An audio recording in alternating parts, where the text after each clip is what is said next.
ਸਤਿ ਸ਼੍ਰੀ ਅਕਾਲ ਜੀ। ਸਵਾਗਤ ਹੈ ਤੁਹਾਡਾ ਸਾਡੇ ਪਲੇਟਫਾਰਮ ਮਾਸਟਰ ਕਲਾਸਿਸ ਪਟਿਆਲਾ ਤੇ। ਜਿਵੇਂ ਕਿ ਸਾਨੂੰ ਪਤਾ ਹੈ ਕਿ ਪੀਐਸਬੀ ਗਰੁੱਪ ਬੀ ਵਾਸਤੇ ਅਸੀਂ ਕਿਹਾ ਸੀ ਕਿ ਅਸੀਂ ਇੱਕ ਪੂਰੇ 2024 ਦੇ ਕਰੰਟ ਅਫੇਅਰਸ ਲੈ ਕੇ ਆਵਾਂਗੇ। ਇਸ ਤੋਂ ਪਹਿਲਾਂ ਅਸੀਂ ਅਪਾਇੰਟਮੈਂਟਸ ਤੇ ਇੰਡੈਕਸ ਦੋ ਟੌਪਿਕਸ ਜਿਹੜੇ ਕਾਫੀ ਇੰਪੋਰਟੈਂਟ ਮੰਨੇ ਕਰੰਟ ਅਫੇਅਰਸ ਦੇ ਮਾਮਲੇ 'ਚ। ਤੇ ਉਸ ਤੋਂ ਬਾਅਦ ਆ ਤੀਸਰਾ ਟੌਪਿਕ ਜਿਹੜਾ ਇੰਪੋਰਟੈਂਟ ਹੋਣ ਦੇ ਨਾਲ ਨਾਲ ਬਹੁਤ ਕਨਫਿਊਜ਼ਿੰਗ ਆ, ਜਾਂ ਇਹ ਕਹਿ ਲਓ ਕਿ ਇਸ ਟੌਪਿਕ ਨਾਲ ਰਿਲੇਟਡ ਕਰੰਟ ਅਫੇਅਰਸ ਬੱਚੇ ਪੜ੍ਹਨਾ ਪਸੰਦ ਘੱਟ ਕਰਦੇ ਆ। ਸੋ ਜਿਵੇਂ ਕਿ ਮੈਂ ਤੁਹਾਨੂੰ ਦੱਸਿਆ ਸੀ ਕਿ ਟਾਈਮ ਦੀ ਸ਼ਾਰਟੇਜ ਹੋਣ ਕਰਕੇ ਅਸੀਂ ਇਹ ਕੋਸ਼ਿਸ਼ ਕੀਤੀ ਆ ਕਿ ਅਸੀਂ ਇਹਨਾਂ ਕਰੰਟ ਅਫੇਅਰਸ ਨੂੰ ਲਿਖਿਆ ਸਕਰੀਨ ਤੇ ਇੰਗਲਿਸ਼ 'ਚ ਹੀ ਆ, ਔਰ ਉਹਨਾਂ ਨੂੰ ਸਮਝਾਉਣ ਦੀ ਬਿਲਕੁਲ ਸਿੰਪਲ ਪੰਜਾਬੀ 'ਚ ਕੋਸ਼ਿਸ਼ ਕੀਤੀ ਆ, ਤਾਂ ਕਿ ਗਰੁੱਪ ਬੀ ਲੈਵਲ ਦੇ ਜਿੰਨੇ ਵੀ ਕਰੰਟ ਕੁਐਸਚਨ ਬਣਦੇ ਆ, ਜਾਂ ਹੋਰ ਵੀ ਜਿਹੜੇ ਯੂਪੀਐਸਸੀ ਲੈਵਲ ਦੇ ਜਿਹੜੇ ਉਹ ਸਿੰਪਲ ਪੇਪਰ ਹੁੰਦੇ ਆ ਜਿਨ੍ਹਾਂ ਦੇ ਵਿੱਚ, ਜਾਂ ਪੀਪੀਐਸਸੀ ਦੇ ਪੇਪਰ ਹੁੰਦੇ ਆ, ਉੱਥੇ ਤੁਹਾਡੇ 2024 ਦੇ ਜਿਹੜੇ ਕਰੰਟ ਅਫੇਅਰਸ ਆ ਸਾਇੰਸ ਟੈਕ ਨਾਲ ਰਿਲੇਟਡ, ਤੁਸੀਂ ਉਹਨਾਂ ਨੂੰ ਬੜੀ ਆਸਾਨੀ ਨਾਲ ਹੱਲ ਕਰ ਸਕੋ। ਸਾਡਾ ਟੈਲੀਗ੍ਰਾਮ ਚੈਨਲ ਆ ਮਾਸਟਰ ਕਲਾਸਿਸ ਪਟਿਆਲਾ, ਉੱਥੇ ਅਸੀਂ ਇਹਦੀ ਪੀਡੀਐਫ ਨਾਲ ਹੀ, ਜਿਵੇਂ ਅਸੀਂ ਇੰਡੈਕਸ ਦੀ ਅਪਾਇੰਟਮੈਂਟਸ ਦੀ ਪੀਡੀਐਫ ਉੱਥੇ ਸ਼ੇਅਰ ਕਰਤੀ ਆ, ਸਿਮਿਲਰਲੀ ਮਾਸਟਰ ਕਲਾਸਿਸ ਪਟਿਆਲਾ ਤੇ ਅਸੀਂ ਇਹ ਤੇ ਜਿਹੜੇ ਬੱਚਿਆਂ ਨੂੰ ਸਾਡੀ ਮਾਸਟਰ ਕਲਾਸਿਸ ਪਟਿਆਲਾ ਦੀ ਐਪ ਬਾਰੇ ਨਹੀਂ ਪਤਾ, ਉਹ ਕਾਈਂਡਲੀ ਇੱਕ ਵਾਰ ਜ਼ਰੂਰ ਦੇਖਣ। ਐਂਡਰੋਇਡ ਤੇ ਸਾਡੀ ਐਪ ਮਾਸਟਰ ਕਲਾਸਿਸ ਪਟਿਆਲਾ ਹੈ, ਇਹ ਲੋਗੋ ਉਹਦਾ। ਆਈਫੋਨ ਤੇ ਐਪ ਦਾ ਨਾਮ ਆ ਮਾਈ ਇੰਸਟੀਟਿਊਟ, ਫਿਰ ਉੱਥੇ ORG ਕੋਡ ਭਰਨਾ ਪੈਂਦਾ, MVWOG। ਤੁਸੀਂ ਸਾਡੀ ਐਪਲੀਕੇਸ਼ਨ ਤੇ ਜਾ ਕੇ ਇੱਕ IAS-PCS Punjabi medium, IAS-PCS English medium ਤੇ ਪੰਜਾਬ ਗਵਰਨਮੈਂਟ ਜੌਬਸ, ਇਹਨਾਂ ਤਿੰਨ ਫੋਲਡਰਸ 'ਚ ਆਪਣੇ ਜਿਹੜੇ ਬੈਸਟ ਕੋਰਸ ਨੇ ਉਹ ਦੇਖ ਸਕਦੇ ਹੋ।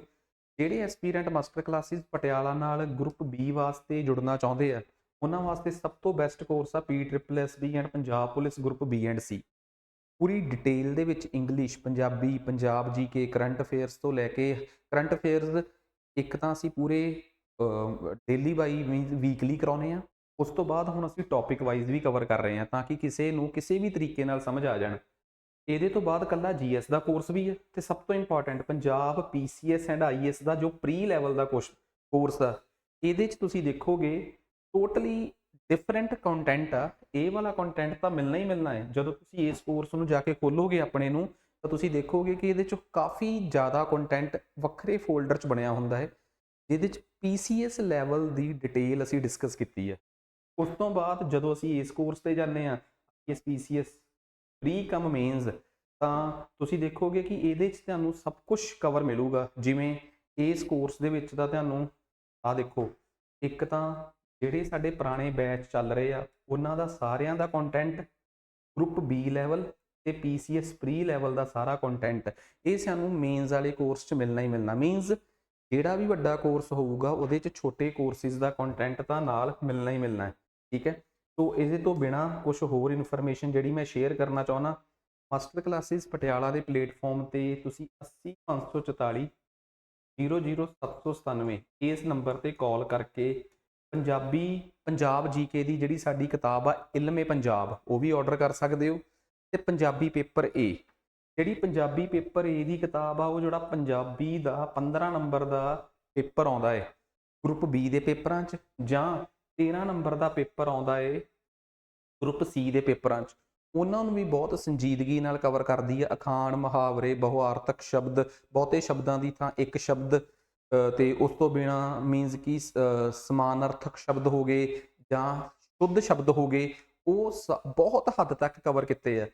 ਇਲਮੇ ਪੰਜਾਬ ਦੇ ਵਿੱਚ ਅਸੀਂ ਪੂਰੀ ਦੀ ਪੂਰੀ ਪੰਜਾਬ GK, ਜਿਹਦੇ 'ਚ ਪੰਜਾਬ ਦੀ ਜੋਗਰਾਫੀ, ਪੰਜਾਬ ਦੀ ਹਿਸਟਰੀ, ਪੰਜਾਬ ਦਾ ਕਲਚਰ, ਪੰਜਾਬ GK ਨਾਲ ਸੰਬੰਧਿਤ ਜਿੰਨੇ 2022 ਤੱਕ ਪੇਪਰ ਹੋਏ ਆ, ਉਹਨਾਂ ਸਾਰਿਆਂ ਦੇ ਸਵਾਲ ਸਟੇਟਮੈਂਟ ਵਾਈਜ਼ ਉਹਨਾਂ ਨੂੰ ਅਸੀਂ ਇਲਮੇ ਪੰਜਾਬ 'ਚ ਕਵਰ ਕਰਨ ਦੀ ਕੋਸ਼ਿਸ਼ ਕੀਤੀ ਹੈ। ਜਿਹੜੇ ਬੱਚਿਆਂ ਨੇ ਸਾਡੇ ਤੋਂ ਇਲਮੇ ਪੰਜਾਬ ਕਿਤਾਬ ਪਰਚੇਜ਼ ਕੀਤੀ ਆ, ਉਹਨਾਂ ਨੂੰ ਰਿਕੁਐਸਟ ਆ ਕਿ ਜਿਹੜੇ ਨੰਬਰ ਤੇ ਤੁਸੀਂ ਮੈਸੇਜ ਕਰਕੇ ਕਿਤਾਬ ਬਾਏ ਕੀਤੀ ਆ, ਉਸ ਨੰਬਰ ਤੇ ਮਾਸਟਰ ਕਲਾਸਿਸ ਪਟਿਆਲਾ ਦੀ ਐਪਲੀਕੇਸ਼ਨ ਡਾਊਨਲੋਡ ਕਰ ਲਓ, ਤਾਂ ਜੋ ਅਸੀਂ ਇਲਮੇ ਪੰਜਾਬ ਨਾਲ ਰਿਲੇਟਡ ਜੋ ਵੀ ਕੰਟੈਂਟ, ਜੋ ਵੀ ਵੀਡੀਓਜ਼, ਜਾਂ ਜੇ ਸਾਨੂੰ ਲੱਗਿਆ ਕਿ ਕੋਈ ਉਹਦੇ 'ਚ ਟੌਪਿਕ ਕੰਟੈਂਟ ਵਾਈਜ਼ ਹਲਕਾ ਰਹਿ ਗਿਆ, ਉਹਨੂੰ ਅਪਡੇਟ ਕਰਨਾ ਹੈ, ਜਾਂ ਸਾਨੂੰ ਲੱਗਿਆ ਕਿ ਇਲਮੇ ਪੰਜਾਬ 'ਚ ਕਿਤੇ ਕੋਈ ਗਲਤੀ ਆ, ਉਹ ਅਸੀਂ ਅਪਡੇਟ ਕਰਨੀ ਆ, ਤਾਂ ਅਸੀਂ ਉਹਨਾਂ ਸਾਰੇ ਬੱਚਿਆਂ ਦਾ ਇੱਕ ਗਰੁੱਪ ਕ੍ਰੀਏਟ ਕਰਨ ਜਾ ਰਹੇ ਹਾਂ ਮਾਸਟਰ ਕਲਾਸਿਸ ਪਟਿਆਲਾ ਦੀ ਐਪ ਤੇ। ਉਹਦੇ 'ਚ ਅਸੀਂ ਵੀਡੀਓ ਲੈਕਚਰਸ, ਆਪਣੀ ਕੋਈ ਵੀ PDF ਇਲਮੇ ਪੰਜਾਬ ਨਾਲ ਰਿਲੇਟਡ, ਤਾਂ ਕਿ ਸ਼ੇਅਰ ਕਰ ਸਕੀਏ। ਸੋ ਇਹ ਬੇਨਤੀ ਉਹਨਾਂ ਨੂੰ ਸੀ। ਸੋ ਹੁਣ ਬਾਕੀ ਬੱਚਿਆਂ ਨੂੰ ਰਿਕੁਐਸਟ ਹੈ ਕਿ ਤੁਸੀਂ ਇਸ ਅਪਾਇੰਟਮੈਂਟ ਸਾਇੰਸ ਟੈਕ ਨਾਲ ਰਿਲੇਟਡ ਕਰੰਟ ਅਫੇਅਰਸ ਦੇਖੋ, ਤੇ ਰਿਕਮੈਂਡ ਕਰੋ ਕਿ ਇਸ ਤੋਂ ਬਾਅਦ ਅਸੀਂ ਹੋਰ ਕਿਹੜੇ ਕਰੰਟ ਅਫੇਅਰਸ ਆ ਜਿਹੜੇ ਅਸੀਂ ਤੁਹਾਡੇ ਵਾਸਤੇ ਲੈ ਕੇ ਆ ਸਕਦੇ ਹਾਂ। Thank you. ਸੋ ਸਟਾਰਟ ਕਰਦੇ ਹਾਂ ਵੀ ਅੱਜ ਦੇ ਕਰੰਟ ਅਫੇਅਰਸ। ਸੋ ਅੱਜ ਅਸੀਂ ਸਾਇੰਸ ਟੈਕ ਦੇ ਕਰੰਟ ਅਫੇਅਰਸ ਕਰਨ ਜਾ ਰਹੇ ਹਾਂ। ਸਭ ਤੋਂ ਪਹਿਲਾ ਕਰੰਟ ਅਫੇਅਰ ਆਪਣੇ ਕੋਲ ਸਾਇੰਸ ਟੈਕ ਦਾ ਹੈਗਾ ਇੰਡੀਆਜ਼ ਡੀਪ ਸੀ ਮਿਸ਼ਨ। ਸਮਝਣ ਦੀ ਕੋਸ਼ਿਸ਼ ਕਰਿਓ ਕਿ ਦੇਖੋ ਸਾਇੰਸ ਟੈਕ ਦਾ ਮਤਲਬ ਜੋ ਆਪਾਂ ਸਮਝਦੇ ਹਾਂ ਕਿ ਸਪੇਸ ਸਾਇੰਸ ਹੋਵੇ, ਚਾਹੇ ਉਹ ਓਸ਼ੀਅਨਸ ਨਾਲ ਰਿਲੇਟਡ ਕੁਛ ਵੀ, ਬਾਇਓਡਾਇਵਰਸਿਟੀ ਨਾਲ ਰਿਲੇਟਡ ਕੁਛ ਵੀ ਸਾਇੰਟੀਫਿਕ ਐਡਵਾਂਸਮੈਂਟਸ ਹੋਣ, ਉਹ ਸਾਰੀਆਂ ਸਾਇੰਸ ਟੈਕ 'ਚ ਪੜ੍ਹੀਆਂ ਜਾਂਦੀਆਂ। ਹੁਣ ਇੱਕ ਇੰਡੀਆ ਦਾ ਇੰਸਟੀਟਿਊਟ ਆ national institute of ocean technology, ਉਹ ਬੇਸਿਕਲੀ 1993 'ਚ ਬਣਿਆ ਸੀ ਤੇ ਚੇਨਈ ਬੇਸਡ ਇੱਕ ਇੰਸਟੀਟਿਊਟ ਆ। ਉਹਨਾਂ ਨੇ ਇੱਕ ਇਹ ਕਹਿ ਲਓ ਕਿ ਇੱਕ ਸਪੇਸ ਵਹੀਕਲ ਬਣਾਇਆ ਹੈ ਮਤਸਿਆ 6000। ਬੇਸਿਕਲੀ ਇਸ ਇੰਸਟਰੂਮੈਂਟ ਦਾ ਜਾਂ ਇਸ ਮੀਨਸ ਕਿ ਸ਼ਿਪ ਦਾ ਬੇਸਿਕ ਮੋਟਿਵ ਕੀ ਆ, ਇਹ ਇੱਕ ਸਬਮਰਾਈਨ ਸ਼ਿਪ ਆ। ਮੀਨਸ ਕਿ ਜਿਹੜਾ ਸਮੁੰਦਰ ਦੇ ਅੰਦਰ ਤੱਕ ਬਹੁਤ ਡੈਪਥ ਤੱਕ, ਡੀਪ ਓਸ਼ੀਅਨ ਤੱਕ ਜਾ ਸਕਦਾ ਹੈ ਤੇ ਸਮੁੰਦਰ ਦੇ ਜਿਹੜੀ ਬਿਲਕੁਲ ਸਰਫੇਸ ਦੀ ਉਹ ਸਟੱਡੀ ਆ, ਉੱਥੇ ਕਿਸ ਤਰੀਕੇ ਦੀ ਬਾਇਓਡਾਇਵਰਸਿਟੀ ਆ, ਉੱਥੇ ਹੋਰ ਕਿਸ ਤਰੀਕੇ ਦੇ ਮਿਨਰਲਸ ਐਕਸਪਲੋਰ ਕੀਤੇ ਜਾ ਸਕਦੇ ਆ, ਜਾਂ ਡੀਪ ਓਸ਼ੀਅਨ ਦੀ ਸਟੱਡੀ 'ਚ ਹੋਰ ਕੀ ਨਵੀਆਂ ਡਿਸਕਵਰੀਜ਼ ਹੋ ਸਕਦੀਆਂ, ਉਹਨੂੰ ਐਕਸਪਲੋਰ ਕਰਨ ਵਾਸਤੇ ਇੰਡੀਆ ਨੇ ਆਪਣਾ ਇਹ ਡੀਪ ਓਸ਼ੀਅਨ ਮਿਸ਼ਨ ਲਾਂਚ ਕੀਤਾ ਹੈ।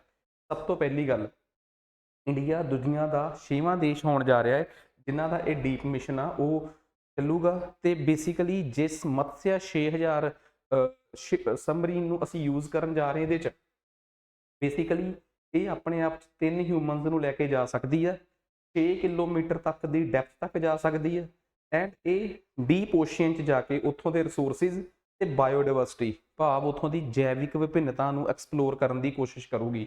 ਤੇ ਸਭ ਤੋਂ ਇੰਪੋਰਟੈਂਟ ਗੱਲ, ਇਹ ਨੋਰਮਲ ਸਿਚੁਏਸ਼ਨਸ ਦੇ ਵਿੱਚ ਤਾਂ 12 ਘੰਟੇ ਦੀ ਸਹਿਣ ਸ਼ਕਤੀ ਇਹਦੀ, ਤੇ ਜੇ ਕਿਤੇ ਵੀ ਕੋਈ ਐਮਰਜੈਂਸੀ ਸਥਿਤੀ ਹੋ ਜੇ ਤਾਂ ਇਹ 96 ਘੰਟਿਆਂ ਤੱਕ ਆਪਣੇ ਅੰਦਰ ਲੋਕਾਂ ਨੂੰ ਸੁਰੱਖਿਅਤ ਰੱਖ ਸਕਦੀ ਹੈ। ਸੋ ਇੰਡੀਆ ਦਾ ਇਹ ਜਿਹੜਾ deep mission, deep ocean mission ਆ, ਇਹ ਕਾਫੀ ਖਬਰਾਂ ਸੀ। ਤੁਸੀਂ ਇਹ ਸਰਚ ਕਰਿਓ ਕਿ ਇੰਡੀਆ ਤੋਂ ਪਹਿਲਾਂ ਕਿਹੜੇ-ਕਿਹੜੇ ਦੇਸ਼ ਆ ਜਿਹੜੇ ਇਹ ਡੀਪ ਓਸ਼ੀਅਨ ਮਿਸ਼ਨ ਨੂੰ ਲਾਂਚ ਕਰ ਚੁੱਕੇ ਆ। ਤੇ ਹਾਂ, ਇੰਡੀਆ ਦਾ ਜੋ ਕਹਿ ਲਓ ਵਹੀਕਲ ਜਾਂ ਸਬਮਰੀਨ ਯੂਜ਼ ਹੋ ਰਹੀ ਆ, ਦੈਟ ਇਜ਼ ਮਤਸਿਅਨ 6000, ਤੇ ਬਣਾਉਣ ਵਾਲੀ ਏਜੰਸੀ ਦਾ ਨਾਮ ਆ ਜਾਂ ਬਣਾਉਣ ਵਾਲੇ ਇੰਸਟੀਟਿਊਟ ਦਾ ਨਾਮ ਆ national institute of ocean technology. ਤੇ ਇਹ ਜਿਹੜਾ ਡੀਪ ਓਸ਼ੀਅਨ ਮਿਸ਼ਨ ਆ, ਉਹਨੂੰ ਭਾਰਤ ਸਰਕਾਰ ਦੀ ਜਿਹੜੀ ਮਿਨਿਸਟਰੀ ਚਲਾ ਰਹੀ ਆ, ਦੈਟ ਇਜ਼ ਮਿਨਿਸਟਰੀ ਆਫ ਅਰਥ ਸਾਇੰਸਿਸ। ਸੋ ਬੇਸਿਕਲੀ ਮੈਨੂੰ ਲੱਗਦਾ ਹੈ ਕਿ ਸਾਇੰਸ ਨਾਲ ਰਿਲੇਟਡ ਕਰੰਟ ਅਫੇਅਰਸ ਪੜ੍ਹਦੇ ਹੋਏ ਕਈ ਵਾਰੀ ਸਾਨੂੰ ਚੀਜ਼ਾਂ ਦੀ ਸਮਝ ਘੱਟ ਆਉਂਦੀ ਆ। ਕੋਸ਼ਿਸ਼ ਰਹੂਗੀ ਕਿ ਕਿਸ ਤਰੀਕੇ ਨਾਲ ਆਪਾਂ ਆਬਜੈਕਟਿਵ ਟਾਈਪ ਪੇਪਰ ਦੇਣ ਜਦੋਂ ਜਾ ਰਹੇ ਹਾਂ ਤਾਂ ਉੱਥੇ ਸਾਇੰਸ ਟੈਕ ਨਾਲ ਰਿਲੇਟਡ ਜੋ ਸਾਨੂੰ ਦਿੱਕਤਾਂ ਪੇਸ਼ ਆ ਸਕਦੀਆਂ, ਅਸੀਂ ਕੋਸ਼ਿਸ਼ ਕਰਾਂਗੇ ਕਿ ਉਹਨਾਂ ਦਾ ਸੋਲੂਸ਼ਨ ਕੱਢਿਆ ਜਾਵੇ। ਠੀਕ ਹੈ, ਨੈਕਸਟ ਉਸ ਤੋਂ ਬਾਅਦ ਅਗਲੇ ਕਰੰਟ ਅਫੇਅਰ ਵੱਲ, ਦੂਸਰੇ ਕਰੰਟ ਅਫੇਅਰ ਤੇ ਚੱਲਦੇ ਹਾਂ। ਦੁਨੀਆ ਦਾ ਪਹਿਲਾ 6G ਪ੍ਰੋਟੋਟਾਈਪ ਡਿਵਾਈਸ। ਦੇਖੋ ਅਸੀਂ ਇਹ ਸਮਝਦੇ ਹਾਂ ਕਿ ਦੁਨੀਆ 1G ਤੋਂ ਲੈ ਕੇ 5G ਤੱਕ ਪਹੁੰਚ ਚੁੱਕੀ ਹੈ। ਬੇਸਿਕਲੀ ਸਾਨੂੰ ਪਤਾ ਹੈ ਕਿ ਡਿਜੀਟਲ ਟੈਕਨੋਲੋਜੀ ਹੁੰਦੀ ਹੈ, ਡਿਜੀਟਲ ਟੈਕਨੋਲੋਜੀ ਤੋਂ ਪਹਿਲਾਂ ਐਨਾਲੌਗ ਸਿਸਟਮ ਹੁੰਦਾ ਸੀ। ਜੋ ਫਸਟ ਜਨਰੇਸ਼ਨ ਟੈਲੀਕਮਿਊਨੀਕੇਸ਼ਨ 'ਚ ਆਈ ਸੀ, that was based on analogue system, ਜੋ 1979 'ਚ ਆਈ ਸੀ। ਫਿਰ ਉਸ ਤੋਂ ਬਾਅਦ 2G ਤੋਂ ਜਦੋਂ ਟੈਕਸਟ ਮੈਸੇਜਿੰਗ ਸ਼ੁਰੂ ਹੋ ਗਈ, ਫਿਰ ਅਸੀਂ ਡਿਜੀਟਲ ਫਾਰਮੈਟ ਤੇ ਸ਼ਿਫਟ ਹੋ ਗਏ। 2G 3G 4G, ਫਿਰ 4G 'ਚ LTE, ਠੀਕ ਆ, VOE, ਕਈ ਵਰਜਨਸ ਆਏ। ਫਿਰ ਉਸ ਤੋਂ ਬਾਅਦ ਅਸੀਂ ਸਵਿਚ ਹੋ ਕੇ ਆਏ 5G ਤੇ। ਹੁਣ 5G ਤੋਂ ਬਾਅਦ ਜਾਪਾਨ ਦੁਨੀਆ ਦਾ ਪਹਿਲਾ ਦੇਸ਼ ਬਣਨ ਜਾ ਰਿਹਾ ਜਿਹਨੇ ਆਪਣਾ 6G ਪ੍ਰੋਟੋਟਾਈਪ ਬੇਸਿਕ ਨਮੂਨੇ ਦੇ ਤੌਰ ਤੇ 6G ਨੂੰ ਪੇਸ਼ ਕਰਨ ਦੀ ਕੋਸ਼ਿਸ਼ ਕੀਤੀ ਆ। ਐਂਡ ਮੋਸਟ ਇੰਪੋਰਟੈਂਟ ਗੱਲ, ਇਹ ਡਾਟਾ ਨੂੰ 100 ਗੀਗਾਬਰਟਸ ਪਰ ਸੈਕਿੰਡ, ਬਹੁਤ ਜ਼ਿਆਦਾ, ਅਪਰੋਕਸੀਮੇਟਲੀ ਤੁਸੀਂ ਮੰਨ ਕੇ ਚੱਲੋ 20 ਗੁਣਾ ਵੱਧ ਆ 5G ਤੋਂ। ਸੋ ਇਹਦੇ ਵਾਸਤੇ 2 ਬੈਂਡ ਯੂਜ਼ ਹੋਣਗੇ, ਇਨਡੋਰ ਵਾਸਤੇ 100 ਗੀਗਾਬਰਟ ਬੈਂਡ ਤੇ ਆਊਟਡੋਰ ਵਾਸਤੇ 300 ਗੀਗਾ ਬੈਂਡ। ਇਹਨੂੰ ਜਾਪਾਨ ਦੀਆਂ ਪ੍ਰਾਈਵੇਟ ਕੰਪਨੀਜ਼ ਮਿਲ ਕੇ ਕੋਲੈਬੋਰੇਸ਼ਨ 'ਚ, ਜਿਵੇਂ ਇੰਡੀਆ 'ਚ ਇੱਕ ਕੰਪਨੀ ਆਈ ਸੀ ਡੋਕੋਮੋ, ਟਾਟਾ ਦੇ ਨਾਲ ਕੋਲੈਬੋਰੇਟ ਕਰਕੇ, ਇਹ ਜਾਪਾਨੀਜ਼ ਕੰਪਨੀ ਸੀ। So Docomo, NTT corporation, NEC corporation, Fujitsu, ਇਹ ਕੁਝ ਕੰਪਨੀਜ਼ ਨੇ ਜਿਹੜੀਆਂ ਜਾਪਾਨ 'ਚ ਕੋਲੈਬੋਰੇਟ ਕਰਕੇ 6G ਪ੍ਰੋਟੋਟਾਈਪ, 6G ਦਾ ਨੂੰ ਨਮੂਨੇ ਦੇ ਤੌਰ ਤੇ ਲਾਂਚ ਕਰ ਰਹੀਆਂ। ਸੋ ਇੰਪੋਰਟੈਂਟ ਖਬਰ ਸੀਗੀ। ਨੈਕਸਟ ਉਸ ਤੋਂ ਬਾਅਦ ਚੱਲਦੇ ਹਾਂ ਜੀ ਆਪਾਂ ਅਗਲੇ ਕਰੰਟ ਅਫੇਅਰ ਤੇ। ਤੀਸਰਾ ਕਰੰਟ ਅਫੇਅਰ ਆ ਦੁਨੀਆ ਦੀ ਸਭ ਤੋਂ ਉੱਚੀ ਆਬਜ਼ਰਵੇਟਰੀ। ਦੇਖੋ ਜਦੋਂ ਗੱਲ ਕਰਦੇ ਹਾਂ ਦੁਨੀਆ ਦੀ ਹਾਈਐਸਟ ਆਬਜ਼ਰਵੇਟਰੀ, ਅਸੀਂ ਕਹਿੰਦੇ ਹਾਂ ਕਿ ਅਸੀਂ ਸਪੇਸ ਨੂੰ ਦੇਖਣਾ ਚਾਹੁੰਦੇ ਹਾਂ। ਜੇ ਤੁਸੀਂ ਕੋਈ ਆਬਜ਼ਰਵੇਟਰੀ, ਕੋਈ ਟੈਲੀਸਕੋਪ ਇਹੋ ਜਿਹੀ ਜਗ੍ਹਾ ਤੇ ਲਾ ਦੋਗੇ ਜਿੱਥੇ ਆਬਾਦੀ ਬਹੁਤ ਆ, ਉੱਥੇ ਤਾਂ ਸ਼ਹਿਰਾਂ ਦੀ ਲਾਈਟ ਦੇ ਵਿੱਚ ਤੁਹਾਨੂੰ ਸਪੇਸ ਦੇ ਵਿਚਲੇ ਪਾਰਟੀਕਲਸ ਜਿਹੜੇ ਆ ਦਿਸਣਗੇ ਹੀ ਨਹੀਂ, ਬਿਕੋਜ਼ ਜਿਹੜੀ ਸਾਡੇ ਸ਼ਹਿਰਾਂ ਦੀ ਆਰਟੀਫਿਸ਼ੀਅਲ ਲਾਈਟ ਆ ਉਹ ਕਿਤੇ ਨਾ ਕਿਤੇ ਆਬਸਟੈਕਲ ਪੈਦਾ ਕਰਦੀ ਆ। ਸੋ ਹਮੇਸ਼ਾ ਕੋਸ਼ਿਸ਼ ਕੀਤਾ ਜਾਂਦਾ ਹੈ ਕਿ ਆਬਜ਼ਰਵੇਟਰੀਜ਼ ਹਮੇਸ਼ਾ ਕਿਸੇ ਦੂਰ ਦਰਾਡੇ ਜੰਗਲਾਂ ਪਹਾੜਾਂ 'ਚ ਲਾਈਆਂ ਜਾਂਦੀਆਂ, ਜਿੱਥੋਂ ਤੁਸੀਂ ਸਪੇਸ ਨੂੰ ਕਲੀਨ ਦੇਖ ਸਕੋ, ਸਾਫ਼ ਦੇ ਸਕੋ। ਕਹਿੰਦੇ university of Tokyo Atacama observatory basically Japan ਦੀ ਯੂਨੀਵਰਸਿਟੀ ਆ ਜਿਨ੍ਹਾਂ ਨੇ ਦੁਨੀਆ ਦਾ ਸਭ ਤੋਂ ਉੱਚੀ ਐਸਟਰੋਨੋਮਿਕਲ ਆਬਜ਼ਰਵੇਟਰੀ ਭਾਵ ਟੈਲੀਸਕੋਪਸ ਜਿਹੜੇ ਆ ਉਹਨਾਂ ਨੂੰ ਇੰਸਟਾਲ ਕੀਤਾ ਹੈ ਤਕਰੀਬਨ 18,500 ਫੁੱਟ ਯਾਨੀ ਕਿ 5640 ਮੀਟਰ ਤੇ। ਇਹ ਹੈਗਾ ਮਾਊਂਟ ਕਜਾਨਟਰ, ਇਹ ਚਿੱਲੀ ਦੇ ਆਟਾਕਾਮਾ ਡੈਜ਼ਰਟਸ ਦੇ ਵਿੱਚ। ਤੁਸੀਂ ਸਮਝੋ, ਜਦੋਂ ਤੁਸੀਂ ਇਸ ਮੈਪ ਨੂੰ ਸਮਝਣ ਦੀ ਕੋਸ਼ਿਸ਼ ਕਰਦੇ ਹੋ ਤਾਂ ਆਹ ਇਲਾਕਾ ਹੈ ਚਿੱਲੀ ਦਾ, ਇੱਥੇ ਆ ਇੱਕ ਮਾਊਂਟ ਚੈਂਗਨੋਟਰ, ਇਹ ਆਟਾਕਾਮਾ ਡੈਜ਼ਰਟ ਨੂੰ ਛੂੰਹਦੀ ਆ ਤੇ ਇੱਥੋਂ ਤੱਕ ਸਾਊਥ ਅਮਰੀਕਾ ਦੀ ਜਿਹੜੀ ਸਭ ਤੋਂ ਲੰਮੀ ਪਹਾੜਾਂ ਦੀ ਸ਼ೃಂਖਲਾ ਹੈ ਐਂਡੀਜ਼, ਉਹ ਆਉਂਦੀ ਆ। ਕਿਉਂਕਿ ਖਬਰਾਂ 'ਚ ਐਂਡੀਜ਼ ਆ ਗਏ ਕਿਉਂਕਿ ਐਂਡੀਜ਼ ਮਾਊਂਟੇਨਸ ਤੇ ਲਾਇਆ ਗਿਆ। ਕਿੱਥੇ ਲਾਏ ਗਏ ਆ? ਜਿੱਥੇ ਐਂਡੀਜ਼ ਦੇ ਨੇੜੇ ਆਟਾਕਾਮਾ ਡੈਜ਼ਰਟ ਆ, ਸੋ ਉੱਥੇ ਇਹਨੂੰ ਇੰਸਟਾਲ ਕੀਤਾ ਗਿਆ ਹੈ ਐਂਡੀਜ਼ ਮਾਊਂਟੇਨਸ ਤੇ। ਸੋ ਮਾਊਂਟ ਚੈਗਨਟੌਰ ਇਹ ਬੇਸਿਕਲੀ ਇੱਕ ਪੀਕ ਆ ਜੋ ਇਸ ਮੀਨਸ ਐਂਡੀਜ਼ ਮਾਊਂਟੇਨਸ ਦੀ ਕਾਫੀ ਉੱਚੀਆਂ ਪੀਕਸ 'ਚੋਂ ਇੱਕ ਆ। ਕਿਉਂਕਿ ਜੇ ਗੱਲ ਕਰੀਏ ਐਂਡੀਜ਼ ਦੀ ਹਾਈਐਸਟ ਪੀਕ, ਤਾਂ ਐਂਡੀਜ਼ ਦੀ ਹਾਈਐਸਟ ਪੀਕ ਆ ਮਾਊਂਟ ਓਕਾਨੂਗੁਆ। ਸੋ ਬੇਸਿਕਲੀ ਜੇ ਆਪਾਂ ਨੂੰ ਐਂਡੀਜ਼ ਖਬਰਾਂ 'ਚ ਆ ਗਿਆ ਤੇ ਸਾਨੂੰ ਐਂਡੀਜ਼ ਬਾਰੇ ਪਤਾ ਹੋਣਾ ਚਾਹੀਦਾ। ਅਸਲ 'ਚ ਐਂਡੀਜ਼ ਮਾਊਂਟੇਨਸ ਤੇ ਜਿੱਥੇ ਆਟਾਕਾਮਾ ਡੈਜ਼ਰਟ ਨਾਲ ਉਹਨਾਂ ਦੀ ਬਾਉਂਡਰੀ ਬਣਦੀ ਆ, ਉੱਥੇ ਇੱਕ ਪਰਟੀਕੂਲਰ ਪੀਕ ਆ ਦੈਟ ਇਜ਼ ਮਾਊਂਟ ਚੈਂਗਨੈਂਟਰ। ਇਸ ਪੀਕ ਤੇ ਦੁਨੀਆ ਦੀ ਸਭ ਤੋਂ ਵੱਡੀ ਆਬਜ਼ਰਵੇਟਰੀ, ਜਿਹਦੇ ਐਸਟਰੋਨੋਮਿਕਲ ਆਬਜ਼ਰਵੇਟਰੀ, ਜਿਹਦੇ ਨਾਲ ਤੁਸੀਂ ਸਪੇਸ ਦੇ ਵਿੱਚ ਜੋ ਵੀ ਗਤੀਵਿਧੀਆਂ ਹੋ ਰਹੀਆਂ ਹੈ, ਪਾਰਟੀਕਲਸ ਨੇ ਜਾਂ ਉੱਥੇ ਹੋਰ ਕੋਈ ਵੀ ਆਬਜੈਕਟਸ ਨੇ, ਉਹਨਾਂ ਨੂੰ ਤੁਸੀਂ ਦੇਖ ਸਕਦੇ ਹੋ। ਸੋ ਇਹ ਵੀ ਗੱਲ ਖਬਰਾਂ ਸੀ ਸਮਝ ਆ ਗਈ। ਇੰਡੀਆ ਦੀ ਇੱਕ ਬਹੁਤ ਮਸ਼ਹੂਰ ਆਬਜ਼ਰਵੇਟਰੀ ਹੈ ਇੰਡੀਅਨ ਐਸਟਰੋਨੋਮਿਕਲ ਆਬਜ਼ਰਵੇਟਰੀ। ਕਈ ਵਾਰੀ ਫੈਕਟ ਬੇਸਡ ਕੁਐਸਚਨ 'ਚ ਆ ਸਕਦਾ ਹੈ ਕਿ ਲਦਾਖ ਦੇ ਵਿੱਚ ਆ, ਦੈਟ ਇਜ਼ ਹੈਨਲੇ। ਇਸੇ ਤਰੀਕੇ ਨਾਲ ਕੋਡਾਈਕਲਨ ਸੋਲਰ ਆਬਜ਼ਰਵੇਟਰੀ ਹੈ ਸਾਡੀ ਤਾਮਿਲਨਾਡੂ 'ਚ, ਇੱਕ giant meter wave radio telescope, basically ਇਹ ਵੀ ਇੱਕ ਆਬਜ਼ਰਵੇਟਰੀ ਆ, ਇਹ ਮਹਾਰਾਸ਼ਟਰ ਦੇ ਪੂਨੇ 'ਚ ਆ। ਦੁਨੀਆ ਦੀਆਂ ਕੁਝ ਇੰਪੋਰਟੈਂਟ ਮਾਉਨਾ ਕੀ ਆਬਜ਼ਰਵੇਟਰੀ, ਇਹ USA ਦੀ ਹਵਾਈ ਆਈਲੈਂਡ ਤੇ ਆ। ਕਿਟ ਪੀਕ ਨੈਸ਼ਨਲ ਆਬਜ਼ਰਵੇਟਰੀ, ਇਹ ਐਰੀਜ਼ੋਨਾ US ਦੇ ਵਿੱਚ ਆ, ਇਹ ਉੱਥੋਂ ਦੀ ਇੱਕ ਸਟੇਟ ਆ। ਮਾਊਂਟ ਵਿਲਸਨ ਆਬਜ਼ਰਵੇਟਰੀ, ਇਹ US ਦੇ ਕੈਲੀਫੋਰਨੀਆ ਦੇ ਵਿੱਚ ਆ। ਤੇ ਮੋਸਟ ਇੰਪੋਰਟੈਂਟ, ਇੰਡੀਆ ਇਸ ਆਬਜ਼ਰਵੇਟਰੀ ਦਾ ਪਾਰਟ ਆ। ਇਹ ਦੁਨੀਆ ਦੇ ਕਈ ਦੇਸ਼ਾਂ ਦੀ ਸਾਂਝੀ ਆਬਜ਼ਰਵੇਟਰੀ ਆ, ਇੰਪੋਰਟੈਂਟ ਆ। ਮੈਂ ਕਹਿੰਦਾ ਇਹਨੂੰ ਤੁਸੀਂ ਸਟਾਰ ਮਾਰਕ ਕਰ ਲਿਓ, that is square kilometre array observatory. ਇਹਦੇ ਸਟੇਸ਼ਨ ਦੋ ਦੇਸ਼ਾਂ 'ਚ ਲਾਏ ਗਏ ਆ, ਸਾਊਥ ਅਫਰੀਕਾ ਦੇ ਵਿੱਚ, ਅਫਰੀਕਾ ਦਾ ਇੱਕ ਦੇਸ਼ ਆ, ਤੇ ਇੱਕ ਆਸਟ੍ਰੇਲੀਅਨ ਕੰਟੀਨੈਂਟ ਦੇ ਵਿੱਚ। ਸੋ ਸਕੁਅਰ ਕਿਲੋਮੀਟਰ ਐਰੇ ਆਬਜ਼ਰਵੇਟਰੀ ਮੈਂ ਸਭ ਤੋਂ ਵੱਧ ਇੰਪੋਰਟੈਂਟ ਮੰਨਦਾ। ਤੇ ਇਹ ਤਾਂ ਦੇਖੋ ਜਿਹੜੀ ਕਰੰਟ ਅਫੇਅਰਸ 'ਚ ਆਈ ਆ, ਉਹਨੂੰ ਤਾਂ ਇਗਨੋਰ ਕਿਸੇ ਸੂਰਤ 'ਚ ਕੀਤਾ ਹੀ ਨਹੀਂ ਜਾ ਸਕਦਾ। ਉਮੀਦ ਕਰਦਾ ਕਿ ਇਹ ਕਰੰਟ ਅਫੇਅਰ ਤੁਹਾਨੂੰ ਸਮਝ ਆ ਗਿਆ ਹੋਊਗਾ। ਨੈਕਸਟ, ਉਸ ਤੋਂ ਬਾਅਦ ਚੱਲਦੇ ਹਾਂ ਜੀ ਅਗਲੇ ਕਰੰਟ ਅਫੇਅਰ ਤੇ। ਕਹਿੰਦੇ ਕੋਵੈਕਸਿਨ ਖਬਰਾਂ 'ਚ ਕੋਵਾਸ਼ੀਲਡ ਖਬਰਾਂ 'ਚ ਆ ਗਈ। ਚਿੰਤਾ ਇਹ ਸੀ ਕਿ UK ਦੀ ਇੱਕ ਕੋਰਟ ਦੇ ਵਿੱਚ ਜਿਹੜੀ ਫਾਰਮਾਸਿਊਟੀਕਲ ਕੰਪਨੀ ਸੀਗੀ ਐਸਟਰਾਜੈਨਿਕਾ, ਜਿਨ੍ਹਾਂ ਨੇ ਇਹ ਬਣਾਈ ਸੀ, ਠੀਕ ਆ, ਇੰਡੀਆ 'ਚ ਤਾਂ ਇਹਨੂੰ ਬਣਾ ਕੇ ਸਪਲਾਈ ਕੀਤਾ ਸੀ ਸੀਰਮ ਇੰਸਟੀਟਿਊਟ ਨੇ, ਪਰ ਜਿਨ੍ਹਾਂ ਨੇ ਬਣਾਈ ਸੀ ਉਹ ਸੀ ਦੋ ਕੰਪਨੀਆਂ, ਆਕਸਫੋਰਡ ਤੇ ਐਸਟਰਾਜੈਨਿਕਾ ਮਿਲ ਕੇ। ਉਹਨਾਂ ਨੇ UK ਦੀ ਇੱਕ ਅਦਾਲਤ 'ਚ ਮੰਨਿਆ ਹੈ ਕਿ ਕੋਵਾਸ਼ੀਲਡ ਵੈਕਸੀਨ ਜਿਹੜੀ ਆ ਬੇਸਿਕਲੀ, ਜਿਹਨੂੰ ਕਿ ਇੰਡੀਆ ਦੇ ਵਿੱਚ ਸੀਰਮ ਇੰਸਟੀਟਿਊਟ ਦੁਆਰਾ ਪ੍ਰਮੋਟ ਕੀਤਾ ਗਿਆ ਸੀਗਾ, ਇਹਦਾ ਇੱਕ ਡਿਜ਼ੀਜ਼ ਦੇ ਨਾਲ, that is ਥ੍ਰੋਮਬੋਸਿਸ with thrombocytopenia syndrome. ਇਹ ਇੱਕ ਡਿਜ਼ੀਜ਼ ਆ ਜਿਹਦਾ ਸਿੱਧਾ ਪੰਜਾਬੀ ਭਾਸ਼ਾ 'ਚ ਮਤਲਬ ਆ ਬਲੱਡ ਕਲੌਟਿੰਗ। ਸੋ ਬਲੱਡ ਕਲੌਟਿੰਗ ਨਾਲ ਸੰਬੰਧਿਤ ਇੱਕ ਡਿਜ਼ੀਜ਼ ਨਾਲ ਇਹਦਾ ਕੋਈ ਰਿਸ਼ਤਾ ਪਾਇਆ ਗਿਆ ਹੈ। ਕਹਿੰਦੇ ਕਿ ਜਿਨ੍ਹਾਂ ਲੋਕਾਂ ਤੇ ਇਹ ਵੈਕਸੀਨ ਲੱਗੀ ਆ, ਉਹਦੇ 'ਚੋਂ ਕੁਛ 10% ਦੇ ਗੇੜ ਦੇ ਵਿੱਚ ਦੱਸਿਆ ਗਿਆ ਕਿ ਇਹ ਸੰਭਾਵਨਾ ਜਤਾਈ ਜਾ ਰਹੀ ਆ ਕਿ ਲੋਕ ਇਸ ਡਿਸੀਜ਼ ਦਾ, thrombosis with thrombocytopenia syndrome, basically ਜੇ ਮੈਂ ਸਿੰਪਲ ਭਾਸ਼ਾ 'ਚ ਕਹਾਂ, ਇਹ ਇੱਕ ਬਲੱਡ ਦੀ ਬਿਮਾਰੀ ਆ ਜਿਹੜੀ ਕਿ ਕਿਸੇ ਵੀ ਛੋਟੇ ਜਿਹੇ ਹਿੱਸੇ ਦੇ ਵਿੱਚ ਬਲੱਡ ਕਲੌਟਿੰਗ ਹੋ ਸਕਦੀ ਹੈ। ਸੋ ਰੀਸੈਂਟਲੀ ਦੁਬਾਰਾ ਫਿਰ ਕੋਵਾਸ਼ੀਲਡ ਕਿਸੇ ਨਾ ਕਿਸੇ ਕਾਰਨ ਕਰਕੇ ਖਬਰਾਂ 'ਚ ਆ ਗਈ, ਤੇ ਜਦੋਂ ਕੋਵਾਸ਼ੀਲਡ ਖਬਰਾਂ 'ਚ ਆ ਗਈ ਤਾਂ ਸਾਨੂੰ ਓਬਵੀਅਸ ਜੀ ਗੱਲ ਆ ਇਹਦੇ ਬਾਰੇ ਪਤਾ ਹੋਣਾ ਚਾਹੀਦਾ ਹੈ। ਮੈਂ ਪਹਿਲਾਂ ਹੀ ਇੱਕ ਗੱਲ ਦੱਸਦਾ, ਦੋ ਉਸ ਵੇਲੇ ਮਤਲਬ ਕਿ ਦਵਾਈਆਂ ਆਈਆਂ ਸੀ, ਇੱਕ ਦਾ ਨਾਮ ਸੀ ਕੋਵੈਕਸਿਨ, ਇੱਕ ਦਾ ਨਾਮ ਸੀ ਕੋਵਾਸ਼ੀਲਡ। ਕੋਵਾਸ਼ੀਲਡ ਨੂੰ ਬਣਾਇਆ ਸੀਗਾ, ਕੋਵੈਕਸਿਨ ਨੂੰ ਬਣਾਇਆ ਸੀ ਬਾਇਓਟੈਕ ਨੇ। ਇਹਨਾਂ ਨੇ ਹੀ ਇਹਦੀ ਰਿਸਰਚ ਕੀਤੀ ਸੀ, ਇਹਨਾਂ ਨੇ ਇਹਨੂੰ ਮੈਨੂਫੈਕਚਰ ਕੀਤਾ। ਕੋਵਾਸ਼ੀਲਡ ਇਹਦੀ ਰਿਸਰਚ ਹੋਈ ਸੀ ਆਕਸਫੋਰਡ ਐਸਟਰਾਜੈਨਿਕਾ ਨਾਲ ਮਿਲ ਕੇ, ਇੰਡੀਆ 'ਚ ਇਹਨੂੰ ਸੀਰਮ ਇੰਸਟੀਚਿਊਟ ਨੇ ਪ੍ਰਮੋਟ ਕੀਤਾ ਸੀ। ਦੋਵਾਂ ਦੇ ਵਿੱਚ ਫਰਕ ਕੀ ਸੀਗਾ? ਇਹਦੇ 'ਚ ਇੱਕ ਇਨਐਕਟੀਵੇਟਡ ਵਾਇਰਲ ਵੈਕਸੀਨ ਸੀ, ਜਿਹਦੇ 'ਚ ਇੱਕ ਇਨਐਕਟੀਵੇਟਡ ਫਾਰਮ 'ਚ ਵਾਇਰਸ ਨੂੰ ਪਾਇਆ ਗਿਆ ਸੀ ਤਾਂ ਕਿ ਤੁਹਾਡੇ ਸਰੀਰ ਦੇ ਵਿੱਚੋਂ ਜਾ ਕੇ ਇਮਿਊਨਿਟੀ ਪੈਦਾ ਕਰ ਸਕੇ।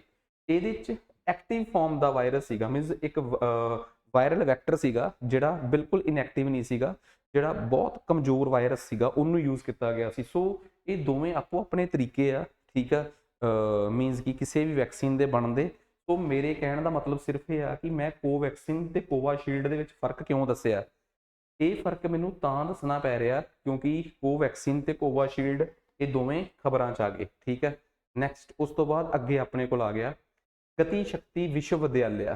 ਦੇਖੋ ਭਾਰਤ ਦੇ ਵਿੱਚ ਰੇਲਵੇ ਜਿਹੜੀ ਆ ਉਹ ਬਹੁਤ ਪਿਛੜ ਰਹੀ ਆ, ਸਾਨੂੰ ਰੇਲਵੇ 'ਚ ਬਹੁਤ ਕੁਝ ਕਰਨਾ ਪੈਣਾ ਹੈ ਕਿਉਂਕਿ ਜਦੋਂ ਰੇਲਵੇ ਦੇ ਐਕਸੀਡੈਂਟ ਹੁੰਦੇ ਆ ਤੇ ਅਸੀਂ ਗੱਲ ਕਰਦੇ ਹਾਂ ਕਵਚ ਸਿਸਟਮ ਦੀ, ਜਾਂ ਜਦੋਂ ਸਾਡੀ ਰੇਲਾਂ ਲੇਟ ਹੁੰਦੀਆਂ ਅਸੀਂ ਗੱਲ ਕਰਦੇ ਹਾਂ ਰੇਲਵੇ ਦੀ ਸਪੀਡ ਦੀ, ਰੇਲਵੇ ਦੇ ਵਿੱਚ ਡਿਸਿਪਲਿਨ ਦੀ। ਉਹ ਵੀ ਉਦੋਂ ਜਦੋਂ ਸਾਡੀ ਬਹੁਤ ਜ਼ਿਆਦਾ ਆਬਾਦੀ ਜਿਹੜੀ ਆ ਉਹ ਹੁਣ ਰੇਲਵੇ ਦੇ ਥਰੂ ਇੱਕ ਜਗ੍ਹਾ ਤੋਂ ਦੂਜੀ ਜਗ੍ਹਾ ਜਾਂਦੀ ਆ। ਸੋ ਸਾਨੂੰ ਰੇਲਵੇ ਦੇ ਵਿੱਚ ਐਡਵਾਂਸਮੈਂਟ ਲੈ ਕੇ ਆਉਣ ਵਾਸਤੇ ਭਾਰਤ ਸਰਕਾਰ ਨੇ ਇੱਕ ਯੂਨੀਵਰਸਿਟੀ ਬਣਾਈ ਸੀ। ਉਸ ਯੂਨੀਵਰਸਿਟੀ ਦਾ ਨਾਮ ਸੀ national rail and transport institute. ਇਹਨੂੰ ਰੇਲਵੇ ਯੂਨੀਵਰਸਿਟੀ ਕਿਹਾ ਜਾਂਦਾ ਸੀ। ਇਹ ਗੁਜਰਾਤ ਦੇ ਵਡੋਦਰਾ 'ਚ ਸੀ ਤੇ ਇਹ ਮਿਨਿਸਟਰੀ ਆਫ ਰੇਲਵੇ ਦੇ ਅੰਡਰ ਸੀ। ਭਾਰਤ ਸਰਕਾਰ ਨੇ ਇਹਦਾ ਨਾਮ ਬਦਲ ਕੇ ਗਤੀ ਸ਼ਕਤੀ ਵਿਸ਼ਵ ਵਿਦਿਆਲਿਆ ਰੱਖਤਾ, ਬਿਕੋਜ਼ ਭਾਰਤ ਸਰਕਾਰ ਦਾ ਇੱਕ ਇਨੀਸ਼ੀਏਟਿਵ ਆ ਗਤੀ ਸ਼ਕਤੀ ਇਨੀਸ਼ੀਏਟਿਵ, ਜਿਹਦੇ ਤਹਿਤ ਭਾਰਤ ਸਰਕਾਰ ਦੀ ਕੋਸ਼ਿਸ਼ ਆ ਕਿ ਦੁਨੀਆ 'ਚ ਨਾ ਇੰਡੀਆ ਦੇ ਵਿੱਚ ਸਾਰੀਆਂ ਚੀਜ਼ਾਂ ਆਪਸ 'ਚ ਇਕੱਠੀਆਂ ਹੋ ਜਾਣ। ਕਿਉਂਕਿ ਇੱਕ ਉਦਾਹਰਣ ਦਿੰਦਾ, ਗਤੀ ਸ਼ਕਤੀ ਦਾ ਕਨਸੈਪਟ ਨਰਿੰਦਰ ਮੋਦੀ ਨੇ ਕਿਵੇਂ ਸਮਝਾਇਆ ਸੀ। ਕਹਿੰਦੇ ਜੇ ਸਪੋਜ਼ ਕਰੋ PM ਗਤੀ ਸ਼ਕਤੀ ਮਿਸ਼ਨ ਵੀ ਇਹੀ ਇਸੇ ਲਾਈਨ ਤੇ ਹੀ ਆ, ਉਸੇ ਲਾਈਨ ਤੇ ਇਸ ਯੂਨੀਵਰਸਿਟੀ ਦਾ ਨਾਮ ਬਦਲ ਕੇ ਗਤੀ ਸ਼ਕਤੀ ਵਿਸ਼ਵ ਵਿਦਿਆਲਿਆ ਰੱਖਿਆ। ਗਤੀ ਸ਼ਕਤੀ ਦਾ ਮਤਲਬ ਇਹ ਆ ਕਿ ਜੇ ਅਸੀਂ ਰੇਲਵੇ ਯੂਨੀਵਰਸਿਟੀ ਬਣਾ ਰਹੇ ਹਾਂ ਤੇ ਉਹਦੇ 'ਚ ਸਾਰੀ ਟਰਾਂਸਪੋਰਟੇਸ਼ਨ ਤੋਂ ਲੈ ਕੇ ਹਰ ਇੱਕ ਟੈਕਨੋਲੋਜੀ ਆਵੇ। ਇਹ ਨਾ ਹੋਵੇ ਕਿ ਇੱਕ ਪਾਸੇ ਵਾਲੇ ਆਪਣੀ ਟੈਕਨੋਲੋਜੀ ਨਾਲ ਉਹਨੂੰ ਡਿਵੈਲਪ ਕਰ ਜਾਣ ਫਿਰ ਦੂਜੇ ਪਾਸੇ ਵਾਲੇ ਬਾਅਦ 'ਚ ਆਉਣ। ਜੇ ਸਾਰੀਆਂ ਟੈਕਨੋਲੋਜੀਜ਼ ਇੱਕੋ ਵਾਰ ਯੂਜ਼ ਕੀਤੀਆਂ ਜਾਣ ਤਾਂ ਉਹਦਾ ਫਾਇਦਾ ਹੈ। ਜਿਵੇਂ ਕਈ ਵਾਰੀ ਇੱਕ ਸੜਕ ਹੁੰਦੀ ਆ, ਉੱਥੇ ਪਹਿਲਾਂ ਸੜਕ ਬਣਾਉਣ ਵਾਲੇ ਸੜਕ ਬਣਾ ਜਾਂਦੇ ਆ, ਬਾਅਦ 'ਚ ਬਿਜਲੀ ਦੀਆਂ ਤਾਰਾਂ ਪਾਉਣ ਵਾਲੇ ਬਿਜਲੀ ਦੀ ਤਾਰ ਪਾਉਣ ਆਉਂਦੇ ਆ, ਸੜਕ ਪੱਟਦੇ ਆ। ਫਿਰ ਉਸ ਤੋਂ ਬਾਅਦ ਗੈਸ ਪਾਈਪਲਾਈਨ ਪਾਉਣ ਵਾਲੇ ਆ ਰਹੇ ਅੱਜ ਕੱਲ੍ਹ, ਉਹ ਸੜਕ ਪੱਟ ਜਾਂਦੇ ਆ। ਕਿਉਂ ਨਾ ਤੁਸੀਂ ਸਾਰਿਆਂ ਨੂੰ ਕੋਲੈਬੋਰੇਟ ਕਰਕੇ ਇੱਕੋ ਜਗ੍ਹਾ ਤੇ ਲੈ ਕੇ ਆਓ। ਸੋ ਇਹ PM ਗਤੀ ਸ਼ਕਤੀ ਮਿਸ਼ਨ ਆ। ਉਹਨਾਂ ਲਾਈਨਸ ਤੇ ਚੱਲਦੇ ਹੀ ਇਸ ਯੂਨੀਵਰਸਿਟੀ ਦਾ ਨਾਮ ਵੀ ਗਤੀ ਸ਼ਕਤੀ ਵਿਸ਼ਵ ਵਿਦਿਆਲਿਆ ਰੱਖਿਆ ਕਿ ਰੇਲਵੇ ਨਾਲ ਰਿਲੇਟਡ ਸਾਰੀਆਂ ਟੈਕਨੋਲੋਜੀਜ਼, ਉਹਦੀ ਸਿਕਿਉਰਿਟੀ ਨਾਲ ਰਿਲੇਟਡ, ਉਹਦੀ ਸਪੀਡ ਨੂੰ ਵਧਾਉਣ ਨਾਲ ਰਿਲੇਟਡ, ਉਹਦੇ 'ਚ ਸੁਰੱਖਿਆ ਨੂੰ ਵਧਾਉਣ ਨਾਲ ਰਿਲੇਟਡ ਸਾਰੇ ਕੰਮ ਇੱਕੋ ਯੂਨੀਵਰਸਿਟੀ 'ਚ ਕੀਤੇ ਜਾਣ। ਕਿਉਂ ਨਾ ਫਿਰ ਇਸ ਯੂਨੀਵਰਸਿਟੀ ਦਾ ਨਾਮ ਹੀ ਗਤੀ ਸ਼ਕਤੀ ਵਿਸ਼ਵ ਵਿਦਿਆਲਿਆ ਰੱਖ ਦਿੱਤਾ ਜਾਵੇ। ਸੋ ਇਹ ਬੜੀ ਇੰਪੋਰਟੈਂਟ ਸੀਗੀ। ਇਹ ਮਿਨਿਸਟਰੀ ਆਫ ਰੇਲਵੇ ਦੇ ਅੰਡਰ ਆ ਤੇ ਕਾਰਨਲ ਯੂਨੀਵਰਸਿਟੀ ਆਫ ਕੈਲੀਫੋਰਨੀਆ ਦੇ ਨਾਲ ਮਿਲ ਕੇ ਕੰਮ ਕਰ ਰਹੀ ਆ। ਖਬਰਾਂ 'ਚ ਕਿਉਂ ਆ? ਕਿਉਂਕਿ ਹੁਣੇ ਇਸ ਯੂਨੀਵਰਸਿਟੀ ਨੇ ਨੋਕੀਆ ਦੇ ਨਾਲ MOU ਇੱਕ ਸਮਝੌਤਾ ਸਾਈਨ ਕੀਤਾ ਹੈ ਤਾਂ ਕਿ ਟਰਾਂਸਪੋਰਟੇਸ਼ਨ ਦੇ ਵਿੱਚ 5G 6G ਟੈਕਨੋਲੋਜੀ ਨੂੰ ਕਿਵੇਂ ਯੂਜ਼ ਕੀਤਾ ਜਾ ਸਕਦਾ ਹੈ।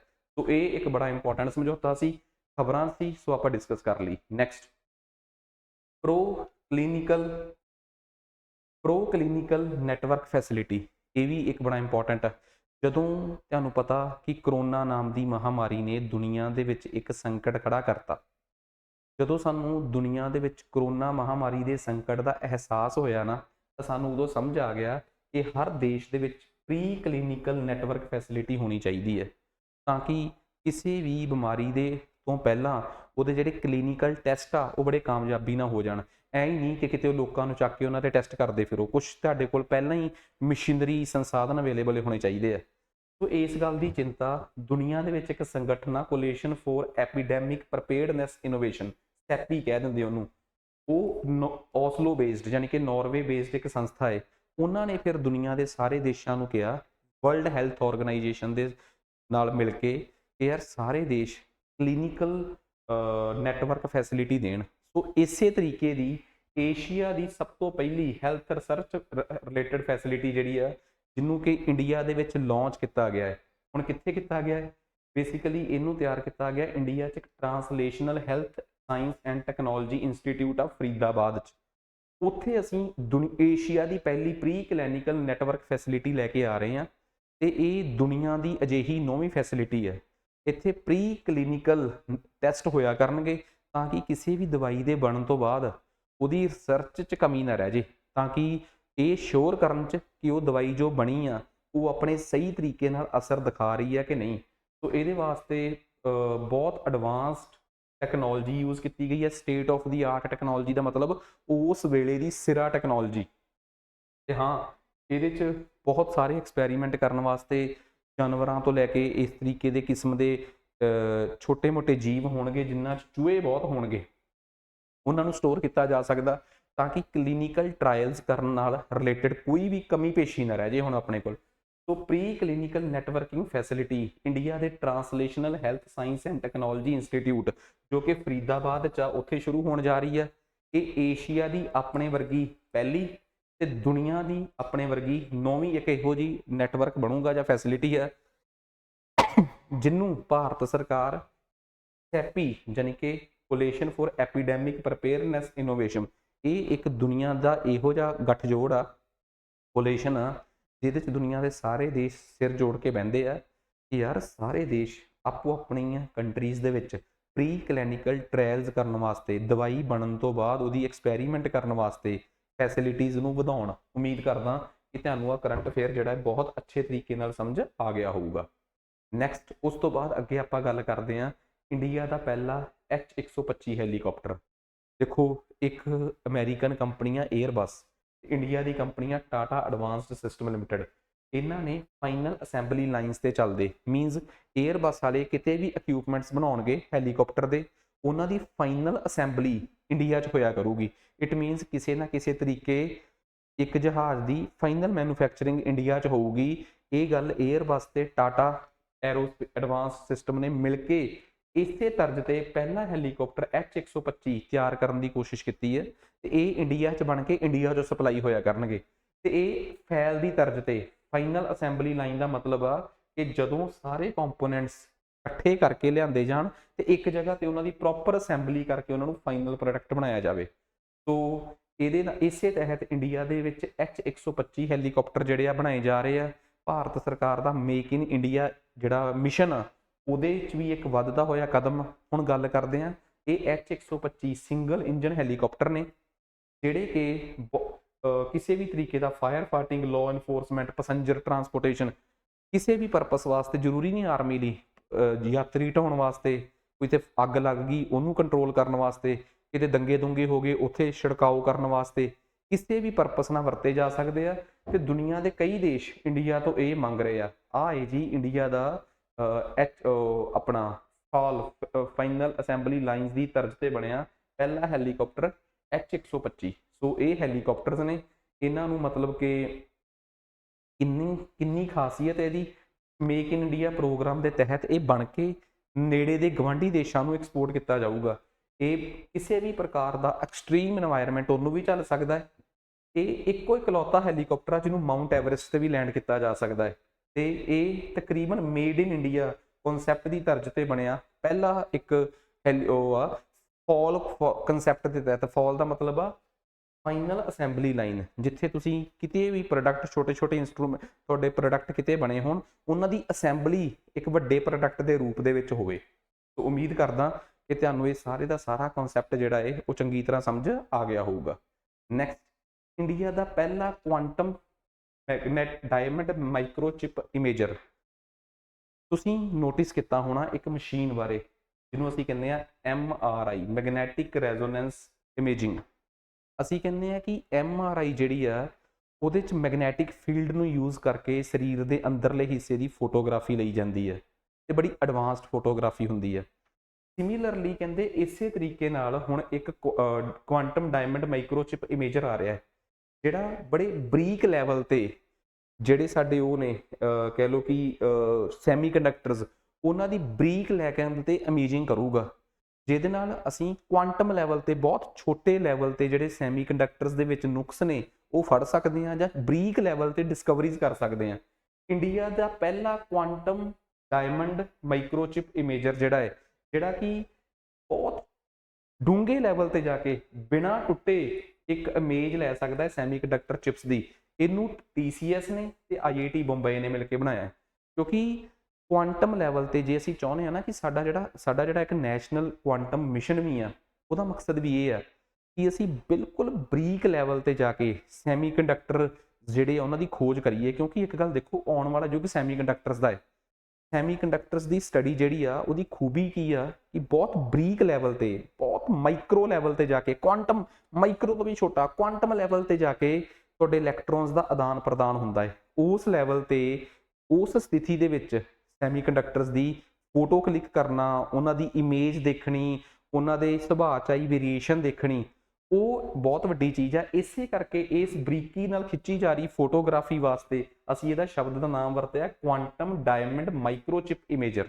ਇਹ ਬਿਲਕੁਲ ਮੈਗਨੈਟਿਕ ਰੈਜ਼ੋਨੈਂਸ ਇਮੇਜਿੰਗ MRI ਵਰਗਾ ਹੈ, ਜਿਹੜਾ ਕਿ ਬੜੀ ਬਰੀਕ ਲੈਵਲ ਤੇ, ਜਿਵੇਂ ਕਿ CT ਸਕੈਨ ਤੇ ਐਕਸਰੇ ਤੋਂ ਜੋ ਕੰਮ ਨਹੀਂ ਸੀ ਹੁੰਦਾ ਉਹ MRI ਕਰਦੀ ਆ।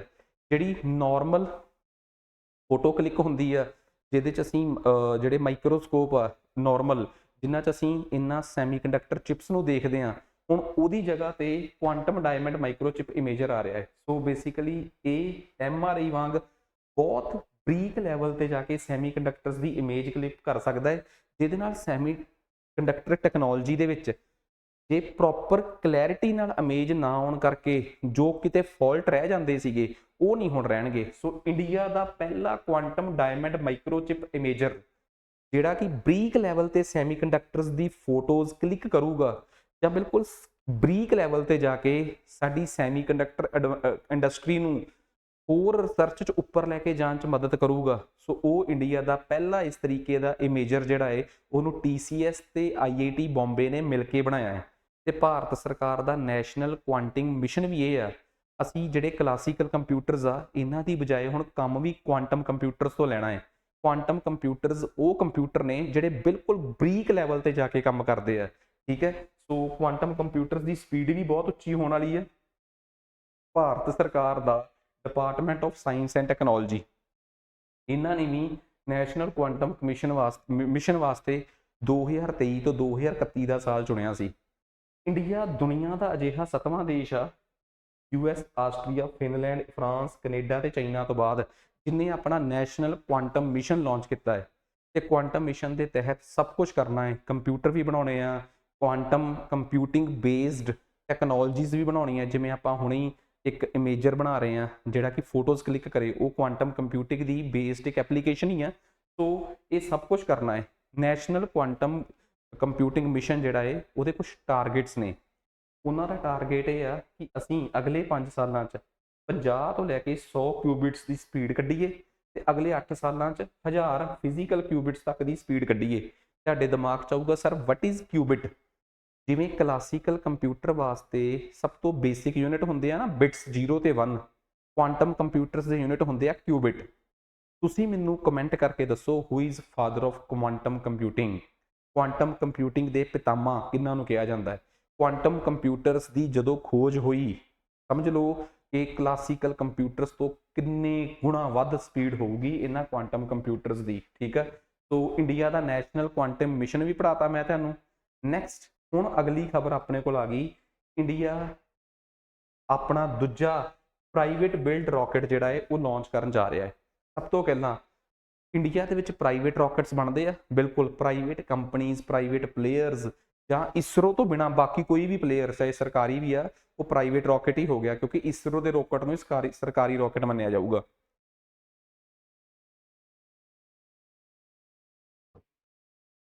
ਸਕਾਈ ਰੂਟ ਐਰੋਸਪੇਸ, ਇਹਨਾਂ ਨੇ ਇੰਡੀਆ ਦਾ ਪਹਿਲਾ ਪ੍ਰਾਈਵੇਟਲੀ ਡਿਵੈਲਪ ਰਾਕਟ ਸੀਗਾ ਵਿਕਰਮ S। ਇਹਨੂੰ ਨਵੰਬਰ 18 2022 ਨੂੰ ਮਿਸ਼ਨ ਪ੍ਰਾਰੰਭ ਦੇ ਤਹਿਤ ਲਾਂਚ ਕੀਤਾ ਸੀਗਾ। ਇਹਦੇ ਤੋਂ ਇਸ ਜਿਹੜਾ ਸੀਗਾ ਇਹਨੂੰ ਬੇਸਿਕਲੀ ਸ਼੍ਰੀ ਹਰੀਕੋਟਾ ਤੋਂ ਲਾਂਚ ਕੀਤਾ ਗਿਆ ਸੀ। ਇਹ ਇੰਡੀਆ ਦਾ ਪਹਿਲਾ ਪ੍ਰਾਈਵੇਟ ਰਾਕਟ ਸੀਗਾ, ਠੀਕ ਆ। ਇਹਨਾਂ ਨੇ ਉਸ ਰਾਕਟ ਦਾ ਨਾਮ ਰੱਖਿਆ ਸੀ ਵਿਕਰਮ S, ਇੱਥੇ ਲਿਖਿਆ ਹੋਊਗਾ ਉਹਦਾ ਨਾਮ ਸੀ ਮਿਸ਼ਨ ਪ੍ਰਾਰੰਭ, ਜਿਹਦੇ 'ਚ ਇਹਨਾਂ ਨੇ ਸਕਾਈ ਰੂਟ ਐਰੋਸਪੇਸ ਵਾਲਿਆਂ ਨੇ ਪਹਿਲਾ ਰੌਕਟ ਲਾਂਚ ਕੀਤਾ ਸੀ ਵਿਕਰਮ ਐਸ, ਉਹ ਵਿਕਰਮ ਸਾਰਾਭਾਈ ਦੇ ਨਾਂ ਤੋਂ ਸੀ। ਸੋ ਇਹ ਤਾਂ ਹੋ ਗਈ ਪਹਿਲੀ ਖਬਰ। ਹੁਣ ਆ ਗਈ ਦੂਜੀ ਖਬਰ। ਇੰਡੀਆ ਦਾ ਸੈਕਿੰਡ ਪ੍ਰਾਈਵੇਟ ਰੌਕਟ ਜਿਹੜਾ ਹੈ ਉਹ ਲਾਂਚ ਕੀਤਾ, ਉਹਦਾ ਨਾਮ ਆ ਅਗਨੀਬਾਨ ਸਬ ਆਰਬਿਟਲ ਟੈਕਨੋਲੋਜੀ ਡੈਮੋਸਟ੍ਰੇਟਰ। ਟੈਕਨੋਲੋਜੀ ਡੈਮੋਸਟ੍ਰੇਟਰ ਦਾ ਮਤਲਬ ਆ ਅਜੇ ਇਹ ਪ੍ਰੋਟੋਟਾਈਪ ਆ, ਅਜੇ ਇਹ ਇਨਫੈਂਟ ਸਟੇਜ ਤੇ ਆ, ਬਹੁਤ ਛੋਟੀ ਆਰਬਿਟ 'ਚ ਘੁੰਮੂਗਾ। ਇਹਨੂੰ ਟੈਕਨੋਲੋਜੀ ਡੈਮੋਸਟ੍ਰੇਟਰ ਦਾ ਨਾਮ ਦਿੱਤਾ ਹੈ। ਸੋ ਅਸਲ 'ਚ ਇਹਦਾ ਨਾਮ ਹੈਗਾ ਹੈ ਅਗਨੀਬਾਨ। ਆ ਸ਼ਬਦ ਲਿਖਿਆ ਹੋਇਆ ਹੈ ਸਬ ਆਰਬਿਟਲ ਟੈਕਨੋਲੋਜੀ ਡੈਮੋਸਟ੍ਰੇਟਰ। ਸੋ ਬੇਸਿਕਲੀ ਪਹਿਲੀ ਗੱਲ ਤਾਂ ਇਹ ਆ ਕਿ ਜਿਸ ਕੰਪਨੀ ਨੇ ਇਹ ਬਣਾਇਆ ਹੈ ਉਸ ਕੰਪਨੀ ਦਾ ਨਾਮ ਆ ਅਗਨੀਕੁਲ ਕੋਸਮੋਸ, ਤੇ ਜਿਹੜਾ ਇਹ ਰੌਕਟ ਬਣਾਇਆ ਹੈ ਉਹਦਾ ਨਾਮ ਆ ਅਗਨੀਬਾਨ ਸਬ ਆਰਬਿਟਲ ਟੈਕਨੋਲੋਜੀ ਡੈਮੋਸਟ੍ਰੇਟਰ। ਸੋ ਇਸ ਰੌਕਟ ਦੀ ਖਾਸੀਅਤ ਕੀ ਹੈ? ਇਹਦੇ 'ਚ ਦੋ ਸਟੇਜ ਫਿਊਲ ਵਹੀਕਲ ਆਏ, ਸੋਲਿਡ ਸਟੇਜ ਤੇ ਲਿਕੁਇਡ ਸਟੇਜ, ਠੀਕ ਆ, ਸੌਰੀ ਸੈਮੀ ਕ੍ਰਾਇਓਜੈਨਿਕ ਸਟੇਜ। ਉਹਦਾ ਮੈਂ ਮਤਲਬ ਸਮਝਾਉਣਾ। ਇਹ ਆਪਣੇ 'ਚ 300 ਕਿਲੋ ਤੱਕ ਪੇ ਲੋਡ ਜਾਣੀ ਕਿ ਭਾਰ ਲੈ ਕੇ ਉੱਪਰ ਤੱਕ ਜਾ ਸਕਦਾ ਹੈ, ਤੇ 700 ਕਿਲੋਮੀਟਰ ਤੱਕ ਜਾ ਸਕਦਾ ਲੋ ਅਰਥ ਆਰਬਿਟ, ਧਰਤੀ ਦੇ ਨੇੜੇ ਤੇੜੇ, ਠੀਕ ਆ। ਇਹ ਦੁਨੀਆ ਦਾ ਅਜਿਹਾ ਪਹਿਲਾ ਰੌਕਟ ਆ ਜਿਹਨੂੰ 3D ਪ੍ਰਿੰਟਰ ਦੀ ਮਦਦ ਨਾਲ ਬਣਾਇਆ ਗਿਆ। ਦੁਨੀਆ ਦਾ ਪਹਿਲਾ 3D ਪ੍ਰਿੰਟਡ ਰੌਕਟ ਇੰਜਨ ਆ, ਜਿਹੜਾ ਇਹਦਾ ਇੰਜਨ ਸੀਗਾ ਉਹਨੂੰ 3D ਟੈਕਨੋਲੋਜੀ ਨਾਲ ਬਣਾਇਆ ਗਿਆ। 3D ਟੈਕਨੋਲੋਜੀ ਤਾਂ ਮੈਨੂੰ ਲੱਗਦਾ ਸਾਰੇ ਸਮਝਦੇ ਹੋ। ਦੁਨੀਆ ਦਾ ਇਹ ਪਹਿਲਾ ਅਜਿਹਾ, ਇੰਡੀਆ ਦਾ ਇਹ ਪਹਿਲਾ ਅਜਿਹਾ ਰੌਕਟ ਆ ਜਿਹਨੂੰ ਸ਼੍ਰੀ ਹਰੀਕੋਟਾ ਦੇ ਵਿੱਚ ਇਸਰੋ ਦੇ ਪਲੇਟਫਾਰਮ ਤੋਂ ਨਹੀਂ ਲਾਂਚ ਕੀਤਾ ਗਿਆ। ਇਹਨੂੰ ਅਗਨੀਕੁਲ ਵਾਲਿਆਂ ਨੇ ਆਪਣੇ ਲਾਂਚ ਪੈਡ ਤੋਂ, ਹੈ ਸਤੀਸ਼ ਧਵਨ ਸਪੇਸ ਸੈਂਟਰ 'ਚ ਹੀ ਉਹ ਵੀ, ਪਰ ਆਪਣਾ ਇਹਨਾਂ ਨੇ ਇੰਡੀਆ ਦਾ ਯੂਜ਼ ਨਹੀਂ ਕੀਤਾ ਜਿਹੜਾ ਸਰਕਾਰੀ ਆ। ਆਪਣੇ ਲਾਂਚ ਪੈਡ ਤੋਂ ਲਾਂਚ ਹੋਣ ਵਾਲਾ ਇਹ ਇੰਡੀਆ ਦਾ ਪਹਿਲਾ ਪ੍ਰਾਈਵੇਟ ਰੌਕਟ ਆ। ਓਵਰਆਲ ਦੂਜਾ ਹੈ, ਆਪਣੇ ਪਰਸਨਲ ਲਾਂਚ ਪੈਡ ਤੋਂ ਲਾਂਚ ਹੋਣ ਵਾਲਾ ਇਹ ਦੁਨੀਆ ਦਾ ਪਹਿਲਾ ਹੈ। ਦੂਜੀ ਗੱਲ, ਅਗਨੀਕੁਲ ਕੋਸਮੋਸਿਸ ਕੀ ਆ? ਇਹ IIT ਮਦਰਾਸ ਵਾਲਿਆਂ ਦਾ ਇੱਕ ਸੈਂਟਰ ਆ, national centre for combustion research and development. IIT Madras ਦੀ ਇੱਕ ਬ੍ਰਾਂਚ ਆ, ਉਹਨਾਂ ਦੀ ਇਹ ਸਰਕਾਰੀ ਪ੍ਰਾਈਵੇਟ ਕੰਪਨੀ ਆ। ਮਤਲਬ IIT ਮਦਰਾਸ ਬੇਸ਼ੱਕ ਸਰਕਾਰੀ ਹੋਵੇ ਬਟ ਇਹ ਉਹਦੇ ਅਧੀਨ ਆਉਣ ਵਾਲੀ ਸਰਕਾਰੀ ਕੰਪਨੀ ਆ। ਕਹਿੰਦੇ ਆ ਜੀ, ਇਹਦੇ ਬਾਰੇ ਮੈਂ ਦੱਸ ਹੀ ਦਿੱਤਾ ਕਿ ਅਗਨੀਬਾਨ ਸਬ ਆਰਬਿਟਲ ਟੈਕਨੋਲੋਜੀ ਡੈਮੋਸਟ੍ਰੇਟਰ ਇਹ ਪਹਿਲਾ ਅਜਿਹਾ ਰੌਕਟ ਆ ਜਿਹਨੂੰ ਕਿਸੇ ਪ੍ਰਾਈਵੇਟ ਲਾਂਚ ਪੈਡ ਤੋਂ ਲਾਂਚ ਕੀਤਾ ਗਿਆ। ਤੇ ਸਭ ਤੋਂ ਵੱਡੀ ਗੱਲ, ਇਹ ਇੰਡੀਆ ਦਾ ਪਹਿਲਾ ਹੈ ਜਿਹਦੇ 'ਚ ਸੈਮੀ ਕ੍ਰਾਇਓਜੈਨਿਕ ਇੰਜਨ ਆ। ਹੁਣ ਤੁਸੀਂ ਕਹੋਗੇ sir what is semi cryogenic engine? ਇਹਦੇ ਬਾਰੇ ਵੀ ਮੈਂ ਦੱਸ ਦਿੰਦਾ, ਪਰ ਮੈਨੂੰ ਇੱਕ ਗੱਲ ਦੱਸੋ, ਤੁਸੀਂ ਇਹ ਤਾਂ ਕਹਿ ਸਕਦੇ ਹੋ ਕਿ ਸਰ ਹੁਣ ਇਹ ਤਾਂ ਸਮਝ ਆ ਗਿਆ ਕਿ ਆਹ ਇੱਕ ਰੌਕਟ ਆ, ਠੀਕ ਹੈ। ਸਾਨੂੰ ਪਤਾ ਲੱਗ ਗਿਆ ਕਿ ਜਦੋਂ ਰੌਕਟ ਉੱਡਦਾ ਹੈ ਉਹਦੇ 'ਚ ਦੋ ਸਟੇਜ ਹੁੰਦੀਆਂ ਹੈ, ਪਹਿਲਾਂ ਸੋਲਿਡ ਸਟੇਜ, ਕਿਸੇ ਵੀ ਪਹਿਲਾ ਹਿੱਸਾ ਬਲਦਾ ਹੈ, ਫਿਰ ਦੂਜਾ ਹਿੱਸਾ। ਦੋ ਸਟੇਜਾਂ ਦਾ ਮਤਲਬ ਇਹ ਆ, ਪਹਿਲੀ ਸਟੇਜ ਕਿਹੜੀ ਆ, ਦੂਜੀ ਉਹ ਮੈਂ ਬਾਅਦ 'ਚ ਦੱਸਦਾ। ਦੂਜੀ ਗੱਲ, ਫਿਰ ਸਾਨੂੰ ਇਹ ਵੀ ਪਤਾ ਲੱਗ ਗਿਆ ਕਿ ਸਰ ਇਹਦੇ ਅੰਦਰ ਕੋਈ ਸੈਟੇਲਾਈਟ ਜਾਂ ਮਸਾਲਾ ਭਰਦੇ ਆ, ਉਹਨੂੰ ਕਹਿੰਦੇ ਆ ਪੇਲੋਡ। ਇਹ ਆਪਣੇ 'ਚ 300 ਕਿਲੋ ਪੇਲੋਡ ਲੈ ਕੇ ਜਾ ਸਕਦਾ ਹੈ। ਕਿੰਨੀ ਦੂਰ ਤੱਕ ਜਾ ਸਕਦਾ? 700 ਕਿਲੋਮੀਟਰ, 900 ਕਿਲੋ, 2000 ਕਿਲੋਮੀਟਰ ਤੱਕ ਲੋ ਅਰਥ ਆਰਬਿਟ ਹੁੰਦੀ ਆ। ਫਿਰ ਉਸ ਤੋਂ ਬਾਅਦ ਮੀਡੀਅਮ ਅਰਥ ਆਰਬਿਟ, ਫਿਰ ਹਾਈ ਅਰਥ ਆਰਬਿਟ 36000 ਕਿਲੋਮੀਟਰ ਤੱਕ। ਮੈਨੂੰ ਲੱਗਦਾ ਜਿੰਨਾ ਕਨਸੈਪਟ ਸੀਗਾ, ਜਿਹੜਾ ਤੁਹਾਨੂੰ ਸ਼ਾਇਦ ਆਪ ਪੜ੍ਹ ਕੇ ਥੋੜੀ ਜਿਹੀ ਦਿੱਕਤ ਆ ਸਕਦੀ ਸੀ, ਮੈਂ ਕੋਸ਼ਿਸ਼ ਕੀਤੀ ਹੈ ਕਿ ਉਹ ਬੜਾ ਵਧੀਆ ਤਰੀਕੇ ਨਾਲ ਤੁਹਾਡਾ ਕਵਰ ਹੋ ਜੇ। ਲਓ ਜੀ, ਇਹ ਤਾਂ ਆਪਾਂ ਨੂੰ ਗੱਲ ਚੰਗੀ ਤਰ੍ਹਾਂ ਪਤਾ ਲੱਗ ਗਈ ਇੰਡੀਆ ਦੀ। ਹਾਂ, ਸੈਮੀ ਕ੍ਰਾਇਓਜੈਨਿਕ ਅੱਗੇ ਇੱਕ ਕਰੰਟ ਅਫੇਅਰਸ 'ਚ ਹੋਰ ਆਈ ਸੀ, ਫਿਰ ਮੈਂ ਇੱਕੋ ਜਗ੍ਹਾ ਤੇ ਸਮਝਾ ਦੂੰਗਾ, ਕਿਉਂ ਆਪਾਂ ਟਾਈਮ ਵੇਸਟ ਕਰੀਏ। ਇੰਡੀਆ ਦੀ ਪਹਿਲੀ ਜੀਨ ਥੈਰੇਪੀ ਕੈਂਸਰ ਵਾਸਤੇ, ਕਹਿੰਦੇ ਆ ਇੱਕ 61C ਥੈਰੇਪੀ ਇੰਡੀਆ ਨੇ ਨਵੀਂ ਡਿਸਕਵਰ ਕੀਤੀ ਹੈ ਕੈਂਸਰ ਵਾਸਤੇ, ਜਿਹਦਾ ਨਾਮ ਆ ਨੈਕਸਟ CAR-19। ਪਹਿਲੀ ਗੱਲ ਤਾਂ ਮੈਂ ਤੁਹਾਨੂੰ ਇੱਕ ਗੱਲ ਬੜੀ ਕਲੀਅਰ ਦੱਸਦਾ ਬੱਚੇ, what is CAR-T cell therapy means chimeric antigen receptor. ਇਹ ਫੁੱਲ ਫਾਰਮ ਪੁੱਛੀ ਜਾ ਸਕਦੀ ਹੈ, ਅਦਰਵਾਈਜ਼ ਗਰੁੱਪ B ਦੇ ਪੇਪਰਾਂ 'ਚ CAR-T ਦੀ ਫੁੱਲ ਫਾਰਮ ਆਉਣ ਦੀ ਉਮੀਦ ਘੱਟ ਹੀ ਹੈ।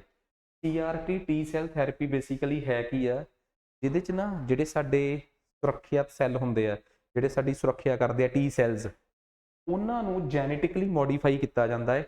ਮਤਲਬ ਤੁਹਾਡਾ ਬਲੱਡ ਕੱਢ ਕੇ ਉਹ 'ਚੋਂ ਟੀ ਸੈਲਸ ਨੂੰ ਰੀਪ੍ਰੋਗਰਾਮ ਕਰਕੇ ਦੁਬਾਰਾ ਤੁਹਾਡੇ ਸਰੀਰ 'ਚ ਪਾਇਆ ਜਾਂਦਾ ਹੈ, ਤੇ ਜਿਹੜੇ ਤੁਹਾਡੇ ਟੀ ਸੈਲਸ ਨੇ ਫਿਰ ਅੰਦਰ ਜਾ ਕੇ ਕੈਂਸਰ ਸੈਲਸ ਨੂੰ ਡਿਸਟਰੋਏ ਕਰਦੇ ਆ।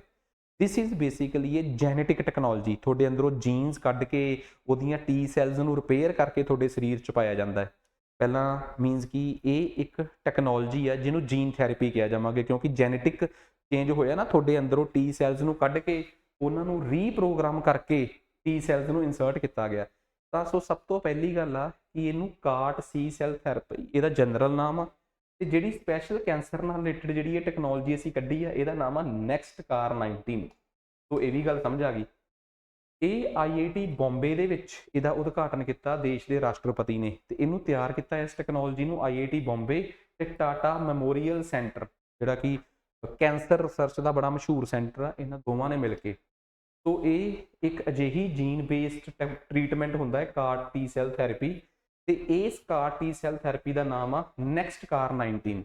ਸੋ ਇਹਨੂੰ ਇੰਡੀਆ ਦਾ ਜਿਹੜਾ central drug standard control organisation ਆ ਮਿਨਿਸਟਰੀ ਆਫ ਹੈਲਥ ਦੇ ਅੰਡਰ, ਉਹਨਾਂ ਨੇ ਵੀ ਪਰਮਿਸ਼ਨ ਦੇ ਦਿੱਤੀ, ਜਿਵੇਂ ਅਮਰੀਕਾ 'ਚ ਐਫਡੀਏ ਹੁੰਦਾ ਹੈ ਆਪਣਾ ਫੂਡ ਐਂਡ ਡਰੱਗ ਐਡਮਿਨਿਸਟ੍ਰੇਸ਼ਨ। ਸੋ ਉਹਦੇ ਤੋਂ ਬਾਅਦ ਹੁਣ ਇੰਡੀਆ ਦੇ ਵਿੱਚ ਇਹ ਚੱਲ ਪਈ ਹੈ। ਹੁਣ ਸਭ ਤੋਂ ਵੱਡੀ ਗੱਲ ਇਹ ਆ ਕਿ ਇਹਦੇ ਨਾਲ ਕੀ ਹੋਊਗਾ ਕਿ ਸਾਡੇ ਦੇਸ਼ 'ਚ ਲਿੰਫੋਮਾ ਤੇ ਲਿਊਕੇਮੀਆ ਮੀਨਸ ਲਿਫੋਮਾ ਜਾਂ ਲਿਕੋਮੀਆ, ਬੇਸਿਕਲੀ ਇਹ ਇੱਕ ਬਲੱਡ ਕੈਂਸਰ ਆ ਜਿਹਦੇ 'ਚ ਜਦੋਂ ਸਾਡੇ ਸਰੀਰ ਦੇ ਅੰਦਰ ਜਿਹੜੀਆਂ WBCs ਆ ਉਹ ਬਹੁਤ ਐਕਸੈਪਸ਼ਨਲੀ ਗਰੋ ਹੋ ਜਾਂਦੀਆਂ, ਕਿਉਂਕਿ ਕੈਂਸਰ ਦਾ ਮਤਲਬ ਹੁੰਦਾ ਕੀ ਹੈ ਅਨਐਕਸਪੈਕਟਡ ਗਰੋਥ ਆਫ ਸੈਲਸ। ਉਹਦੇ ਨਾਲ ਤੁਹਾਡੀ ਬੋਡੀ ਦੇ ਅੰਦਰ ਟਿਊਮਰ ਬਣ ਜਾਂਦਾ ਹੈ, ਮਤਲਬ ਇੱਕ ਜਗ੍ਹਾ ਤੇ ਉਹ ਸੈਲਸ ਐਕਸਪੋਨੈਂਸ਼ਲੀ ਗਰੋ ਹੋ ਕੇ ਕਿਸੇ ਜਗ੍ਹਾ ਤੇ ਇਕੱਠੇ ਹੋ ਜਾਂਦੇ ਆ, ਤੇ ਜੇ ਤਾਂ ਉਹ ਟਿਊਮਰ ਉਸੇ ਜਗ੍ਹਾ ਤੇ ਰਵੇ, ਆਪਣੇ ਆਪ ਨੂੰ ਕਿਤੇ ਹੋਰ ਰੀਲੋਕੇਟ ਨਾ ਕਰੇ, ਤਾਂ ਮੰਨਿਆ ਜਾਂਦਾ ਕਿ ਉਹ ਬੈਨਿਨ ਟਿਊਮਰ ਆ। ਪਰ ਜਦੋਂ ਉਹ ਕਿਤੇ ਸਰੀਰ ਦੇ ਅੰਗਾਂ 'ਚ ਫੈਲਣਾ ਸ਼ੁਰੂ ਹੋ ਜਾਂਦੇ, ਫਿਰ ਮੈਲੀਗਨੈਂਟ, ਫਿਰ ਉਹ ਮਾੜਾ ਟਿਊਮਰ ਹੋ ਜਾਂਦਾ ਹੈ, ਫਿਰ ਉਹ ਕੈਂਸਰ ਬਣਦਾ ਸਾਡੇ ਲਈ। ਸੋ ਤਾਂ ਬੇਸਿਕਲੀ ਲਿੰਫੋਮਾ ਇੱਕ ਅਜਿਹੀ ਸਥਿਤੀ ਆ ਜਦੋਂ ਸਾਡੇ ਸਰੀਰ ਦੇ ਅੰਦਰ WBCs ਜਿਹੜੇ ਆ ਉਹਨਾਂ ਦੀ ਅਨਐਕਸਪੈਕਟਡ ਗਰੋਥ ਹੋਣੀ ਸ਼ੁਰੂ ਹੋ ਜਾਂਦੀ ਹੈ। ਸੋ ਇਹ ਕਿਸੇ ਨਾ ਕਿਸੇ ਰੂਪ ਦੇ ਵਿੱਚ ਬਲੱਡ ਕੈਂਸਰ ਵਾਸਤੇ ਬਹੁਤ ਫਾਇਦੇਮੰਦ ਹੋਣ ਜਾ ਰਿਹਾ ਹੈ, ਜੇ ਇਸੇ ਤਰੀਕੇ ਨਾਲ ਇਸ ਜੀਨ ਥੈਰੇਪੀ ਦੇ ਨਾਲ ਕਾਰਟ ਸੀ ਸੈੱਲ ਜਿਹੜੀ ਆ, ਜਿਹਨੂੰ ਕਿ ਨਾਮ ਦਿੱਤਾ ਗਿਆ ਹੈ ਨੈਕਸਟ ਕਾਰ 19, ਇਹ ਇੱਕ ਸਪੈਸ਼ਲ ਟਾਈਪ ਦੀ ਜੀਨ ਥੈਰੇਪੀ ਹੈ ਕੈਂਸਰ ਵਾਸਤੇ।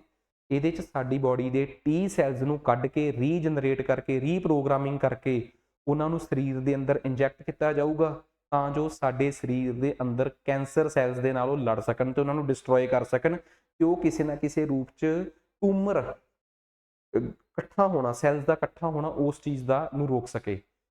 ਵਰਲਡ ਕੈਂਸਰ ਡੇ ਕਦੋਂ ਮਨਾਇਆ ਜਾਂਦਾ ਹੈ, ਤੇ ਇਸ ਵਾਰ ਦੇ ਵਰਲਡ ਕੈਂਸਰ ਡੇ ਦਾ ਥੀਮ ਕੀ ਹੈ, ਇਹ ਬੱਚੇ ਤੁਸੀਂ ਆਪ ਸਰਚ ਕਰਕੇ ਸਾਈਟ ਤੇ ਲਿਖਣਾ ਹੈ। ਲਓ ਜੀ ਨੈਕਸਟ, ਆ ਵੀ ਮੈਂ ਸਮਝਾਤਾ ਕਨਸੈਪਟ। ਅੱਗੇ ਆ ਗਿਆ LSST camera, legacy survey of space end time. ਕਹਿੰਦੇ ਦੁਨੀਆ ਦਾ ਸਭ ਤੋਂ ਵੱਡਾ ਡਿਜੀਟਲ ਕੈਮਰਾ ਜਿਹੜਾ ਕਿ ਸਪੇਸ ਦੇ ਵਿੱਚ, ਠੀਕ ਆ, ਸਾਡੀ ਦੁਨੀਆ ਦੇ ਵਿੱਚ ਬਹੁਤ ਜਿਹੜੇ ਅਜੀਬ ਜਿਹੇ ਐਸਟਰੋਨੋਮੀਕਲ ਇਵੈਂਟਸ ਆ, ਜਿਹੜੀਆਂ ਘਟਨਾਵਾਂ ਦਾ ਅੱਜ ਤੱਕ ਪਤਾ ਨਹੀਂ ਲੱਗਿਆ। ਕਹਿੰਦੇ ਨਾ ਕਿ ਦੁਨੀਆ 'ਚ 97-98% ਯੂਨੀਵਰਸ ਦੀ ਸਟੱਡੀ ਹਜੇ ਹੋ ਹੀ ਨਹੀਂ ਸਕੀ, ਜਿਹਦੇ 'ਚ ਡਾਰਕ ਮੈਟਰ ਆ ਤੇ ਡਾਰਕ ਐਨਰਜੀ ਆ। ਉਸ ਚੀਜ਼ ਨੂੰ ਦੀਆਂ ਫੋਟੋਜ਼ ਨੂੰ ਕਲਿੱਕ ਕਰਨ ਵਾਸਤੇ ਡਾਰਕ ਮੈਟਰ, ਡਾਰਕ ਐਨਰਜੀ ਤੇ ਹੋਰ ਇਹੋ ਜਿਹੇ ਐਸਟਰੋਨੋਮੀਕਲ ਸਪੇਸ 'ਚ ਹੋਣ ਵਾਲੀਆਂ ਘਟਨਾਕ੍ਰਮ ਜਿਨ੍ਹਾਂ ਦਾ ਅੱਜ ਤੱਕ ਪਤਾ ਹੀ ਨਹੀਂ ਲੱਗਿਆ, ਉਹਦੇ ਵਾਸਤੇ ਇੱਕ ਬਹੁਤ ਹਾਈ ਡੈਫੀਨੇਸ਼ਨ ਡਿਜੀਟਲ ਕੈਮਰਾ ਜਿਹੜਾ ਹੈ ਉਹ ਤਿਆਰ ਕੀਤਾ ਗਿਆ ਹੈ। ਮੰਨਿਆ ਜਾਂਦਾ 3200 ਮੈਗਾਪਿਕਸਲ ਦੀ ਰੈਜ਼ੋਲੂਸ਼ਨ ਹੈ ਇਸ ਕੈਮਰੇ ਦੀ, ਤੇ ਇਹਦੀ ਸਾਰੀ ਫੰਡਿੰਗ ਜਿਹੜੀ ਆ ਉਹ US department of energy office of science ਨੇ ਕੀਤੀ ਹੈ। ਤੇ ਇਸ ਕੈਮਰੇ ਨੂੰ ਵੈਰਾ ਸੀ ਰੂਬਿਨ ਆਬਜ਼ਰਵੇਟਰੀ, ਜਿਹੜੀ ਕਿ ਕੈਰੋ ਪੈਚਨ ਮਾਊਂਟੇਨ ਚਿੱਲੀ ਦੇ ਵਿੱਚ ਆ, ਉੱਥੇ ਇੰਸਟਾਲ ਕੀਤਾ ਗਿਆ ਹੈ। ਸੋ ਆ ਇੱਕ ਬੜਾ ਇੰਪੋਰਟੈਂਟ ਫੈਕਟ ਆ ਕਿ ਇਹਨੂੰ ਕਿੱਥੇ ਲਾਇਆ ਗਿਆ ਤੇ ਕਿਸ ਆਬਜ਼ਰਵੇਟਰੀ 'ਚ ਰੱਖਿਆ ਗਿਆ, ਇਹਦੀ ਫੰਡਿੰਗ ਕਿੱਥੋਂ ਹੋਈ ਹੈ, ਇਹ ਕਿੰਨੇ ਮੈਗਾਪਿਕਸਲ ਦਾ ਕੈਮਰਾ ਹੈ, ਠੀਕ ਆ। ਤੇ ਇਹ ਬਸ ਇਹਦੇ ਬਾਰੇ ਇਹ ਆ। ਤੇ ਹਾਂ, ਇਹਦਾ ਮੋਟਿਵ ਕੀ ਹੈ, ਸਪੇਸ ਦੇ ਵਿੱਚ ਜੋ ਡਾਰਕ ਮੈਟਰ ਤੇ ਡਾਰਕ ਐਨਰਜੀ, ਸ਼ਾਇਦ ਬੱਚੇ ਤੁਹਾਨੂੰ ਇਹ ਗੱਲ ਬੜੀ ਕਲੀਅਰ ਹੋਵੇ ਕਿ ਸਪੇਸ ਦਾ 95-96% ਹਿੱਸਾ ਉਹ ਆ ਜਿਹੜਾ ਅਨਡਿਸਕਵਰਡ ਆ, ਉਹਦੇ 'ਚ ਬਹੁਤ ਵੱਡਾ ਹਿੱਸਾ ਡਾਰਕ ਐਨਰਜੀ ਦੇ ਰੂਪ 'ਚ ਤੇ ਬਹੁਤ ਵੱਡਾ ਹਿੱਸਾ ਡਾਰਕ ਮੈਟਰ ਦੇ ਰੂਪ 'ਚ। ਯੂਨੀਵਰਸ ਵਾਲੇ ਚੈਪਟਰ 'ਚ ਅਸੀਂ ਡਿਟੇਲ 'ਚ ਪੜ੍ਹਦੇ ਹਾਂ ਕਿ what is dark matter and what is dark energy. ਜਿਹੜੇ ਬੱਚੇ PCS ਪ੍ਰੀ ਦੇ ਸਿਲੇਬਸ ਦੇ ਵਿੱਚ, PCS ਪ੍ਰੀ ਦੇ ਵਿੱਚ ਇਨਰੋਲਡ ਨੇ, ਉਹਨਾਂ ਦੇ ਨਾ ਫੋਲਡਰ ਦੇ ਵਿੱਚ ਇੱਕ ਸਾਇੰਸ ਟੈਕ ਫੋਲਡਰ ਆ, ਉਹਦੇ 'ਚ ਯੂਨੀਵਰਸ ਇੱਕ ਟੌਪਿਕ ਆ, ਬੜੀ ਡਿਟੇਲ ਦੇ ਵਿੱਚ ਕੀਤਾ ਗਿਆ ਹੈ, ਉੱਥੇ ਇਸ ਚੀਜ਼ ਨੂੰ ਕਵਰ ਕਰਨ ਦੀ ਕੋਸ਼ਿਸ਼ ਕੀਤੀ ਗਈ ਹੈ। ਨੈਕਸਟ, ਉਸ ਤੋਂ ਬਾਅਦ ਅੱਗੇ ਆ ਜਾਓ, ਮੈਨ 5CV ਵੈਕਸੀਨ। ਇਹ ਬੇਸਿਕਲੀ ਇੱਕ ਡਿਜ਼ੀਜ਼ ਹੁੰਦੀ ਆ ਦੈਟ ਇਜ਼ ਮੈਨਿਨਜਾਈਟਿਸ। ਸਾਡੇ ਨਾ ਸਰੀਰ ਦੇ, ਸਾਡੇ ਬ੍ਰੇਨ ਦੇ ਉੱਪਰ ਇੱਕ ਮੈਂਬਰੇਨ ਹੁੰਦੀ ਆ ਦੈਟ ਇਜ਼ ਮੈਂਬਰੇਨ ਦਾ ਨਾਮ ਆ, ਸੌਰੀ ਮੇਰੇ ਦਿਮਾਗ 'ਚ, ਹਾਂ ਮੈਨਿਨਜਸ, ਠੀਕ ਹੈ। ਸੋ ਉਹਦੇ ਨਾਲ ਸੰਬੰਧਿਤ ਇੱਕ ਡਿਜ਼ੀਜ਼ ਆ ਮੈਨਿਨਜਾਈਟਿਸ। ਸੋ ਕਹਿੰਦੇ ਆ ਜੀ ਉਸ ਡਿਜ਼ੀਜ਼ ਨਾਲ ਰਿਲੇਟਡ ਇੱਕ ਜਿਹੜੀ ਸਭ ਤੋਂ ਪਹਿਲੀ ਇੱਕ ਵੈਕਸੀਨ ਆ ਮੈਨ 5CV। ਨਾਈਜੀਰੀਆ ਦੁਨੀਆ ਦਾ ਪਹਿਲਾ ਦੇਸ਼ ਆ ਜਿਹੜਾ ਇਸ ਵੈਕਸੀਨ ਨੂੰ ਲਾਂਚ ਕਰਨ ਜਾ ਰਿਹਾ ਹੈ। ਉਹਦੀ ਵਜ੍ਹਾ ਇਹ ਆ ਕਿ ਬਿਕੋਜ਼ ਮੰਨਿਆ ਜਾਂਦਾ ਹੈ ਕਿ ਵੈਸੇ ਤਾਂ ਦੇਖੋ ਇਹ ਡਿਜ਼ੀਜ਼ ਆ ਜਿਹੜੀ ਉਹ ਕਿਸੇ ਵੀ ਪੈਥੋਜਨ ਕਰਕੇ ਹੋ ਜਾਂਦੀ, ਵਾਇਰਸ ਤੋਂ ਵੀ ਹੋ ਜਾਂਦੀ ਆ, ਬੈਕਟੀਰੀਆਸ ਤੋਂ ਵੀ ਹੋ ਜਾਂਦੀ ਆ, ਤੇ ਹੋਰ ਵੀ ਇਹਦੇ ਕਈ ਕਾਰਨ ਦੱਸੇ ਜਾਂਦੇ ਆ, ਫੰਜਾਈ ਤੋਂ ਵੀ ਹੋ ਜਾਂਦੀ ਆ। ਪਰ ਮੇਨ ਜਿਹੜੀ ਇਹ ਡਿਜ਼ੀਜ਼ ਨਾਈਜੀਰੀਆ ਦੇ ਵਿੱਚ ਦੇਖੀ ਗਈ ਹੈ ਨਾ, ਉਹ ਇੱਕ ਬੈਕਟੀਰੀਏ ਦੀ ਕਿਸਮ ਤੋਂ ਹੋ ਰਹੀ ਆ, ਤੇ ਉਸ ਦਾ ਨਾਮ ਆ ਮੈਨਿਨਜੋਕੋਕਸ ਬੈਕਟੀਰੀਆ। ਸੋ ਉਸ ਬੈਕਟੀਰੀਅਲ ਮੈਨਿਨਜਾਈਟਿਸ ਡਿਜ਼ੀਜ਼ ਆ ਜਿਹੜੀ ਬੈਕਟੀਰੀਆ ਤੋਂ ਹੁੰਦੀ ਆ, ਉਹਦੇ ਵਾਸਤੇ ਸਪੈਸ਼ਲੀ ਮੈਨ 5CV ਵੈਕਸੀਨ ਲਾਂਚ ਕੀਤੀ ਗਈ ਹੈ। ਤੇ WHO ਦੀ ਵੀ ਕਮਿਟਮੈਂਟ ਆ ਕਿ 2030 ਤੱਕ ਅਸੀਂ ਮੈਨਿਨਜਾਈਟਿਸ ਨੂੰ ਦੁਨੀਆ ਦੇ ਵਿੱਚੋਂ ਐਲੀਮੀਨੇਟ ਕਰਨਾ ਹੈ। ਉਸੇ ਟਾਰਗੇਟ ਤੇ ਚੱਲਦੇ ਹੋਏ ਇਹ ਆ, ਮੈਨਿਨਜਾਈਟਿਸ ਇੱਕ ਸੀਰੀਅਸ ਇਨਫੈਕਸ਼ਨ ਆ ਜਿਹੜੀ ਕਿ ਬ੍ਰੇਨ ਤੇ ਸਪਾਈਨਲ ਕੋਰਡ ਦੇ ਉੱਪਰ ਜਿਹੜੀ ਕਵਰ ਹੁੰਦੀ ਆ ਮੈਨਿਨਜਸ, ਸੋ ਉਸ ਮੈਂਬਰੇਨ ਦੀ ਨੂੰ ਅਫੈਕਟ ਕਰਨ ਵਾਲੀ ਇੱਕ ਡਿਜ਼ੀਜ਼ ਆ। ਸੋ ਇਸ ਡਿਜ਼ੀਜ਼ ਨੂੰ ਵੈਸੇ ਤਾਂ ਕਈ ਪੈਥੋਜਨਸ ਇਹਦੇ ਲਈ ਜ਼ਿੰਮੇਵਾਰ ਆ। ਪੈਥੋਜਨ ਦਾ ਮਤਲਬ ਹੁੰਦਾ ਉਹ ਜੀਵਾਣੂ ਜਿਹੜੇ ਕਿਸੇ ਬਿਮਾਰੀ ਦੇ ਪੈਦਾ ਹੋਣ ਦੀ ਜ਼ਿੰਮੇਵਾਰ ਆ। ਉਹ ਕੋਈ ਬੈਕਟੀਰੀਆ ਵੀ ਹੋ ਸਕਦਾ, ਫੰਜਾਈ ਵੀ ਹੋ ਸਕਦਾ, ਪ੍ਰੋਟੋਜ਼ੋਆ ਵੀ ਹੋ ਸਕਦਾ, ਉਹ ਕੋਈ ਵਾਇਰਸ ਵੀ ਹੋ ਸਕਦਾ ਹੈ। ਮੰਨਿਆ ਜਾਂਦਾ ਕਿ ਇਹ ਤਾਂ ਹਰ ਇੱਕ ਪ੍ਰਕਾਰ ਦੇ ਉੱਥੋਂ ਹੁੰਦੀ ਆ, ਪੈਥੋਜਨ ਤੋਂ ਹੋ ਜਾਂਦੀ ਆ, ਪਰ ਮੇਨਲੀ ਜਿਹੜੀ ਸਭ ਤੋਂ ਖਤਰਨਾਕ ਆ ਉਹ ਕਿੱਥੋਂ ਹੋਣ ਵਾਲੀ ਆ? ਬੈਕਟੀਰੀਆ ਤੋਂ। ਹਾਂ, ਇੰਪੋਰਟੈਂਟ ਗੱਲ, ਦੁਨੀਆ ਦਾ ਪਹਿਲਾ ਕਿਹੜਾ ਦੇਸ਼ ਆ ਜਿਹੜਾ ਬੈਕਟੀਰੀਆ ਰਿਲੇਟਡ ਜੋ ਮੈਨਿਨਜਾਈਟਿਸ ਡਿਜ਼ੀਜ਼ ਆ ਉਹਦੇ ਲਈ ਇੱਕ ਵੈਕਸੀਨ ਲੈ ਕੇ ਆ ਰਿਹਾ ਹੈ? ਇੱਕ ਅਫਰੀਕਨ ਕੰਟਰੀ ਆ, ਦੈਟ ਇਜ਼ ਨਾਈਜੀਰੀਆ। ਸੋ ਉਮੀਦ ਕਰਦਾ ਇਸ ਵੈਕਸੀਨ ਨਾਲ ਰਿਲੇਟਡ ਖਬਰ ਵੀ ਤੁਹਾਨੂੰ ਚੰਗੀ ਤਰ੍ਹਾਂ ਸਮਝ ਆ ਗਈ ਹੋਊਗੀ। ਨੈਕਸਟ, ਉਸ ਤੋਂ ਬਾਅਦ ਇੰਡੀਆ ਦਾ ਪਹਿਲਾ ਪ੍ਰਾਈਵੇਟਲੀ ਬਣਿਆ ਸੈਟੇਲਾਈਟ। ਬੱਚੇ, ਆਹ ਰੌਕਟ ਹੁੰਦਾ ਹੈ, ਰੌਕਟ ਦੇ ਵਿੱਚ ਜੋ ਰੱਖ ਕੇ ਆਪਾਂ ਉੱਪਰ ਲੈ ਕੇ ਜਾਂਦੇ ਆ ਉਹ ਕੀ ਆ ਜੀ? ਸੈਟੇਲਾਈਟ। ਟਾਟਾ ਨੇ ਲਾਂਚ ਕੀਤਾ ਹੈ ਇੰਡੀਆ ਦਾ ਪਹਿਲਾ ਆਰਮੀ ਵਾਸਤੇ ਇੱਕ ਸੈਟੇਲਾਈਟ ਆ, ਜਿਹਨੂੰ ਕਿ ਰੌਕਟ ਨਹੀਂ ਇੰਡੀਆ ਦਾ, ਸਪੇਸ ਐਕਸ, ਅਮਰੀਕਾ ਦੀ ਕੰਪਨੀ ਆ ਸਪੇਸ ਐਕਸ, ਉਹਦਾ ਇੱਕ ਰੌਕਟ ਆ ਫਾਲਕਨ, ਉਹਦੇ 'ਚ ਰੱਖ ਕੇ ਇੰਡੀਆ ਦਾ ਇੱਕ ਪ੍ਰਾਈਵੇਟ ਸੈਟੇਲਾਈਟ ਜਿਹੜਾ ਹੈ।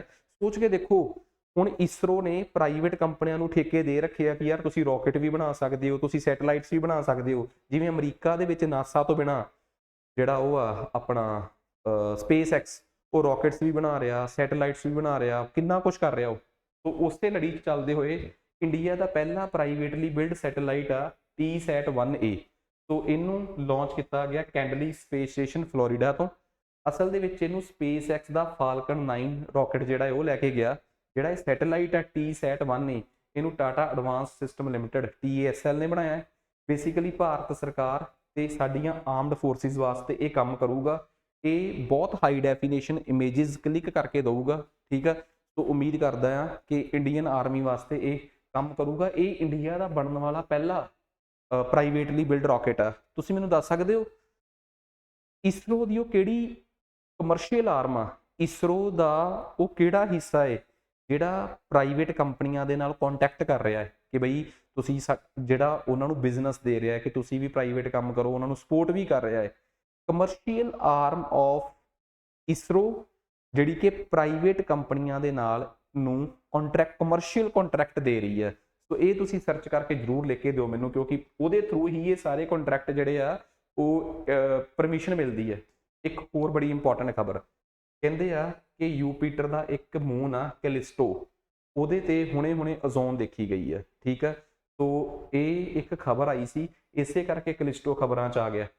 ਕੈਲਿਸਟੋ ਯੂਪੀਟਰ ਦਾ ਦੂਜਾ ਸਭ ਤੋਂ ਵੱਡਾ ਸਪੇਸ ਉਹ ਆ ਮੂਨ ਆ ਗੈਨੀਮੀਡ ਤੋਂ ਬਿਨਾਂ। ਵੈਸੇ ਕਹਿੰਦੇ ਨਾ ਯੂਪੀਟਰ ਦੇ ਵੈਸੇ ਤਾਂ ਬਹੁਤ ਸੈਟੇਲਾਈਟ ਆ, ਪਰ 4 ਸੈਟੇਲਾਈਟ ਉਹਦੇ ਗਲੀਲੀਓ ਨੇ ਡਿਸਕਵਰ ਕੀਤੇ ਸੀ, ਜਿਨ੍ਹਾਂ ਨੂੰ ਗਲੀਲੀਅਨ ਸੈਟੇਲਾਈਟ ਕਹਿੰਦੇ ਆ। ਉਹਨਾਂ 'ਚੋਂ ਸਭ ਤੋਂ ਵੱਡਾ ਗੈਨੀਮੀਡ ਆ, ਦੂਜੇ ਨੰਬਰ ਤੇ ਕੈਲਿਸਟੋ ਆ। ਵੈਸੇ ਦੁਨੀਆ ਦਾ ਇਹ ਤੀਸਰਾ ਸਭ ਤੋਂ ਵੱਡਾ ਸੈਟੇਲਾਈਟ ਹੈ, ਕਿਉਂਕਿ ਦੂਸਰੇ ਨੰਬਰ ਤੇ ਆ ਜਾਂਦਾ ਹੈ ਸੈਚਰਨ ਦਾ ਸੈਟੇਲਾਈਟ ਟਾਈਟਨ। ਇੰਡੀਆ ਦਾ ਅਰਥ ਦਾ ਸੈਟੇਲਾਈਟ ਕਿਹੜਾ ਹੈ? ਮੂਨ। ਸੋ ਪਹਿਲੀ ਗੱਲ ਇਹ ਵੀ ਆਪਾਂ ਨੂੰ ਪਤਾ ਲੱਗ ਗਿਆ ਯੂਪੀਟਰ ਦੇ ਜਿਹੜੇ ਸੈਟੇਲਾਈਟ ਨੇ, ਯੂਪੀਟਰ ਦਾ ਜਿਹੜਾ ਪੂਰਾ ਤੰਤਰ ਆ ਸੈਟੇਲਾਈਟਸ ਸਮੇਤ, ਉਹਨੂੰ ਜੋਵੀਅਨ ਸਿਸਟਮ ਕਿਹਾ ਜਾਂਦਾ ਹੈ। ਵੈਸੇ ਤਾਂ ਇਹਦੇ ਸੈਟੇਲਾਈਟ 90+ ਆ, ਪਰ 4 ਸੈਟੇਲਾਈਟ ਜੋ ਗਲੀਲੀਓ ਨੇ ਲੱਭੇ ਸੀ, ਲੋ, ਯੂਰੋਪਾ, ਗੈਨੀਮੀਡ ਤੇ ਕੈਲਿਸਟੋ, ਇਹ ਦੁਨੀਆ ਦਾ ਸਭ ਤੋਂ ਵੱਡਾ ਇਹ ਦੁਨੀਆ ਦਾ ਤੀਸਰੇ ਨੰਬਰ ਦਾ, ਇਹ ਦੁਨੀਆ ਦਾ ਸੈਚਰਨ ਵਾਲਾ ਦੂਸਰੇ ਨੰਬਰ ਦਾ। ਵੈਸੇ ਕਰੰਟ ਅਫੇਅਰਸ ਜਾਈਏ ਤਾਂ ਦੁਨੀਆ 'ਚ ਸਭ ਤੋਂ ਵੱਧ ਸੈਟੇਲਾਈਟਸ 146 ਕਰੰਟਲੀ ਕਿਹਦੇ ਆ, ਸੈਚਰਨ ਦੇ। ਇਹ ਜਿਸ ਦਿਨ ਮੈਂ ਲੈਕਚਰ ਰਿਕਾਰਡ ਕਰ ਰਿਹਾ ਇਹ ਉਸ ਦਿਨ ਤੱਕ ਦਾ ਅਪਡੇਟਡ ਸਟੇਟਸ ਆ। ਤੇ ਮੈਂ ਤੁਹਾਨੂੰ ਥੋੜਾ ਜਿਹਾ ਸਾਡੇ ਪਲੈਨਟਸ ਦੇ ਸੈਟੇਲਾਈਟਸ ਦੀ ਕੰਪੈਰੀਜ਼ਨ ਕਰਦਾ ਕਿ ਬਈ ਮਾਰਸ ਦੇ ਫੋਬਸ ਤੇ ਡਿਊਮਸ, ਯੂਪੀਟਰ ਦੇ ਬਹੁਤ ਸੈਟੇਲਾਈਟਸ ਨੇ ਪਰ ਲੋ, ਯੂਰੋਪਾ, ਗੈਨਮੀਡ ਤੇ ਕਲਿਸਟੋ ਇਹ 4 ਇਹਦੇ ਗਲੀਲੀਅਨ ਸੈਟੇਲਾਈਟਸ ਨੇ। ਸੈਚਰਨ ਦੇ ਦੁਨੀਆ 'ਚ ਸਭ ਤੋਂ ਵੱਧ 146 ਸੈਟੇਲਾਈਟ ਨੇ ਪਰ ਟਾਈਟਨ ਇਹਦਾ ਸਭ ਤੋਂ ਵੱਧ ਇੰਪੋਰਟੈਂਟ ਆ। ਸੋ ਸਾਰੇ ਇਹ ਤੇ ਆਪਣੇ ਆਪ 'ਚ ਪਲੈਨਟ ਹੀ ਨਹੀਂ ਰਿਹਾ। ਨੈਪਚੂਨ, ਯੂਰੇਨਸ, ਸੈਚਰਨ, ਇਹ ਮਾਰਸ, ਅਰਥ, ਇਹ ਸਾਰੇ ਸੈਟੇਲਾਈਟਸ ਜਿਹੜੇ ਆ ਇਹਨਾਂ ਦੇ ਸੈਟੇਲਾਈਟਸ ਇੰਪੋਰਟੈਂਟ ਆ ਤੇ ਪੇਪਰਾਂ 'ਚ ਪੁੱਛੇ ਜਾ ਸਕਦੇ ਆ। ਠੀਕ ਹੈ, ਨੈਕਸਟ ਅੱਗੇ ਆ ਗਿਆ P3 ਮਿਨੀ। ਕਹਿੰਦੇ ਜੀ ਮੋਸਟ ਇੰਪੋਰਟੈਂਟ, ਮਾਈਕਰੋਸੌਫਟ ਵਾਲਿਆਂ ਨੇ ਆਪਣਾ ਓਪਨ AI ਇੱਕ small language model P3 mini launch ਕੀਤਾ ਹੈ। ਬੇਸਿਕਲੀ ਇੱਕ ਸ਼ਬਦ ਹੁੰਦਾ ਹੈ ਲਾਰਜ ਲੈਂਗੁਏਜ ਮਾਡਲ, ਇੱਕ ਹੁੰਦਾ ਹੈ small language model. Basically artificial intelligence, ਮਸਨੂਈ ਬੁੱਧੀ ਨਾਲ ਸੰਬੰਧਿਤ ਇਹ ਦੋ ਟਰਮਾਂ ਕੀ ਨੇ। ਕਹਿੰਦੇ ਜਦੋਂ ਕੋਈ ਇਹੋ ਜਿਹਾ ਟੈਕਸਟ, ਵੀਡੀਓ, ਇਮੇਜਿਸ ਬਣਾਉਣ ਵਾਲਾ ਪ੍ਰੋਗਰਾਮ ਹੋਵੇ ਜਾਂ ਮਾਡਲ ਹੋਵੇ ਜਿਹੜਾ ਸਾਰੇ ਟਾਸਕ ਇਕੱਠੇ ਕਰ ਸਕੇ ਉਹਨੂੰ ਕਹਿੰਦੇ ਆ ਲਾਰਜ ਲੈਂਗੁਏਜ ਮਾਡਲ। ਤੇ ਜਦੋਂ ਕਿਸੇ ਸਪੈਸੀਫਿਕ ਪਰਪਸ ਵਾਸਤੇ ਬਣਾਇਆ ਜਾਵੇ, ਸਪੈਸੀਫਿਕ ਪਰਪਸ ਵਾਸਤੇ ਮਤਲਬ ਜਿਹਨੂੰ ਇੱਕੋ ਹੀ ਟਾਈਪ ਦੇ ਕੰਮ ਕਰਨ ਵਾਸਤੇ ਕਿਹਾ ਜਾਵੇ, that is small language model. Basically ਇਹ ਉਹ ਆਰਟੀਫਿਸ਼ੀਅਲ ਇੰਟੈਲੀਜੈਂਸ ਸਿਸਟਮ ਹੁੰਦੇ ਆ ਜਿਨ੍ਹਾਂ ਨੂੰ ਲੈਂਗੁਏਜ ਰਿਲੇਟਡ ਟਾਸਕ ਜਿਵੇਂ text classification, question answer, text generation ਦਾ ਪਰਪਸ ਦਿੱਤਾ ਜਾਂਦਾ ਹੈ। ਸੌਰੀ, ਇਮੇਜਿਸ ਵੀਡੀਓ ਦੇ ਵਿੱਚ ਨਹੀਂ ਕੱਢੀਆਂ ਜਾਂਦੀਆਂ। ਜੇ ਤਾਂ ਉਹਨਾਂ ਨੂੰ ਲਾਰਜ ਲੈਂਗੁਏਜ ਮਾਡਲ ਆ ਤਾਂ ਉਹਨਾਂ ਨੂੰ ਪੂਰੀ ਵਿਸਤ੍ਰਿਤ ਜਾਣਕਾਰੀ ਵਾਸਤੇ ਰੱਖਿਆ ਜਾਂਦਾ ਹੈ। ਸਮਾਲ ਲੈਂਗੁਏਜ ਮਾਡਲਸ ਦਾ ਦਾਇਰਾ ਲਾਰਜ ਲੈਂਗੁਏਜ ਮਾਡਲਸ ਤੋਂ ਛੋਟਾ ਹੁੰਦਾ ਹੈ। ਜਿਵੇਂ ਚੈਟ GPT ਇੱਕ ਲਾਰਜ ਲੈਂਗੁਏਜ ਮਾਡਲ ਆ। ਇਹ ਮਾਈਕਰੋਸੌਫਟ ਨੇ P3 ਮਿਨੀ ਇੱਕ ਸਮਾਲ ਲੈਂਗੁਏਜ ਮਾਡਲ ਦੇ ਤੌਰ ਤੇ ਲਾਂਚ ਕੀਤਾ ਹੈ। ਮੰਨਿਆ ਜਾਂਦਾ ਹੈ ਕਿ ਇਹ 128K ਟੋਕਨ ਤੱਕ ਦੀ ਕੰਟੈਕਸਟ ਵਿੰਡੋ ਨੂੰ ਸਪੋਰਟ ਕਰੂਗਾ। ਹੁਣ ਇਹਦਾ ਕੀ ਮਤਲਬ ਆ? ਕਹਿੰਦੇ ਇੱਕ AI ਕਿੰਨੀ ਅਮਾਊਂਟ ਆਫ ਕਨਵਰਸੇਸ਼ਨ ਪੜ੍ਹ ਸਕਦਾ ਹੈ ਉਹਨੂੰ ਕਿਹਾ ਜਾਂਦਾ ਹੈ ਕੰਟੈਕਸਟ ਵਿੰਡੋ, ਤੇ ਉਹਦੇ ਯੂਨਿਟਸ ਹੁੰਦੇ ਆ ਟੋਕਨ। ਹੁਣ ਮਾਈਕਰੋਸੌਫਟ ਨੇ ਇੱਕ ਇੰਡੀਆ ਦੀ ਕੰਪਨੀ ਆ ITC, ਇੰਡੀਅਨ ਟਬਾਕੂ ਕਾਰਪੋਰੇਸ਼ਨ, ਉਹਨਾਂ ਨੇ ਇੱਕ ਭਾਰਤ 'ਚ ਸਾਊਥ ਇੰਡੀਆ 'ਚ ਐਪ ਚਲਾਈ ਹੈ ਕ੍ਰਿਸ਼ੀ ਮਿੱਤਰਾ। ਉਹਦੀ ਮਦਦ ਕਰਨ ਵਾਸਤੇ ਇਸ ਉਹਨਾਂ ਦੇ ਨਾਲ MOU ਸਾਈਨ ਕੀਤਾ ਹੈ ਕਿ ਤੁਸੀਂ ਸਾਡੇ ਇਸ AI ਸਿਸਟਮ ਨੂੰ ਯੂਜ਼ ਕਰਕੇ ਆਪਣੇ ਕਿਸਾਨਾਂ ਨੂੰ ਕਿਸਾਨੀ ਪ੍ਰਤੀ, ਕਿਉਂਕਿ ਸਪੈਸੀਫਿਕ ਨੌਲੇਜ ਹੋਗੀ ਨਾ, ਇਸ ਕਰਕੇ small language model is more sufficient. So ਇੱਕ ਸਮਾਲ ਲੈਂਗੁਏਜ ਮਾਡਲ ਡਿਵੈਲਪ ਕਰਕੇ ਦਿੱਤਾ ਹੈ ਤਾਂ ਕਿ ਤੁਸੀਂ ਇਹਨੂੰ ਆਪਣੀ ਐਪਲੀਕੇਸ਼ਨ 'ਚ ਯੂਜ਼ ਕਰ ਸਕੋ। ਬਿਕੋਜ਼ ਹਰ ਸਰਕਾਰੀ ਪ੍ਰਾਈਵੇਟ ਕੰਪਨੀ ਦੀ ਇੱਕ ਮਜਬੂਰੀ ਹੁੰਦੀ ਆ corporate social responsibility. Company act 2013 ਦੇ ਤਹਿਤ ਹਰ ਕੰਪਨੀ ਨੇ ਕੁਛ ਨਾ ਕੁਛ ਲੋਕਾਂ ਦੇ ਭਲੇ 'ਚ ਕਰਨਾ ਹੁੰਦਾ ਹੈ, ਆਪਣੀ ਕਮਾਈ ਦਾ ਕੁਛ ਪ੍ਰਤੀਸ਼ਤ, ਜੇਕਰ ਉਹ ਕੰਪਨੀ ਐਕਟ ਦੇ ਤਹਿਤ ਉਹ ਕੰਡੀਸ਼ਨਾਂ ਸੈਟੀਸਫਾਈ ਕਰਦੇ ਆ। ਵਟ ਇਜ਼ CR, CSR ਤੇ ਕਿਹੜੀ ਕੰਡੀਸ਼ਨਸ ਨੇ ਉਹ ਜ਼ਰੂਰ ਪੜ੍ਹ ਲਿਓ। ਕਈ ਵਾਰੀ ਪੇਪਰਾਂ 'ਚ ਐਵੇਂ ਆ ਜਾਂਦਾ ਹੁੰਦਾ, ਫੇਰ ਕਹੋਗੇ ਦੱਸਿਆ ਨਹੀਂ। ਸੋ ਇਹ ਦੱਸੋ P3 ਮਿਨੀ ਸਮਝ ਆ ਗਿਆ। ਅੱਗੇ ਆਪਣੇ ਕੋਲ ਆ ਗਿਆ ਅੰਗਾਰਾ A5। What is ਅੰਗਾਰਾ A5? ਇਹ ਅੰਗਾਰਾ A5 ਕੀ ਹੈ? ਕਹਿੰਦੇ ਇਹ ਜਿਵੇਂ ਇਹ ਇੱਕ ਅਜਿਹਾ ਰੌਕੇਟ ਆ ਜਿਹੜਾ ਬਹੁਤ ਹੈਵੀ ਸਮਾਨ ਥੱਲਿਓਂ ਚੱਕ ਕੇ ਲੈ ਕੇ ਜਾ ਸਕਦਾ ਹੈ। ਅੰਗਾਰਾ A5 ਰਸ਼ੀਆ ਦੁਆਰਾ ਡਿਵੈਲਪ, ਰਸ਼ੀਆ ਦੀ ਇੱਕ ਸਪੇਸ ਏਜੰਸੀ ਆ ਰੋਸਕੋਮੋਸ, ਬੜੀ ਮਸ਼ਹੂਰ ਆ। ਜਿਵੇਂ ਅਮਰੀਕਾ ਦੀ ਨਾਸਾ, ਇੰਡੀਆ ਦੀ ISRO ਤੇ ਜਾਪਾਨ ਦੀ JAXA, ਯੂਰਪ ਦੀ ਯੂਰੋਪੀਅਨ ਸਪੇਸ ਏਜੰਸੀ ਤੇ ਰਸ਼ੀਆ ਦੀ ਬਹੁਤ ਮਸ਼ਹੂਰ ਸਪੇਸ ਏਜੰਸੀ ਆ ਰੋਸਕੋਸਮੋਸ। ਸੋ ਉਹਨਾਂ ਦਾ ਇਹ ਸੈਟੇਲਾਈਟ ਆ। ਕਹਿੰਦੇ ਜਦੋਂ ਦਾ ਸੋਵੀਅਤ ਟੁੱਟਿਆ ਸੀ 1991 ਤੋਂ ਬਾਅਦ, ਰਸ਼ੀਆ ਸਪਲਿਟ ਹੋਇਆ ਸੀ, ਉਸ ਤੋਂ ਬਾਅਦ ਇਹ ਉਹਨਾਂ ਦਾ ਪਹਿਲਾ ਇਹੋ ਜਿਹਾ ਸੈਟੇਲਾਈਟ ਆ, ਰੌਕੇਟ ਆ ਜਿਹੜਾ ਹੈਵੀ ਸੈਟ। ਉਸ ਤੋਂ ਪਹਿਲਾਂ ਪ੍ਰੋਟੋਨ M ਹੀ ਚੱਲਦਾ ਆ ਰਿਹਾ ਸੀ, ਉਹਨੂੰ ਰਿਪਲੇਸ ਕਰਕੇ ਹੁਣ ਅੰਗਾਰਾ A5 ਲੈ ਕੇ ਆਏ ਆ। 24 ਟਨ ਭਾਰ ਲੈ ਕੇ ਜਾ ਸਕਦਾ ਆਪਣੇ ਆਪ ਤੇ। ਇੰਡੀਆ ਦਾ ਜਿਹੜਾ ਹੈਵੀਐਸਟ ਸੈਟੇਲਾਈਟ ਲਾਂਚਿੰਗ ਵਹੀਕਲ ਆ LVM, ਉਹ ਜਸਟ ਅਜੇ 8 ਟਨ ਤੱਕ ਦਾ ਭਾਰ ਲੈ ਕੇ ਜਾ ਸਕਦੇ। ਜਿਹੜੇ ਅਸੀਂ ਬਣਾਏ ਨਹੀਂ GSLV, ਜਿਹਨਾਂ ਨੂੰ ਬਾਅਦ 'ਚ LVM ਕਿਹਾ ਸੀ ਆਪਾਂ। ਸੋ ਇਹ ਅੰਗਾਰਾ A5 2 ਸਟੇਟ ਰੌਕੇਟ ਆ ਤੇ ਇਹ ਬੇਸਿਕਲੀ ਹੁਣੇ ਲਾਂਚ ਕੀਤਾ ਹੈ। ਤੇ ਐਡਾ ਹੈਵੀ ਰੌਕੇਟ ਸੋਚ ਕੇ ਦੇਖੋ, ਉਹਦੇ 'ਚ ਸੈਟੇਲਾਈਟ ਰੱਖਣ ਦੀ ਬਜਾਏ ਬੰਬ ਰੱਖ ਕੇ ਚਲਾ ਦਿਓ, ਪੂਰੀ ਦੁਨੀਆ ਤੱਕ ਪਹੁੰਚਾ ਦੂਗਾ ਜਿੰਨਾ ਭਾਰ ਉਹ ਲੈ ਕੇ ਜਾ ਸਕਦਾ ਹੈ। ਪੂਰੀ ਦੁਨੀਆ ਨੂੰ ਡਾਉਣ ਵਾਸਤੇ ਬੰਬ ਇੱਕੋ ਰੌਕੇਟ 'ਚ ਆ ਸਕਦੇ ਆ ਫਿਰ, ਜੇ ਐਡਾ ਹੈਵੀ। ਸੋ ਰੌਕੇਟ ਦੋ ਧਾਰੀ ਤਲਵਾਰ ਆ, ਸੈਟੇਲਾਈਟ ਰੱਖ ਦੋਗੇ ਤਾਂ ਰੌਕੇਟ, ਮਸਾਲਾ ਭਰ ਦੋਗੇ ਤਾਂ ਮਿਜ਼ਾਈਲ। ਸੋ ਰੌਕੇਟਸ ਦੀ ਇਹ ਬੜੀ ਖੂਬੀ ਹੁੰਦੀ ਹੈ। ਅੰਗਾਰਾ 5 ਦੀ ਗੱਲ ਕਰਦੇ ਕਰਦੇ ਮੈਂ ਇੰਡੀਆ ਦਾ ਜਿਹੜਾ ਲਾਂਚ ਵਹੀਕਲ ਆ, ਜਿਹਨੂੰ ਪਹਿਲਾਂ GSLV ਕਹਿੰਦੇ ਸੀ, ਫਿਰ ਇਹਦਾ ਨਾਮ ਲਾਂਚ ਵਹੀਕਲ ਮਾਰਕ 3 ਰੱਖਿਆ ਗਿਆ। ਇਹ ਜਸਟ 8 ਟਨ ਜਾਂ 4000 ਟਨ, ਨੇੜੇ ਲੈ ਕੇ ਜਾਣਾ ਤਾਂ 8 ਟਨ, ਦੂਰ ਲੈ ਕੇ ਜਾਣਾ ਤਾਂ 4 ਟਨ। ਸੋ ਇਹ 3 ਸਟੇਜ ਆ ਇੰਡੀਆ ਦੇ ਰਾਕਟ ਦੀ। ਜਿਹੜੀ ਪਹਿਲੀ ਸਟੇਜ ਆ that is solid rocket booster. ਦੂਜੀ ਸਟੇਜ ਆ ਜਿਹੜੀ ਲਿਕੁਇਡ ਸਟੇਜ ਆ, ਉਹਦੇ 'ਚ ਅਸੀਂ ਜਿਹੜਾ ਇੰਜਨ ਯੂਜ਼ ਕੀਤਾ ਉਹਦਾ ਨਾਮ ਆ ਵਿਕਾਸ ਇੰਜਨ, ਵਿਕਾਸ ਰਾਕਟ। ਤੀਸਰੀ ਸਟੇਜ ਆ ਕ੍ਰਾਇਓਜੈਨਿਕ। ਕ੍ਰਾਇਓਜੈਨਿਕ ਸਟੇਜ ਕੀ ਹੁੰਦੀ ਆ ਬਈ? ਕ੍ਰਾਇਓਜੈਨਿਕ ਸਟੇਜ ਸਭ ਤੋਂ ਸਟਰੋਂਗ ਸਟੇਜ ਹੁੰਦੀ ਆ। ਕ੍ਰਾਇਓਜੈਨਿਕ ਸਟੇਜ ਦਾ ਮਤਲਬ ਹੁੰਦਾ ਲਿਕੁਇਡ ਹਾਈਡਰੋਜਨ ਤੇ ਲਿਕੁਇਡ ਆਕਸੀਜਨ ਨੂੰ ਯੂਜ਼ ਕਰਨਾ। ਲਿਕੁਇਡ ਤੇ ਲਿਕੁਇਡ ਹਾਈਡਰੋਜਨ ਤੇ ਲਿਕੁਇਡ ਆਕਸੀਜਨ ਨੂੰ ਯੂਜ਼ ਕਰਨ ਦਾ ਮਤਲਬ ਆ ਉਹਨਾਂ ਨੂੰ ਹਾਈਡਰੋਜਨ ਤੇ ਆਕਸੀਜਨ ਨੂੰ ਲਿਕੁਇਡ ਕਰ ਲਓ, ਪਾਣੀ ਬਣਾ ਲਓ ਬਹੁਤ ਜ਼ਿਆਦਾ ਲੋ ਟੈਂਪਰੇਚਰ ਤੇ, ਮਾਈਨਸ ਦੇ ਟੈਂਪਰੇਚਰ ਤੇ। ਕ੍ਰਾਇਓਜੈਨਿਕ ਦਾ ਮਤਲਬ ਆ ਇੰਨਾ ਨੈਗੇਟਿਵ ਟੈਂਪਰੇਚਰ ਕਿ ਤੁਹਾਡੀ ਹਾਈਡਰੋਜਨ ਆਕਸੀਜਨ ਲਿਕੁਇਡ ਫਾਰਮ 'ਚ ਆ ਜਾਏ। ਕਿੱਡੀ ਇੰਪੋਰਟੈਂਟ ਗੱਲ ਦੱਸ ਰਿਹਾ ਮੈਂ ਤੁਹਾਨੂੰ। ਸੋ ਹੁਣ ਤੇ ਤੀਸਰੀ ਸਟੇਜ ਇਹਦੀ ਕ੍ਰਾਇਓਜੈਨਿਸਿਸ ਸਟੇਜ ਹੁੰਦੀ ਆ। ਸੋ ਜਿਹੜੀ ਤੀਸਰੀ ਸਟੇਜ ਆ, ਵੈਸੇ ਇੰਡੀਆ ਦਾ ਜਿਹੜੀ ਕ੍ਰਾਇਓਜੈਨਿਕ ਸਟੇਜ ਆ ਇਹਨੂੰ ਲਿਕੁਇਡ ਪ੍ਰੋਪਲਸ਼ਨ ਸਿਸਟਮ ਸੈਂਟਰ ਵਾਲੇ ਬਣਾ ਰਹੇ ਆ। ਮੈਂ ਇੱਕ ਜਗ੍ਹਾ ਤੇ ਲਿਖਿਆ ਵੀ ਹੋਇਆ, ਪਰ ਤੁਸੀਂ ਵੀ ਗੂਗਲ ਸਰਚ ਕਰਕੇ ਲਿਖਿਓ ਕਿ ਇੰਡੀਆ ਦਾ ਲਿਕੁਇਡ ਪ੍ਰੋਪਲਸ਼ਨ ਸਿਸਟਮ ਸੈਂਟਰ ਹੈ ਕਿੱਥੇ ਆ। ਇਸਰੋ ਵਾਲਿਆਂ ਦੀਆਂ ਕਈ ਲੈਬੋਰਟਰੀਜ਼ ਨੇ, ਜਿਵੇਂ ਸੈਮੀਕੰਡਕਟਰ ਲੈਬੋਰਟਰੀ ਕਿੱਥੇ ਆ, ਲਿਕੁਇਡ ਪ੍ਰੋਪਲਸ਼ਨ ਸਿਸਟਮ ਸੈਂਟਰ ਕਿੱਥੇ ਆ, ਨੈਸ਼ਨਲ ਇੰਸਟੀਟਿਊਟ ਉਹਨਾਂ ਦਾ ਨੈਸ਼ਨਲ ਇੰਸਟੀਟਿਊਟ ਆਫ ਡਿਜ਼ਾਈਨ ਕਿੱਥੇ ਆ, ਜਿੱਥੇ ਉਹ ਸਾਰਾ ਕੁਝ ਡਿਜ਼ਾਈਨ ਕਰਦੇ ਆ, ਸਾਰੇ ਸਟਰਕਚਰ ਡਿਜ਼ਾਈਨ ਕਰਦੇ ਆ। ਸੋ ਕੁੱਲ ਮਿਲਾ ਕੇ ਮੈਂ ਅੰਗਾਰਾ A5 ਨੂੰ ਇੰਡੀਆ ਦੇ LVM ਨਾਲ ਕੰਪੇਅਰ ਕਰ ਰਿਹਾ। ਉਹ 2 ਸਟੇਜ ਹੈ, 3 ਸਟੇਜ ਆ। ਇਹਦੀ ਪਹਿਲੀ ਸਟੇਜ ਸੋਲਿਡ, ਦੂਜੀ ਲਿਕੁਇਡ, ਤੀਜੀ ਬਹੁਤ ਖਤਰਨਾਕ ਸਟੇਜ ਆ ਦੈਟ ਇਜ਼ ਕ੍ਰਾਇਓਜੈਨਿਕ ਸਟੇਜ। ਸੋ ਉਮੀਦ ਕਰਦਾ ਕਿ ਆਹ ਗੱਲ ਚੰਗੀ ਤਰ੍ਹਾਂ ਸਮਝ ਆ ਗਈ ਹੋਊਗੀ। ਇੰਡੀਆ ਦੇ ਜੇ ਅਸੀਂ ਰਾਕਟਸ ਦੀ ਕਹਾਣੀ ਸੁਣੀਏ ਤਾਂ ਤੁਸੀਂ ਸਮਝੋ ਇੱਥੇ ਆ ਗਏ ਸੀ ਅਸੀਂ LVM 'ਚ। ਉਸ ਤੋਂ ਬਾਅਦ ਅਸੀਂ ਹਿਊਮਨ ਰੇਟਡ ਲਾਂਚ ਵਹੀਕਲਸ ਤੱਕ ਪਹੁੰਚੇ ਆ। ਇਹ ਅਗਲੀ ਸਟੇਜ ਆ, ਹਿਊਮਨ ਰੇਟਡ ਲਾਂਚ ਵਹੀਕਲਸ। ਠੀਕ ਆ।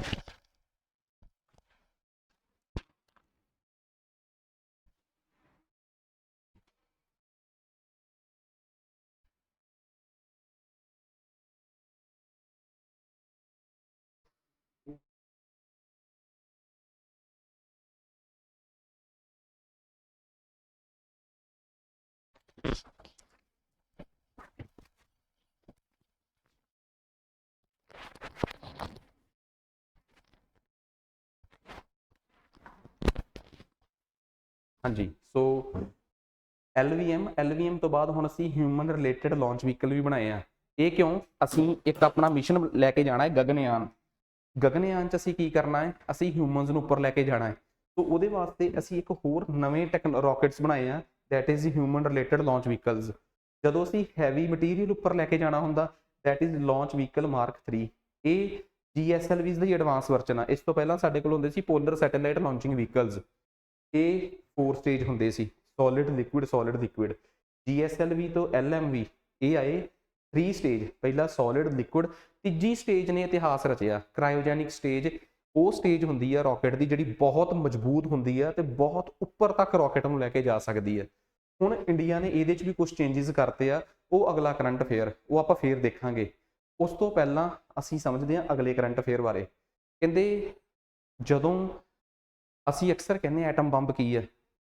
ਛੋਟੇ ਛੋਟੇ ਇੱਕ ਨਿਊਕਲੀਅਸ ਦਾ ਵੱਡੇ ਛੋਟੇ ਛੋਟੇ ਨਿਊਕਲੀਆਈਸ 'ਚ ਟੁੱਟ ਜਾਣਾ that is called nuclear fission reaction. ਤੇ ਛੋਟੇ ਛੋਟੇ ਨਿਊਕਲੀਆਈਸ ਦਾ ਜੁੜ ਕੇ ਵੱਡਾ ਨਿਊਕਲੀਅਸ ਬਣ ਜਾਣਾ ਉਹਨੂੰ ਕਹਿੰਦੇ ਆ ਨਿਊਕਲੀਅਰ ਫਿਊਜ਼ਨ।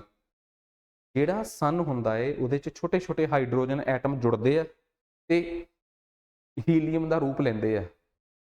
ਛੋਟੇ ਛੋਟੇ ਐਟਮਸ ਦਾ ਜੁੜ ਕੇ ਵੱਡੇ 'ਚ ਕਨਵਰਟ ਹੋ ਜਾਣਾ। ਆ ਸਮਝੋ ਪਹਿਲਾਂ ਤਾਂ ਕਹਿੰਦਾ ਕਿ ਛੋਟੇ ਛੋਟੇ ਐਟਮਸ ਦਾ ਜੁੜਨਾ ਤੇ ਵੱਡੇ 'ਚ ਕਨਵਰਟ ਹੋਣਾ ਦਿਸ ਇਜ਼ ਫਿਊਜ਼ਨ। ਵੱਡੇ ਦਾ ਛੋਟਿਆਂ 'ਚ ਟੁੱਟਣਾ ਦਿਸ ਇਜ਼ ਫਿਜ਼ਨ।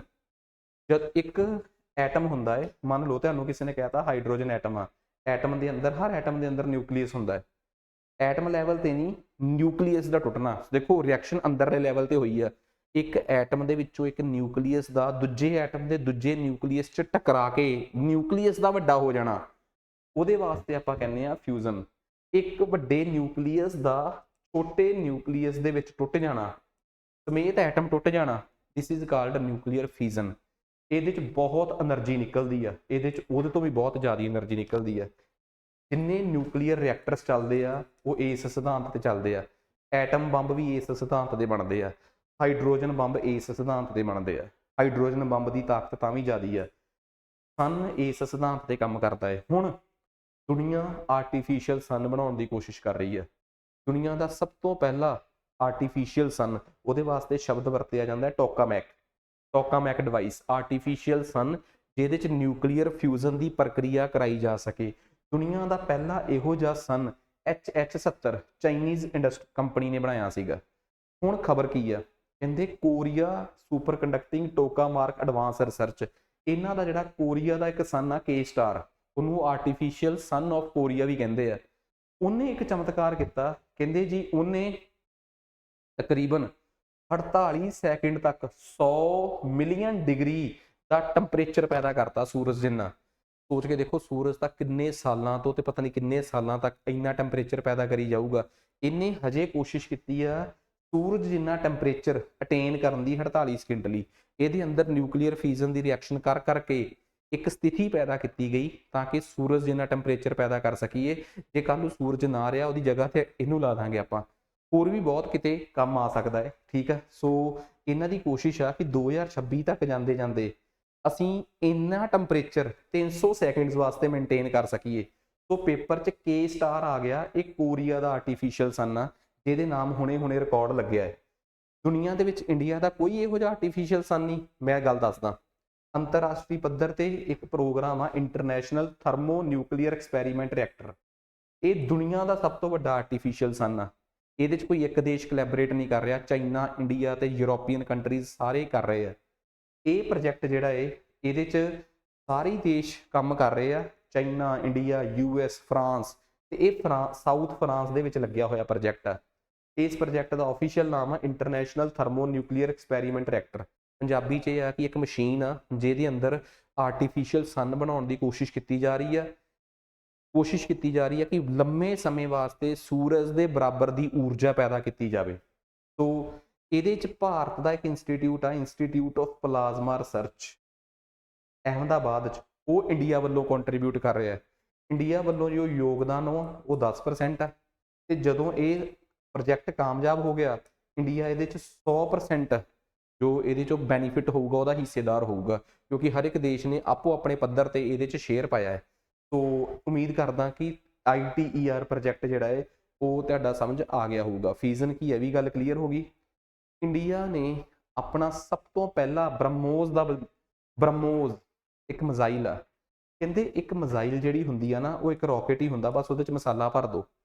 ਜੇ ਉਹ ਧਰਤੀ ਦੇ ਐਟਮੋਸਫੇਅਰ 'ਚੋਂ ਬਾਹਰ ਜਾ ਕੇ ਦੁਨੀਆ ਦੇ ਦੂਜੇ ਇਲਾਕੇ ਤੱਕ ਪਹੁੰਚੇ, ਕੰਟੀਨੈਂਟ ਹੀ ਕ੍ਰੋਸ ਕਰ ਜੇ, ਜਿਸ ਟੈਕਨੋਲੋਜੀ ਨਾਲ ਇਹ ਚੱਲੂਗੀ ਮਿਜ਼ਾਈਲ, ਉਸ ਟੈਕਨੋਲੋਜੀ ਨੂੰ ਕਹਿੰਦੇ ਆ ਮੇਰੇ ਦਿਮਾਗ 'ਚੋਂ ਸ਼ਬਦ ਨਿਕਲ ਗਿਆ,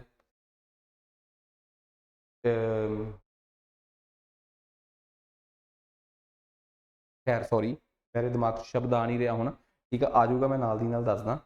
ਜੇ ਇੱਕ ਮਿਜ਼ਾਈਲ ਧਰਤੀ ਦੇ ਸਰਫੇਸ ਦੇ ਨੇੜੇ ਚੱਲ ਕੇ, ਇੰਨੀ ਉੱਪਰ ਨਾ ਜਾ ਕੇ ਧਰਤੀ ਦੇ ਨੇੜੇ ਚੱਲ ਕੇ ਕਿਸੇ ਟਾਰਗੇਟ ਨੂੰ ਡਿਸਟਰੋਏ ਕਰੇ, ਇਹਦੇ ਵਾਸਤੇ ਸ਼ਬਦ ਵਰਤਿਆ ਜਾਂਦਾ ਹੈ ਕਰੂਜ਼ ਮਿਜ਼ਾਈਲ। ਕਿਹੜੀ ਮਿਜ਼ਾਈਲ? Cruise missile. ਠੀਕ ਆ, ਸੋ ਇੱਕ ਤਰੀਕੇ ਦੀ ਮਿਜ਼ਾਈਲ ਉਹ ਹੁੰਦੀ ਹੈ ਜਿਹੜੀ ਧਰਤੀ ਦੇ ਸਰਫੇਸ ਤੇ ਬਿਲਕੁਲ ਕਹਿ ਲਓ ਕਿ ਧਰਤੀ ਦੇ ਸਰਫੇਸ 'ਚੋਂ ਬਾਹਰ ਨਿਕਲ ਕੇ, ਹੁਣ ਜੇ ਕੋਈ ਮਿਜ਼ਾਈਲ ਧਰਤੀ ਦੇ ਸਰਫੇਸ 'ਚੋਂ ਬਾਹਰ ਨਿਕਲ ਗਈ, ਉੱਪਰ ਫ੍ਰਿਕਸ਼ਨ ਹੈ ਹੀ ਨਹੀਂ, ਫਿਰ ਉਹ ਬੜੀ ਲੰਮੀ ਦੂਰੀ ਤੈਅ ਕਰ ਸਕਦੀ ਹੈ। ਧਰਤੀ ਦੇ ਨੇੜੇ ਹਵਾ ਦੀ ਫ੍ਰਿਕਸ਼ਨ ਰੁਕਾਵਟ ਬਹੁਤ ਆ, ਕਰੂਜ਼ ਮਿਜ਼ਾਈਲ ਉਹਨਾਂ ਸਫ਼ਰ ਨਹੀਂ ਤੈਅ ਕਰ ਸਕਦੀ।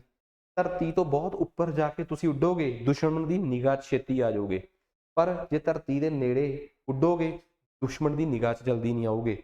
ਇਸ ਤਰੀਕੇ ਦੀ ਟੈਕਨੋਲੋਜੀ ਨੂੰ ਕਹਿੰਦੇ ਆ ਬੈਲਿਸਟਿਕ ਟੈਕਨੋਲੋਜੀ। ਹੁਣ ਯਾਦ ਆ ਗਿਆ, ਬੈਲਿਸਟਿਕ ਟੈਕਨੋਲੋਜੀ ਲੰਮੀ ਮਾਰਦੀ ਹੁੰਦੀ ਆ, ਦੁਨੀਆ ਦੀ ਨਿਗਾਹ 'ਚ ਆ ਸਕਦੀ ਆ। ਕਰੂਜ਼ ਦੁਨੀਆ ਦੀ ਨਿਗਾਹ 'ਚ ਨਹੀਂ ਆਉਂਦੀ, ਪਰ ਲੰਬੀ ਮਾਰ ਵੀ ਨਹੀਂ ਹੁੰਦੀ। 1000 ਕਿਲੋਮੀਟਰ, 1500 ਕਿਲੋਮੀਟਰ, 2000 ਕਿਲੋਮੀਟਰ ਤੱਕ ਦੀ ਮੈਕਸਿਮਮ ਰੇਂਜ ਹੋ ਸਕਦੀ ਆ। ਉਹ ਤਾਂ ਬਹੁਤ ਦੂਰ ਤੱਕ ਜਾਂਦੀ, 7000 15000 ਕਿਲੋਮੀਟਰ ਤੱਕ ਵੀ ਚੱਲ ਜਾਂਦੀ ਬੈਲਿਸਟਿਕ ਟੈਕਨੋਲੋਜੀ ਵਾਲੀ ਮਿਜ਼ਾਈਲ। ਬ੍ਰਹਮੋਸ ਇੰਡੀਆ ਦੀ ਕਰੂਜ਼ ਮਿਜ਼ਾਈਲ ਆ, ਜਿਹੜੀ ਇੰਡੀਆ ਤੇ ਰਸ਼ੀਆ ਦਾ ਜੁਆਇੰਟ ਵੈਂਚਰ ਆ, ਜਿਹਦੀ ਸਪੀਡ ਜਿਹੜੀ ਆ ਨਾ, ਸਾਊਂਡ ਦੀ ਸਪੀਡ ਨੂੰ 1 ਮੈਕ ਮੰਨਿਆ ਜਾਂਦਾ ਹੈ, 330 ਮੀਟਰ ਪਰ ਸੈਕਿੰਡ। ਇਹਦੀ ਸਪੀਡ ਆ 2.8 ਮੈਕ, 3 ਮੈਕ ਹੀ ਹੋ ਗਈ ਇੱਕ ਹਿਸਾਬ ਨਾਲ। ਸਾਊਂਡ ਦੀ ਸਪੀਡ ਤੋਂ, ਆਵਾਜ਼ ਦੀ ਗਤੀ ਤੋਂ ਵੀ 3 ਗੁਣਾ।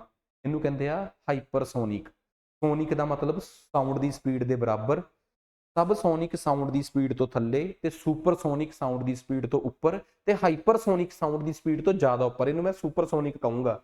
ਇਹਦਾ ਨਾਮ ਹੀ ਇੰਡੀਆ ਤੇ ਰਸ਼ੀਆ ਤੋਂ ਪਿਆ ਹੈ।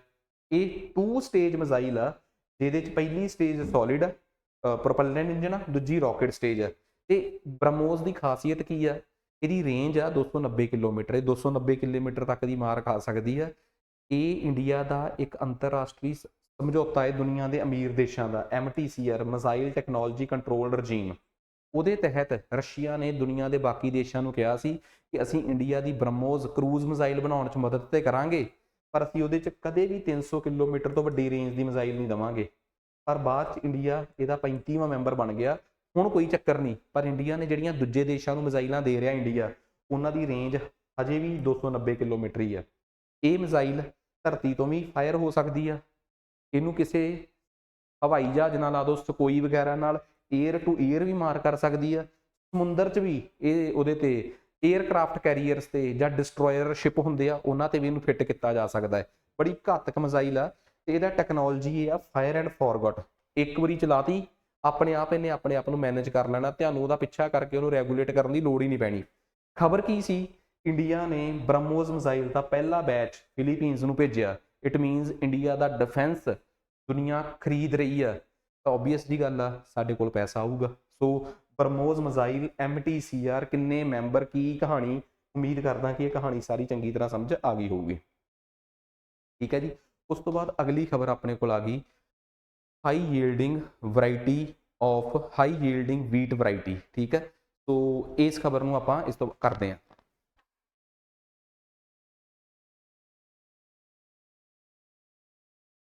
ਸਤਿ ਸ਼੍ਰੀ ਅਕਾਲ ਜੀ, ਸਵਾਗਤ ਹੈ ਤੁਹਾਡਾ ਸਾਡੇ ਪਲੇਟਫਾਰਮ ਮਾਸਟਰ ਕਲਾਸਿਸ ਪਟਿਆਲਾ ਤੇ। ਜਿਵੇਂ ਕਿ ਤੁਸੀਂ ਸਾਡੇ IAS PCS 2025 ਦੇ ਕੋਰਸ ਨੂੰ ਦੇਖਦੇ ਹੋ, ਤੇ ਬੇਸਿਕਲੀ ਇਹਦੇ 'ਚ ਕਨਸੈਪਟ ਕੀ ਹੁੰਦਾ ਹੈ ਕਿ ਜਿਹੜੇ ਵੀ ਐਸਪੀਰੈਂਟਸ ਸਾਡੇ ਨਾਲ ਰਜਿਸਟਰਡ ਹੋਣਾ ਚਾਹੁੰਦੇ ਆ, ਪਹਿਲੀ ਗੱਲ ਤਾਂ ਇਸ ਨੰਬਰ ਤੇ ਕਾਲ ਕਰਕੇ ਰਜਿਸਟਰਡ ਹੋਣ।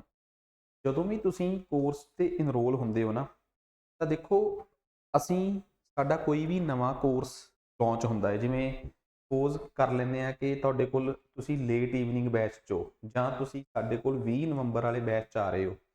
ਜਦੋਂ ਤੁਸੀਂ ਸਾਡੇ ਕੋਲ ਆਫਲਾਈਨ ਆਓ, ਉਹਦੇ ਨਾਲ ਵੀ ਆਨਲਾਈਨ ਦਾ ਅਸੈਸ ਆ। ਇਸ ਆਨਲਾਈਨ ਦੇ ਨਾਲ ਤੁਹਾਡੇ ਕੋਲ ਪੁਰਾਣੇ ਸਾਰੇ ਕੋਰਸਿਸ ਦਾ ਅਸੈਸ ਓਪਨ ਹੁੰਦਾ ਹੈ। ਇਹਦੇ ਨਾਲ ਫਾਇਦਾ ਕੀ ਹੈ? ਜਿਵੇਂ ਸਪੋਜ਼ ਕਰੋ ਅਸੀਂ ਸਾਰੇ ਲੈਵਲ ਦੇ ਕਰੰਟ ਅਫੇਅਰਸ ਜਿਹੜੇ ਆ ਉਹ ਇਕੱਠੇ ਹੀ ਸ਼ੁਰੂ ਕੀਤੇ ਆ ਜਾਂ ਸ਼ੁਰੂ ਕਰਦੇ ਆ। ਸਿਰਫ ਇਹਦੇ 'ਚ ਜੇ ਤੁਸੀਂ ਇਸ ਵੀਡੀਓ ਨੂੰ ਅਕਤੂਬਰ ਦੇ ਮਹੀਨੇ 'ਚ ਦੇਖ ਰਹੇ ਹੋ ਜਾਂ ਤੁਸੀਂ 10 ਨਵੰਬਰ ਤੱਕ ਦੇਖ ਰਹੇ ਹੋ, ਤਾਂ ਤੁਸੀਂ ਦੇਖੋਗੇ 10 ਨਵੰਬਰ ਤੱਕ ਇਹਦੇ 'ਚ ਕਰੰਟ ਅਫੇਅਰਸ ਸਤੰਬਰ ਤੋਂ ਬਾਅਦ ਅਪਡੇਟ ਨਹੀਂ ਹੋਏ। ਐਕਚੁਅਲੀ PCS ਦਾ ਨੋਮੀਨੇਸ਼ਨ ਦਾ ਪੇਪਰ ਹੋਣ ਕਰਕੇ, ਉਹਦੀਆਂ ਇੰਟਰਵਿਊਜ਼ ਕਰਕੇ ਇਹ ਇੱਕ ਲੈਗ ਰਹਿ ਗਿਆ। ਬਾਕੀ ਸਾਰੇ ਸਬਜੈਕਟ ਪੈਰਲਲ ਚੱਲ ਰਹੇ ਆ। ਜਿਵੇਂ ਜਦੋਂ ਤੁਸੀਂ ਲੇਟ ਈਵਨਿੰਗ ਬੈਚ ਦੇਖਦੇ ਹੋ, ਤਾਂ ਅਸੀਂ ਸ਼ੁਰੂ ਕੀਤਾ ਹੋਇਆ ਹੈ ਪੰਜਾਬ ਹਿਸਟਰੀ ਐਂਡ ਕਲਚਰ, ਤੇ ਇੱਕ ਸ਼ੁਰੂ ਕੀਤਾ ਹੋਇਆ ਹੈ ਐਥਿਕਸ। ਜਦੋਂ ਤੁਸੀਂ ਈਵਨਿੰਗ ਬੈਚ ਦੇ ਵਿੱਚ ਦੇਖੋਗੇ ਤਾਂ ਸਾਡਾ ਸਬਜੈਕਟ ਚੱਲ ਰਹੇ ਆ, ਇਹਦੇ 'ਚ ਸਾਡੇ ਸਬਜੈਕਟ ਚੱਲ ਰਹੇ ਆ, ਇੱਕ ਇੰਡੀਆ ਆਫਟਰ ਇੰਡੀਪੈਂਡੈਂਸ, ਇੱਕ ਚੱਲ ਰਿਹਾ ਇਕਨੋਮਿਕਸ। ਜਿਹੜਾ ਹੁਣ ਅਸੀਂ ਨਵਾਂ ਬੈਚ ਲਾਂਚ ਕਰਨ ਜਾ ਰਹੇ ਹਾਂ, ਉਹਦੇ 'ਚ ਸਾਡੇ ਸਬਜੈਕਟ ਸ਼ੁਰੂ ਹੋਣਗੇ ਜਿਓਗ੍ਰਾਫੀ, ਇੱਕ ਪਾਸੇ ਜਿਓਗ੍ਰਾਫੀ ਤੇ ਇੱਕ ਪਾਸੇ ਸੋਸਾਇਟੀ। ਸੋ ਜਿਓਗ੍ਰਾਫੀ ਤੇ ਸੋਸਾਇਟੀ ਕੁੱਲ ਮਿਲਾ ਕੇ ਤੁਸੀਂ ਸਮਝੋ ਕਿ ਅਸੀਂ ਪ੍ਰੀ ਤੇ ਮੇਨਸ ਨੂੰ ਬਰਾਬਰ ਇੰਪੋਰਟੈਂਸ ਦੇ ਰਹੇ ਹਾਂ। ਹੁਣ ਅਸੀਂ ਜਿਵੇਂ ਸਪੋਜ਼ ਕਰੋ, ਜਦੋਂ ਪੰਜਾਬ ਹਿਸਟਰੀ ਐਂਡ ਕਲਚਰ ਪੜ੍ਹਾ ਰਹੇ ਹਾਂ, ਜਦੋਂ ਤੋਂ ਮਹਾਰਾਜਾ ਰਣਜੀਤ ਸਿੰਘ ਤੇ ਆਏ ਆ, ਨਾਲ ਨਾਲ ਮੇਨਸ ਦੇ ਕੁਐਸਚਨਸ ਦੀ ਪ੍ਰੈਕਟਿਸ। ਸਭ ਤੋਂ ਵੱਡੀ ਗੱਲ ਅਸੀਂ ਸਟੂਡੈਂਟਸ ਨੂੰ ਕਹਿੰਦੇ ਆ, ਆਨਸਰ ਰਾਈਟਿੰਗ ਤੋਂ ਵੀ ਵੱਧ ਜ਼ਰੂਰੀ ਆ ਨੋਟਸ ਮੇਕਿੰਗ। ਜਿਹੜੇ ਬੱਚੇ ਨੋਟਸ ਬਣਾ ਰਹੇ ਆ ਨਾ, ਉਹ ਸਾਰੇ ਕਹਿੰਦੇ ਆ ਕਿ ਸਰ ਅਸੀਂ ਜਦੋਂ ਕਿਸੇ ਸਟੂਡੈਂਟ ਦੇ ਆਨਸਰ ਦੇਖਦੇ ਆ ਨਾ, ਜਿਨ੍ਹਾਂ ਦੇ ਬੱਚਿਆਂ ਦੇ ਆਨਸਰ ਨੈਟ ਤੇ ਪਏ ਆ, ਉਹ ਬਾਅਦ 'ਚ ਪਤਾ ਲੱਗਦਾ ਕਿ ਜਿਸ ਫਾਰਮੈਟ ਦੇ ਵਿੱਚ ਤੁਸੀਂ ਸਾਡੇ ਤੋਂ ਨੋਟਸ ਬਣਾ ਰਹੇ ਹੋ, ਆਨਸਰ ਵੀ ਉਸੇ ਫਾਰਮੈਟ 'ਚ ਆ। ਇਟ ਮੀਨਸ ਆਨਸਰ ਰਾਈਟਿੰਗ ਵਾਸਤੇ ਸਭ ਤੋਂ ਬੈਸਟ ਚੀਜ਼ ਹੁੰਦੀ ਆ ਨੋਟਸ ਮੇਕਿੰਗ। ਸੋ ਜਿਹੜੇ ਬੱਚੇ ਨੋਟਸ ਮੇਕਿੰਗ ਵਾਲੀ ਵੀਡੀਓ ਇਹਦੇ 'ਚ ਵੀ ਪਈ ਹੈ, ਇਹਦੇ 'ਚ ਵੀ ਪਈ ਹੈ, ਜਿਹੜੇ ਬੱਚੇ ਨੋਟਸ ਮੇਕਿੰਗ ਨਹੀਂ ਕਰ ਰਹੇ, ਸਮਝ ਲਓ ਕਿ ਉਹ ਮੇਨਸ ਦੀ ਤਿਆਰੀ ਨਹੀਂ ਕਰ ਰਹੇ। ਸਾਡਾ ਸਾਰੇ ਦਾ ਸਾਰਾ ਕੰਟੈਂਟ ਜਿਹੜਾ ਹੈ ਉਹ ਇੰਗਲਿਸ਼ ਦੇ ਨਾਲ ਨਾਲ ਪੰਜਾਬੀ ਮੀਡੀਅਮ 'ਚ ਵੀ ਆ। ਫਾਇਦਾ ਦੋਵਾਂ ਨੂੰ ਹੀ ਆ, ਇੰਗਲਿਸ਼ ਮੀਡੀਅਮ ਵਾਲਿਆਂ ਨੂੰ ਵੀ, ਪੰਜਾਬੀ ਵਾਲਿਆਂ ਨੂੰ ਵੀ। ਇੰਗਲਿਸ਼ ਵਾਲਿਆਂ ਨੂੰ ਫਾਇਦਾ ਇਹ ਹੈ ਕਿ ਜਿੱਥੋਂ ਇੰਗਲਿਸ਼ ਨਹੀਂ ਸਮਝ ਆਉਂਦੀ, ਉਹੀ ਚੀਜ਼ ਪੰਜਾਬੀ 'ਚ ਪੜ੍ਹੀ ਜਾ ਸਕਦੀ ਹੈ। ਟੈਕਨੀਕਲ ਸਬਜੈਕਟ ਆਪਣੀ ਮਾਂ ਬੋਲੀ ਚ ਪੜ੍ਹਨੇ ਵੈਸੇ ਹੀ ਕੰਫਰਟੇਬਲ ਹੁੰਦੇ ਆ, ਬੇਸ਼ੱਕ ਉਹਨਾਂ ਨੂੰ ਲਿਖਣਾ ਇੰਗਲਿਸ਼ ਚ ਹੋਵੇ। ਸਭ ਤੋਂ ਵੱਡੀ ਗੱਲ, ਤੁਸੀਂ ਸਾਰੇ ਪੇਪਰ ਆਪਣੇ ਇੰਗਲਿਸ਼ ਚ ਵੀ ਦੇਣੇ ਹੋਣ ਨਾ, ਕੱਲਾ ਐਸੇ ਰਾਈਟਿੰਗ ਦਾ ਪੇਪਰ ਤੁਸੀਂ ਪੀਸੀਐਸ ਚ ਪੰਜਾਬੀ ਚ ਵੀ ਦੇ ਸਕਦੇ ਹੋ। ਤੋ ਦੂਜੀ ਗੱਲ, ਪੀਸੀਐਸ ਦੇ ਨਾਲ ਨਾਲ ਬਿਲਕੁਲ ਆਈਐਸ ਲੈਵਲ ਦੀ ਤਿਆਰੀ ਹੈ, ਕਿਉਂਕਿ ਦੋਵਾਂ ਦਾ ਸਿਲੇਬਸ ਸੇਮ ਆ। ਜਰਨਲ ਸਟੱਡੀਜ਼ ਦੇ ਚਾਰੇ ਪੇਪਰ, ਹੁਣ ਜਿਵੇਂ ਲੇਟ ਈਵਨਿੰਗ ਬੈਚ ਦੇ ਵਿੱਚ ਅਸੀਂ ਐਥਿਕਸ ਕਰਾਇਆ, ਪੀਸੀਐਸ ਦੇ ਵਿੱਚ ਤਾਂ ਐਥਿਕਸ ਨਾ ਮਾਤਰ ਹੀ ਆ, ਸਿਲੇਬਸ 'ਚ ਮੈਂਸ਼ਨ ਹੀ ਬਹੁਤ ਘੱਟ ਆ, ਪਰ ਅਸੀਂ ਐਥਿਕਸ ਕਿਉਂ ਕਰਾ ਰਿਹਾ? ਕਿਉਂਕਿ ਸਾਨੂੰ ਪਤਾ ਹੈ ਕਿ ਅਸੀਂ ਆਈਏਐਸ ਨੂੰ ਕਵਰ ਕਰਨਾ ਹੀ ਕਰਨਾ ਹੈ। ਤੋ ਇਸ ਕਰਕੇ ਐਥਿਕਸ ਵੀ ਉਨਾ ਹੀ ਜ਼ਰੂਰੀ ਹੈ। ਤੋ ਜਿਹੜੇ ਬੱਚੇ ਸਾਡੇ ਨਾਲ ਜੁੜਦੇ ਆ ਉਹਨਾਂ ਨੂੰ ਇੱਕ ਫਾਇਦਾ ਹੈ ਕਿ ਉਹ ਨਵੇਂ ਬੈਚ ਦੇ ਨਾਲ ਨਾਲ ਉਹ ਤੁਸੀਂ ਹੁਣ ਤੋਂ ਹੀ ਇਨਰੋਲਮੈਂਟ ਕਰਾ ਲਓ। ਜੇ ਜਿਹੜਾ ਵੀ ਬੱਚਾ ਇਨਰੋਲਡ ਆ, ਬੜੀ ਗੱਲ ਹੈ, ਜਿੰਨੀ ਜਲਦੀ ਇਨਰੋਲਮੈਂਟ ਕਰਾਓਗੇ ਤੁਸੀਂ ਪੁਰਾਣੇ ਸਾਰੇ ਲੈਕਚਰ ਦਾ ਅਸੈਸ ਮਿਲ ਜੂਗਾ। ਤੁਸੀਂ ਆਪਣੇ ਗਰੁੱਪ ਬੀ ਲੈਵਲ ਦੀ ਤਿਆਰੀ ਜਿਹੜੀ ਆ ਉਹ ਵੀ ਵਿੱਚੋਂ ਹੀ ਕਰ ਸਕਦੇ ਹੋ, ਪ੍ਰੀ ਲੈਵਲ ਦੀਆਂ ਰਿਕਾਰਡਿੰਗਸ। ਹੁਣ ਤੁਸੀਂ ਦੇਖੋਗੇ ਇੱਥੇ ਵੀ ਪੰਜਾਬ ਕਰਾਇਆ ਹੋਇਆ ਹੈ ਤੇ ਇੱਥੇ ਵੀ ਪੰਜਾਬ ਕਰਾਇਆ ਹੈ, ਟੋਟਲੀ ਡਿਫਰੈਂਟ। ਇੱਥੋਂ ਵਾਲਾ ਪੰਜਾਬ ਤੇ ਇੱਥੋਂ ਵਾਲਾ ਪੰਜਾਬ ਬਿਲਕੁਲ ਲੈਵਲ ਨੈਕਸਟ ਲੈਵਲ ਆ। ਇਟ ਮੀਨਸ ਪ੍ਰੀ ਓਰੀਐਂਟਡ, ਤੇ ਇਸ ਗਰੁੱਪ ਬੀ ਦੇ ਵਿੱਚ ਇੱਕ ਮੈਰਾਥਨਸ ਵੀ ਪੰਜਾਬ ਕਰਾਇਆ, ਦੈਟ ਇਜ਼ ਟੋਟਲੀ ਡਿਫਰੈਂਟ, ਉਸ ਤੋਂ ਵੀ ਘੱਟ ਲੈਵਲ ਦਾ। ਕੁਇਕ ਰਿਵੀਜ਼ਨ ਵਾਸਤੇ ਮੈਰਾਥਨਸ, ਗਰੁੱਪ ਬੀ ਵਾਸਤੇ ਪੰਜਾਬ, ਤੇ ਫਿਰ ਜਿਹੜੇ ਬੰਦੇ ਨੇ ਇੱਕ ਵਾਰੀ ਆਈਐਸ ਪੀਸੀਐਸ ਲੈਵਲ 'ਚੋਂ ਪੰਜਾਬ ਕਰ ਲਿਆ, ਉਹਨੂੰ ਗਰੁੱਪ ਬੀ ਵਾਲਾ ਕਰਨ ਦੀ ਲੋੜ ਹੀ ਨਹੀਂ, ਕਿਉਂਕਿ ਉਹਦੇ 'ਚ ਡਿਟੇਲ ਹੀ ਬਹੁਤ ਜ਼ਿਆਦਾ ਹੈ। ਹਰ ਇੱਕ ਸਬਜੈਕਟ ਦੀ ਕਹਾਣੀ ਇਹ ਹੈ ਕਿ ਜਿਹੜਾ ਸਬਜੈਕਟ ਤੁਹਾਡਾ ਇੱਥੇ ਕਵਰ ਹੋ ਗਿਆ ਨਾ, ਅਸੀਂ ਇਹ ਕੋਸ਼ਿਸ਼ ਕਰਦੇ ਹਾਂ ਕਿ ਆਈਏਐਸ ਪੀਸੀਐਸ ਦੀ ਤਿਆਰੀ ਦੇ ਵਿੱਚ ਫੈਕਟਸ ਵੀ ਮਿਸ ਨਾ ਕਰੀਏ, ਤਾਂ ਜੋ ਤੁਹਾਡਾ ਕਿਤੇ ਇਹ ਨਾ ਹੋਵੇ ਮੇਨਸ ਦੀ ਤਿਆਰੀ ਕਰਾਉਂਦੇ ਆਬਜੈਕਟਿਵ ਛੱਡ ਦਈਏ। ਪਰ ਇਹ ਵੀ ਨਾ ਹੋਵੇ ਕਿ ਅਸੀਂ ਮੇਨਸ ਵਾਸਤੇ ਨੋਟਸ ਮੇਕਿੰਗ ਵਾਸਤੇ ਤੁਹਾਨੂੰ ਪ੍ਰੇਰਿਤ ਹੀ ਨਾ ਕਰੀਏ, ਕਿਉਂਕਿ ਨੋਟਸ ਮੇਕਿੰਗ ਕਰੋਗੇ ਤਾਂ ਆਨਸਰ ਲਿਖਣ ਦੀ ਪ੍ਰੈਕਟਿਸ ਹੋਊਗੀ, ਅਦਰਵਾਈਜ਼ ਆਨਸਰ ਲਿਖਣ ਦੀ ਪ੍ਰੈਕਟਿਸ ਹੀ ਨਹੀਂ ਹੋਣੀ। ਸਟੂਡੈਂਟਸ ਨੂੰ ਦਿੱਕਤ ਆਉਂਦੀ ਆ ਜਦੋਂ ਕਹੀਏ 150 ਸ਼ਬਦਾਂ 'ਚ ਲਿਖ ਕੇ ਆਉਣਾ, ਸਰ ਕਹਿੰਦੇ ਜੀ ਇੰਨੇ ਸ਼ਬਦਾਂ 'ਚ ਲਿਖੇ ਹੀ ਨਹੀਂ ਜਾਂਦਾ, ਸ਼ਬਦ ਵੱਧ ਰਹੇ ਆ। ਹੋਰ ਪ੍ਰੈਕਟਿਸ ਕੀ ਆ? ਇਹੀ ਪ੍ਰੈਕਟਿਸ ਆ। ਹਮੇਸ਼ਾ ਨੋਟਸ ਉਸ ਮੀਡੀਅਮ 'ਚ ਬਣਾਓ ਜਿਹੜਾ ਤੁਹਾਡਾ ਮੀਡੀਅਮ ਆ। ਸੋ ਇੱਕ ਗੱਲ ਹੋਰ, ਹੁਣ ਅਸੀਂ ਨਵੰਬਰ ਦੇ ਮਹੀਨੇ ਤੋਂ ਮੈਂ ਸ਼ੁਰੂ ਕਰਨ ਜਾ ਰਿਹਾ ਕਰੰਟ ਅਫੇਅਰਸ। ਮੈਂ ਮੇਨਸ ਓਰੀਐਂਟਡ ਕਰੰਟ ਅਫੇਅਰਸ ਕਰਾਊਂਗਾ। ਰਸ਼ਵਿੰਦਰ ਸਰ ਇੱਥੇ ਹੀ ਆਈਐਸ ਪੀਸੀਐਸ ਲੈਵਲ ਦੇ ਕਰੰਟ ਅਫੇਅਰਸ ਪ੍ਰੀ ਓਰੀਐਂਟਡ ਕਰਾ ਰਹੇ ਆ, ਉਹ ਵੀਕਲੀ ਬੇਸਿਸ ਤੇ ਕਰਾਉਂਦੇ ਰਹਿਣਗੇ। ਮੈਂ ਸਬਜੈਕਟ ਵਾਈਜ਼ ਕਰੰਟ ਅਫੇਅਰਸ ਕਰਾਊਂਗਾ। ਪਹਿਲਾਂ ਮੈਂ ਸਾਰੇ ਸੋਸ਼ਲ ਇਸ਼ੂਜ਼ ਚੱਕ ਲੈਣੇ ਆ, ਫਿਰ ਮੈਂ ਸਾਰੇ 2024 ਦੇ ਇੰਟਰਨੈਸ਼ਨਲ ਇਸ਼ੂਜ਼ ਚੱਕ ਲੈਣੇ ਆ। ਉਹਦੇ ਨਾਲ ਕੀ ਆ, ਮੇਰਾ ਕੰਮ ਸਿਰਫ ਮੇਨਸ ਓਰੀਐਂਟਡ, ਤਾਂ ਕਿ ਤੇ ਮੇਨਸ ਦੇ ਵਿੱਚੋਂ ਤੁਸੀਂ ਆਪਣੇ ਨੋਟਸ ਬਣਾਉਂਦੇ ਹੋਏ ਫੈਕਚੁਅਲ ਇਨਫੋਰਮੇਸ਼ਨ ਕੱਢ ਹੀ ਸਕਦੇ ਹੋ। ਪਰ ਸਰ ਦਾ ਕੰਮ ਬੇਸਿਕਲੀ ਸਿਰਫ ਪ੍ਰੀ ਓਰੀਐਂਟਡ ਤੇ ਫੋਕਸ ਕਰਨਾ ਹੈ, ਪਰ ਉਹ ਵੀ advance level. Group B level ਦੇ ਕਰੰਟ ਅਫੇਅਰਸ ਅੱਡ ਪਏ ਹੋਣਗੇ, ਉਹ ਤੀਸਰਾ ਲੈਵਲ ਆ। ਸੋ ਤਾਂ ਕਿ ਕਿਤੇ ਕਨਫਿਊਜ਼ਨ ਹੀ ਨਾ ਹੋਵੇ, ਉਹਨਾਂ ਕਰੰਟ ਅਫੇਅਰਸ ਨੂੰ ਆਪਾਂ ਪੀਸੀਐਸ ਪ੍ਰੀ ਦੇ ਕਹਿ ਦਈਏ, ਗਰੁੱਪ ਬੀ ਵਾਲਿਆਂ ਨੂੰ ਉਹਨਾਂ ਨੂੰ ਮੇਨਸ ਦੇ ਕਹਿ ਦਈਏ, ਉਹ ਫਰਕ ਹੁੰਦਾ ਹੈ। ਸੋ ਇਹ ਚੀਜ਼ ਜਿਹੜੀ ਮੇਨਸ ਓਰੀਐਂਟਡ ਕਰੰਟ ਅਫੇਅਰ ਤੇ ਪ੍ਰੀ ਓਰੀਐਂਟਡ ਕਰੰਟ ਅਫੇਅਰ ਆ, ਉਹ ਅਸੀਂ 10 ਨਵੰਬਰ ਤੋਂ ਬਾਅਦ ਸ਼ੁਰੂ ਕਰਨ ਜਾ ਰਹੇ ਹਾਂ। ਸੋ ਜਿਹੜੇ ਵੀ ਸਟੂਡੈਂਟਸ ਸਾਡੇ ਇਹਨਾਂ ਬੈਚਿਸ ਦੇ ਵਿੱਚ ਇਨਰੋਲ ਹੋਏ ਆ, ਉਹ ਪਹਿਲੀ ਗੱਲ ਕੰਟੈਕਟ ਕਰਕੇ ਜਿਹੜੇ ਨੋਟਸ ਨਹੀਂ ਬਣਾ ਰਹੇ ਨੋਟਸ ਬਣਾਉਣ, ਠੀਕ ਆ। ਤੇ ਜਿਹੜੇ ਗਾਈਡੈਂਸ ਲੈਣਾ ਚਾਹੁੰਦੇ ਆ ਕਿ ਸਰ ਕਿੱਥੋਂ ਕਿਹੜਾ ਸਬਜੈਕਟ ਸ਼ੁਰੂ ਕੀਤੀ ਹੈ, ਕਰ ਸਕਦੇ ਹੋ। ਉਹਦੇ ਨਾਲ ਕੀ ਆ, ਤੁਹਾਡੀ ਤਿਆਰੀ ਹੋਰ ਜ਼ਿਆਦਾ ਜਲਦੀ ਹੋ ਜਾਊਗੀ, ਹੋਰ ਕੋਈ ਫਾਇਦਾ ਨਹੀਂ ਤੁਹਾਨੂੰ, ਠੀਕ ਆ। ਅਸੀਂ ਤਾਂ ਅਸੈਸ ਦੇ ਹੀ ਰੱਖਿਆ ਤੁਹਾਨੂੰ। ਸੋ ਉਮੀਦ ਕਰਦਾ ਕਿ ਤੁਹਾਨੂੰ ਇਹ ਸਟ੍ਰੈਟਜੀ ਕਨਸੈਪਟ ਸਮਝ ਆਇਆ ਹੋਊਗਾ। So thank you. ਹਾਂਜੀ, ਸੋ ਨੈਕਸਟ ਟੌਪਿਕ ਅਸੀਂ ਸਟਾਰਟ ਕਰ ਰਹੇ ਹਾਂ, high yielding variety HD 3386। Basically ਖਬਰਾਂ 'ਚ ਕਿਉਂ ਆ, ਕਿਉਂਕਿ ਕਣਕ ਦੀ ਇੱਕ ਨਵੀਂ ਵੈਰਾਈਟੀ ਹੈ ਜਿਹਨੂੰ ਇੰਡੀਅਨ ਐਗਰੀਕਲਚਰ ਰਿਸਰਚ ਇੰਸਟੀਟਿਊਟ ਦੁਆਰਾ ਜਿਹੜਾ ਹੈ ਉਹ ਮੀਨਸ ਕਿ ਇੰਟਰੋਡਿਊਸ ਕੀਤਾ ਗਿਆ। ਇਹ ਆਪਣੇ ਆਪ 'ਚ ਹਾਈ ਯੀਲਡਿੰਗ ਵੈਰਾਈਟੀ ਹੈ, ਮਤਲਬ ਜ਼ਿਆਦਾ ਉਪਜ ਵਾਲੀ। ਬਿਕੋਜ਼ ਇਹ ਇਸ ਤੋਂ ਜਿਹੜੀ ਪਹਿਲਾਂ ਵੈਰਾਈਟੀ ਸੀਗੀ ਬੇਸਿਕਲੀ, ਉਹਦੇ 'ਚ ਸਭ ਤੋਂ ਵੱਡੀ ਦਿੱਕਤ ਇਹ ਸੀ ਕਿ ਉਹ ਯੈਲੋ ਤੇ ਲੀਫ ਰਸਟ ਡਿਜ਼ੀਜ਼ ਤੋਂ ਜ਼ਿਆਦਾ ਸ਼ਿਕਾਰ ਹੁੰਦੀ ਸੀ, ਜਿਹਦੀ ਜਗ੍ਹਾ ਤੇ ਇਹਨੂੰ ਰਿਪਲੇਸ ਕਰਕੇ ਲਿਆਂਦਾ ਗਿਆ ਹੈ। ਤਾਂ ਬੇਸਿਕਲੀ ਖਬਰਾਂ 'ਚ ਇਸੇ ਕਰਕੇ ਆ ਕਿ ਇਸ ਤੋਂ ਪਹਿਲਾਂ ਜਿਹੜੀ ਵੈਰਾਈਟੀ ਸੀ HD 2967, ਉਹ ਬੇਸਿਕਲੀ 2 ਫੰਗਲ ਡਿਜ਼ੀਜ਼ ਦਾ ਸ਼ਿਕਾਰ ਹੋ ਜਾਂਦੀ ਸੀਗੀ, ਠੀਕ ਹੈ, ਜਿਹਦੇ ਕਰਕੇ ਪੱਤੇ ਪੀਲੇ ਪੈ ਕੇ ਸੁੱਕ ਜਾਂਦੇ ਸੀ, ਚਾਹੇ ਉਹ ਯੈਲੋ ਰਸਟ ਤੇ ਫੰਗਲ ਰਸਟ। ਇਹ ਫੰਗਲ ਡਿਜ਼ੀਜ਼ ਸੀ ਜੋ ਕਿ ਪਲਾਂਟਸ ਨੂੰ, ਰਬੀ ਕਰੋਪਸ ਨੂੰ ਜੋ ਬਹੁਤ ਜ਼ਿਆਦਾ ਇੰਪੈਕਟ ਕਰਦੀਆਂ। ਸੋ ਬੇਸਿਕਲੀ 2 ਫਾਇਦੇ ਆ, ਇੱਕ ਤਾਂ ਇਹ ਇਹਨਾਂ ਫੰਗਲ ਡਿਜ਼ੀਜ਼ ਯੈਲੋ ਰਸਟ ਤੇ ਲੀਫ ਰਸਟ ਤੋਂ ਬਚਾਊਗੀ, ਤੇ ਦੂਸਰਾ ਇਹਦੀ ਜਿਹੜਾ ਝਾੜ ਆ ਜਿਹਨੂੰ ਅਸੀਂ ਕਹਿ ਦਿੰਦੇ ਆ ਕਿ ਬੇਸਿਕਲੀ ਜੋ ਇਹਦੀ ਕੁਆਂਟੀਟੀ ਪਰ ਏਕੜ ਆ ਉਹ ਵੀ ਰਿਲੇਟਿਵਲੀ ਪਹਿਲਾਂ ਵਾਲੀ ਨਾਲੋਂ ਜ਼ਿਆਦਾ ਹੈ। ਕਲੇਮ ਇਹ ਕੀਤਾ ਜਾ ਰਿਹਾ ਹੈ ਕਿ ਜਿਹੜੀ ਇਹ ਨਵੀਂ ਵੈਰਾਈਟੀ ਹੈ ਦੈਟ ਇਜ਼ HD 3386 ਇਹ ਪੁਰਾਣੀ ਵੈਰਾਈਟੀ HD 2967 ਤੋਂ ਤਕਰੀਬਨ ਪਹਿਲਾਂ ਵਾਲੀ ਵੈਰਾਈਟੀ 22 ਕੁਆਂਟਲ ਨਿਕਲਦੀ ਸੀ ਪਰ ਏਕੜ ਚੋਂ, ਤੇ ਹੁਣ ਵਾਲੀ ਜਿਹੜੀ ਹੈ 25 ਕੁਆਂਟਲ ਪਰ ਏਕੜ ਆ। ਸੋ ਰਿਲੇਟਿਵਲੀ ਕਿਤੇ ਨਾ ਕਿਤੇ ਇੰਪੈਕਟ ਦਿਸ ਰਿਹਾ ਪ੍ਰੋਡਕਟਿਵਿਟੀ ਤੇ ਵੀ।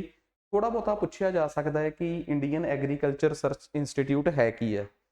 ਜਿਵੇਂ ਕਿ ਤੁਹਾਨੂੰ ਸਾਰਿਆਂ ਨੂੰ ਪਤਾ ਹੈ ਕਿ council for scientific and industry research, sorry Indian council for agriculture research, ਠੀਕ ਹੈ, ਇਹ ਇੱਕ ਅਦਾਰਾ ਹੈ ਐਗਰੀਕਲਚਰ ਰਿਸਰਚ ਨੂੰ ਲੈ ਕੇ।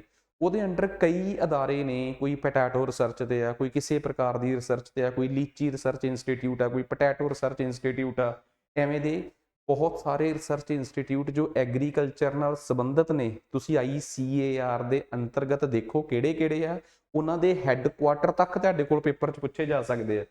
ਇੰਡੀਅਨ ਐਗਰੀਕਲਚਰ ਰਿਸਰਚ ਇੰਸਟੀਟਿਊਟ, ਜਿਹਨੂੰ ਪੂਸਾ ਇੰਸਟੀਟਿਊਟ ਵੀ ਕਿਹਾ ਜਾਂਦਾ ਸੀ, ਇਸੇ ਦੇ ਨਾਮ ਤੋਂ ਕਈ ਸਾਡੀਆਂ ਵੈਰਾਈਟੀਜ਼ ਜਿਹੜੀਆਂ ਨੇ ਕਣਕ ਝੋਨੇ ਦੀਆਂ, ਪੂਸਾ ਦੇ ਨਾਮ ਤੇ ਆ, ਕਿਉਂਕਿ ਪੂਸਾ ਬਿਹਾਰ ਦੇ ਵਿੱਚ ਇੱਕ ਲੋਕੇਸ਼ਨ ਸੀ, ਉੱਥੇ ਬਣਿਆ ਸੀ। ਉੱਥੇ ਅਰਥਕੁਏਕ ਆਉਣ ਕੇ ਬਾਅਦ ਉਹਨੂੰ ਉੱਥੋਂ ਸ਼ਿਫਟ ਕਰ ਲਿਆ ਗਿਆ ਸੀ 1933-34 'ਚ, ਫਿਰ ਇਹ ਦਿੱਲੀ ਆ ਗਿਆ। ਫਿਰ ਇਹਦਾ ਨਾਮ ਇੰਡੀਅਨ ਐਗਰੀਕਲਚਰ ਰਿਸਰਚ ਇੰਸਟੀਟਿਊਟ ਹੋ ਗਿਆ। ਬਣਾਇਆ ਤਾਂ 1905 'ਚ ਬਿਹਾਰ ਦੇ ਵਿੱਚ ਗਿਆ ਸੀ। ਹੈਨਰੀ ਫਿਪਸ ਨੂੰ ਇੱਕ ਫਾਦਰ ਆਫ ਪੂਸਾ ਕਿਹਾ ਜਾਂਦਾ ਹੈ। ਸੋ ਫਿਰ ਬੇਸਿਕਲੀ ਸ਼ੁਰੂ 'ਚ ਐਗਰੀਕਲਚਰ ਰਿਸਰਚ ਇੰਸਟੀਟਿਊਟ ਸੀ ਨਾਮ, ਫਿਰ ਇੰਡੀਅਨ ਐਗਰੀਕਲਚਰ ਰਿਸਰਚ ਇੰਸਟੀਟਿਊਟ ਨਾਮ ਹੋ ਗਿਆ ਇਹਦਾ। ਸੋ ਬੇਸਿਕਲੀ ਜਿੰਨੇ ਇੰਪੋਰਟੈਂਟ ਇੰਪੈਕਟਸ ਸੀਗੇ ਉਹ ਮੈਂ ਸਾਰੇ ਕਵਰ ਕਰਤੇ ਇੱਕ ਜਸਟ ਨਵੀਂ ਵੈਰਾਈਟੀ ਤੇ ਖਬਰਾਂ ਚੋਣ ਕਰਕੇ। ਨੈਕਸਟ, ਉਸ ਤੋਂ ਬਾਅਦ ਇੱਕ ਆ ਬੜਾ ਹਲਕਾ ਜਿਹਾ ਸਵਾਲ ਆ, ਫਲਰਟ। ਬੇਸਿਕਲੀ ਇਹ ਜਿਹੜਾ COVID-19 ਦਾ ਨਵਾਂ ਵੇਰੀਐਂਟ UK ਦੇ ਵਿੱਚ ਹਾਈਲਾਈਟ ਹੋਇਆ ਸੀ, ਓਮਨੀਕੌਰਨ, ਉਸੇ ਦੀ ਹੀ ਇੱਕ ਮਤਲਬ ਕਿ ਉਸੇ ਬੇਸਿਕਲੀ ਉਸੇ ਲੀਨੀਅਸ ਚੋਂ, ਉਸੇ ਪਰਿਵਾਰ ਚੋਂ ਹੀ ਇੱਕ ਨਵਾਂ ਵੇਰੀਐਂਟ ਆ, ਸਬ ਵੇਰੀਐਂਟ ਕਹਿ ਸਕਦੇ ਆ ਕੋਵਿਡ ਦਾ। ਸੋ ਇਹ ਕਾਫੀ ਖਬਰਾਂ ਸੀ ਤੇ UK ਦੇ ਵਿੱਚ ਇਹਦੇ ਕੁਝ ਕੇਸਿਸ ਜਿਹੜੇ ਆ ਅਬਜ਼ਰਵ ਹੋਏ ਤੇ ਨਿਊਜ਼ 'ਚ ਆ ਗਿਆ। ਉਸ ਤੋਂ ਬਾਅਦ ਅਗਲਾ ਕਰੰਟ ਅਫੇਅਰ ਆ ਗਿਆ, liquid oxygen and kerosene based engine. ਅਸੀਂ ਕਹਿੰਦੇ ਆ ਕਿ ਕਿਸੇ ਵੀ ਦੇਸ਼ ਕੋਲ ਜਿਹੜੇ ਰਾਕਟ ਹੁੰਦੇ ਆ, ਉਹ ਪਹਿਲਾਂ ਸਾਡੇ ਕੋਲ PSLV ਸੀ, ਫਿਰ GSLV ਹੋ ਗਏ। ਸਾਡੇ ਜਿਹੜੇ ਰਾਕਟ ਆ ਉਹਨਾਂ 'ਚ ਪਹਿਲੀ ਸਟੇਜ ਦੇ ਵਿੱਚ ਜੋ ਪਹਿਲਾ ਪੱਧਰ ਆ, ਉਹਦੇ ਤੇ ਅਸੀਂ ਠੋਸ ਬਾਲਣ ਯੂਜ਼ ਕਰਦੇ ਆ, ਸੋਲਿਡ ਫਿਊਲ ਯੂਜ਼ ਕਰਦੇ ਆ। ਦੂਜੇ ਪੱਧਰ ਤੇ ਸੈਕਿੰਡ ਸਟੇਜ ਤੇ ਲਿਕੁਇਡ। ਤੀਸਰਾ ਪੱਧਰ ਬੜਾ ਸਟਰੋਂਗ ਹੁੰਦਾ ਹੈ, ਉਹਦੇ 'ਚ ਅਸੀਂ ਵੈਰੀ ਲੋ ਟੈਂਪਰੇਚਰ ਤੇ ਬਹੁਤ ਨਿਊਨਤਮ ਤਾਪਮਾਨ ਤੇ ਅਸੀਂ ਲਿਕੁਇਡ ਆਕਸੀਜਨ ਤੇ ਲਿਕੁਇਡ ਹਾਈਡਰੋਜਨ, ਤਰਲ ਆਕਸੀਜਨ ਤੇ ਤਰਲ ਹਾਈਡਰੋਜਨ ਨੂੰ ਯੂਜ਼ ਕਰਦੇ ਆ। ਤਰਲ ਆਕਸੀਜਨ, ਲਿਕੁਇਡ ਆਕਸੀਜਨ ਨੂੰ ਅਸੀਂ ਆਕਸੀਡਾਈਜ਼ਰ ਦੇ ਤੌਰ ਤੇ ਹਾਈਡਰੋਜਨ ਨੂੰ ਬਾਲਣ ਦੇ ਤੌਰ ਤੇ ਵਰਤਦੇ ਆ। ਇਹ ਸਭ ਤੋਂ ਵੱਧ ਤਾਕਤ ਦਿੰਦੀ ਆ ਕਿਸੇ ਵੀ ਇੰਜਨ ਨੂੰ। ਇਹ ਟੈਕਨੋਲੋਜੀ ਸਾਡੇ ਕੋਲ ਹੁਣ ਆਈ ਆ, ਇਸੇ ਕਰਕੇ ਅਸੀਂ ਹੈਵੀ ਤਕਰੀਬਨ 8-8 ਟਨ ਦੇ ਸੈਟੇਲਾਈਟਸ ਪੇਲੋਡਸ ਜਿਹੜੇ ਆ ਉਹ ਅਸੀਂ ਉੱਪਰ ਤੱਕ ਲੈ ਕੇ ਜਾ ਸਕਦੇ ਆ। ਸੋ ਹੁਣ ਅਸੀਂ ਸੈਮੀ ਕ੍ਰਾਇਓਜੈਨਿਕ ਇੰਜਨ ਬਣਾ ਰਹੇ ਹਾਂ, ਜਿਹਦੇ 'ਚ ਅਸੀਂ ਲਿਕੁਇਡ ਹਾਈਡਰੋਜਨ ਦੀ ਜਗ੍ਹਾ ਤੇ ਕੈਰੋਸਿਨ ਨੂੰ ਯੂਜ਼ ਕਰਾਂਗੇ। ਸੋ ਇਹ ਨਵਾਂ ਖਬਰ ਆ। ਸੋ ਇਹਦੀ ਥਰਸਟ 2000 ਕਿਲੋ ਨਿਊਟਨ ਦੀ ਤਾਕਤ ਹੋਊਗੀ ਇਹਦੇ ਕੋਲ। ਤੇ ਇਸਰੋ ਦੀ ਹੀ ਇੱਕ ਏਜੰਸੀ ਆ, ਸਬ ਪਾਰਟ ਆ ਲਿਕੁਇਡ ਪ੍ਰੋਪਲਸ਼ਨ ਸਿਸਟਮ ਸੈਂਟਰ, ਜਿਹੜੇ ਇਸ ਇੰਜਨ ਤੇ ਕੰਮ ਕਰਦੇ ਆ, ਬੰਗਲੌਰੂ ਬੇਸਡ ਇੱਕ ਏਜੰਸੀ ਆ। ਤੇ ਉਹਦੇ ਨਾਲ ਇਹਨੂੰ ਇਸਰੋ ਦੇ ਪ੍ਰੋਪਲਸ਼ਨ ਕੰਪਲੈਕਸ ਮਹਿੰਦਰਗਿਰੀ ਦੇ ਵਿੱਚ ਟੈਸਟ ਵੀ ਕੀਤਾ ਜਾਊਗਾ। ਕ੍ਰਾਇਓਜੈਨਿਕ ਇੰਜਨ ਜਿਹੜਾ ਹੁੰਦਾ ਹੈ, ਉਹਦੇ 'ਚ ਲਿਕੁਇਡ ਹਾਈਡਰੋਜਨ, ਲਿਕੁਇਡ ਆਕਸੀਜਨ ਤੇ ਲਿਕੁਇਡ ਹਾਈਡਰੋਜਨ ਨੂੰ ਕ੍ਰਮਵਾਰ -130 ਡਿਗਰੀ ਤੇ -253 ਡਿਗਰੀ ਤੇ ਵਰਤਿਆ ਜਾਂਦਾ ਹੈ। ਇੰਨਾ ਲੋ ਟੈਂਪਰੇਚਰ ਲੈ ਕੇ ਜਾਣਾ, ਕ੍ਰਾਇਓਜੈਨਿਸਿਸ ਕਰਨਾ ਪੋਸੀਬਲ ਹੀ ਹੈ ਨਹੀਂ, ਬਹੁਤ ਔਖਾ। ਪੋਸੀਬਲ ਤਾਂ ਹੈ, ਬਹੁਤ ਔਖਾ ਹੈ। ਇਸੇ ਕਰਕੇ ਹੁਣ ਅਸੀਂ ਲਿਕੁਇਡ ਹਾਈਡਰੋਜਨ ਦੀ ਜਗ੍ਹਾ ਤੇ ਕੈਰੋਸਿਨ ਨੂੰ ਯੂਜ਼ ਕਰ ਰਹੇ ਹਾਂ। ਸੋ ਇਸੇ ਬੇਸ ਤੇ ਇੰਡੀਆ ਜਿਹੜਾ ਹੈ ਉਹ ਆਪਣਾ ਪਹਿਲਾ ਟੈਸਟ ਪਰਫਾਰਮ ਕਰ ਰਿਹਾ ਸੈਮੀਕੰਡਕਟਰ ਇੰਜਨ ਦਾ, ਜਿਹਨੂੰ ਪਾਵਰ ਹੈਡ ਟੈਸਟ ਆਰਟੀਕਲ ਦੇ ਨਾਮ ਨਾਲ ਜਾਣਿਆ ਜਾਊਗਾ। ਸੋ ਸੈਮੀ ਕ੍ਰਾਇਓਜੈਨਿਕ ਇੰਜਨ ਬੇਸਿਕਲੀ ਇੱਕ ਅਜਿਹਾ ਇੰਜਨ ਆ ਜਿਹੜਾ ਕ੍ਰਾਇਓਜੈਨਿਕ ਇੰਜਨ ਦੀ ਜਗ੍ਹਾ ਤੇ ਇੱਕ ਬਦਲਾਵ ਦੇ ਰੂਪ ਦੇ ਵਿੱਚ ਦੇਖਿਆ ਜਾਂਦਾ ਹੈ ਕਿ ਇਹਦੇ 'ਚ ਲਿਕੁਇਡ ਹਾਈਡਰੋਜਨ ਦੀ ਜਗ੍ਹਾ ਤੇ ਕੈਰੋਸਿਨ ਨੂੰ ਯੂਜ਼ ਕੀਤਾ ਜਾਊਗਾ। ਸੋ ਆਕਸੀਜਨ ਇਹਦੇ 'ਚ ਆਕਸੀਡਾਈਜ਼ਰ ਦੀ ਤਰ੍ਹਾਂ ਹੀ ਰਹੂਗੀ ਤੇ ਮੰਨਿਆ ਜਾਂਦਾ ਹੈ ਕਿ ਇਹ ਹਲਕਾ ਹੁੰਦਾ ਹੈ ਤੇ ਇਹਨੂੰ ਉਹਨੇ ਨਿਊਨਤਮ ਟੈਂਪਰੇਚਰ, ਉਹਨੇ ਘੱਟ ਟੈਂਪਰੇਚਰ ਤੇ ਸਟੋਰ ਕਰਨ ਦੀ ਕੋਈ ਬਹੁਤੀ ਔਖਾਈ ਨਹੀਂ, ਜਿਹੜੀ ਕਿ ਕ੍ਰਾਇਓਜੈਨਿਸ ਦੀ ਬਹੁਤ ਤੋਂ ਵੱਡੀ ਸ਼ਰਤ ਆ। ਸੋ ਉਮੀਦ ਕਰਦਾ ਕਿ ਇਹ ਕਾਮਯਾਬ ਹੋਊਗਾ। ਇੰਡੀਆ ਦਾ ਪਹਿਲਾ BFSI ਫੋਕਸਡ LLM ਜਿਹੜਾ ਹੈ ਉਹ ਲਾਂਚ ਕੀਤਾ ਹੈ ਸੇਤੂ ਨੇ। ਹੁਣ ਸਭ ਤੋਂ ਵੱਡੀ ਗੱਲ, BFSI ਕੀ ਹੈ? ਸਾਡੇ ਦੇਸ਼ ਦੇ ਵਿੱਚ ਜਿੰਨੀਆਂ ਬੈਂਕਿੰਗ, ਫਾਈਨੈਂਸ਼ੀਅਲ ਸਰਵਿਸਿਜ਼ ਤੇ ਇੰਸ਼ੋਰੈਂਸ ਆ, ਇਹਦੇ ਨਾਲ ਸੰਬੰਧਿਤ AI ਬੇਸਡ ਜਾਣਕਾਰੀ ਮਸਨੂਈ ਬੁੱਧੀ ਆਧਾਰਿਤ ਜਾਣਕਾਰੀ ਆਰਟੀਫੀਸ਼ੀਅਲ ਇੰਟੈਲੀਜੈਂਸ ਬੇਸ ਇਨਫੋਰਮੇਸ਼ਨ ਦੇਣ ਵਾਸਤੇ ਸਾਡੇ ਕੋਲ ਕੋਈ AI ਪਲੇਟਫਾਰਮ ਨਹੀਂ ਸੀ ਹੈਗਾ। ਸੋ ਲਾਰਜ ਲੈਂਗੁਏਜ ਮਾਡਲ ਦਾ ਮਤਲਬ ਆ ਇੱਕ ਅਜਿਹਾ AI ਜਨਰੇਟਿਵ ਮਾਡਲ ਜਿਹੜਾ ਤੁਹਾਡੇ ਕੋਲ ਜਾਣਕਾਰੀ ਕੱਢ ਕੇ ਦਵੇ, ਬਸ ਕਿਹਦੇ ਨਾਲ ਆਧਾਰਿਤ ਹੋਵੇ, ਉਹ ਸਾਰੀ ਜਾਣਕਾਰੀ ਲੈ ਕੇ ਆਵੇ, ਉਹ ਵਾਸਟ ਡੋਮੇਨ ਯੂਜ਼ ਕਰੇ, ਫਿਰ ਉਹ ਲਾਰਜ ਲੈਂਗੁਏਜ ਮਾਡਲ ਆ। ਜੇਕਰ ਉਹਦਾ ਦਾਇਰਾ ਸੀਮਤ ਆ ਤਾਂ ਸਮਾਲ ਲੈਂਗੁਏਜ ਮਾਡਲ ਆ। ਸੋ ਇਹ specifically banking sector, financial sector ਤੇ ਇੰਸ਼ੋਰੈਂਸ ਸੈਕਟਰ ਨਾਲ ਸੰਬੰਧਿਤ ਜਿਹੜੀ ਇਨਫੋਰਮੇਸ਼ਨ ਆ ਉਹਨੂੰ ਇੰਸ਼ੋਰ ਕਰੂਗਾ। ਸੋ ਸੇਤੂ ਇਸ ਪ੍ਰੋਜੈਕਟ ਨੂੰ ਬਣਾ ਰਿਹਾ ਹੈ ਸਰਵਮ AI ਤੇ ਫਾਈਨਟੈਕ ਸੇਤੂ। ਇਹ ਦੋ ਮਤਲਬ ਕਿ ਫਰਮਾਂ ਹੈ, ਫਾਈਨਟੈਕ ਸੇਤੂ ਤੇ ਦੂਜੀ ਆ ਸਰਵਨ AI। ਇਹ ਇੱਕ ਬੇਸਿਕਲੀ ਉਹ ਆ ਮੀਨਸ ਕਿ ਇੱਕ AI ਫਰਮ ਆ। ਇਹ ਮਿਲ ਕੇ ਇੱਕ ਕਨਸੈਪਟ ਲੈ ਕੇ ਆ ਰਹੇ ਆ, ਜਿਵੇਂ ਚੈਟ GPT ਆ, kind of chat GPT in banking, financial and insurance sector. That's why it is called BFSI sector. So banking, financial services, insurance sector ਵਾਸਤੇ short form ਦੇ ਵਿੱਚ ਵਰਤਿਆ ਜਾਂਦਾ ਹੈ, ਠੀਕ ਹੈ। ਸੋ ਨੈਕਸਟ ਅੱਗੇ ਆਪਣੇ ਕੋਲ ਆ ਗਿਆ ਵੈਸਟ ਨਾਈਲ ਫੀਵਰ। ਸੋ ਕੇਰਲਾ ਦੇ ਵਿੱਚ ਜਿਵੇਂ ਨਿਪਾਹ ਵਾਇਰਸ ਸੀਗਾ, ਉਸ ਤੋਂ ਬਾਅਦ ਇੱਕ ਹੋਰ ਵਾਇਰਸ ਜਿਹੜਾ ਇਹ ਪ੍ਰੈਡਿਕਟ ਕੀਤਾ ਗਿਆ ਹੈ ਕੇਰਲਾ ਦੇ 3 ਜ਼ਿਲ੍ਹਿਆਂ ਦੇ ਵਿੱਚ। ਸੋ ਵੈਸਟ ਨਾਈਲ ਫੀਵਰ ਵੈਸੇ ਵੀ ਖਬਰਾਂ 'ਚ ਆ ਗਿਆ। ਤਾਂ ਕਹਿੰਦੇ ਆ ਅਸਲ ਦੇ ਵਿੱਚ ਨਾ ਕਿਤੇ ਜਿਸ ਤਰੀਕੇ ਦੀ ਪੈਥੋਲੋਜੀਕਲ ਐਕਸਿਸ ਬਣਦੀ ਆ ਆਪਣੀ ਅਫਰੀਕਾ ਦੇ ਵਿੱਚ, ਜਿਸ ਤਰੀਕੇ ਦਾ ਗਰਮੀ ਤੇ ਨਮੀ ਵਾਲਾ ਤਾਪਮਾਨ ਉੱਥੇ ਰਹਿੰਦਾ ਹੈ, ਉਵੇਂ ਜਿਹਦਾ ਹੀ ਤਾਪਮਾਨ ਜਿਹੜਾ ਹੈ ਉਹ ਕਿਤੇ ਨਾ ਕਿਤੇ ਵੈਸਟ ਅਫਰੀਕਾ ਦੇ ਵਿੱਚ ਹੁੰਦਾ ਹੈ। ਕਿਤੇ ਨਾ ਕਿਤੇ ਉੱਥੋਂ ਵਾਲੀਆਂ ਬਿਮਾਰੀਆਂ ਜੇ ਮਾੜੀ ਜੀ ਇੱਧਰ ਆ ਵੀ ਜਾਣ, ਉਹ ਸਪਰੈਡ ਬਹੁਤ ਛੇਤੀ ਹੁੰਦੀਆਂ ਕੇਰਲਾ 'ਚ।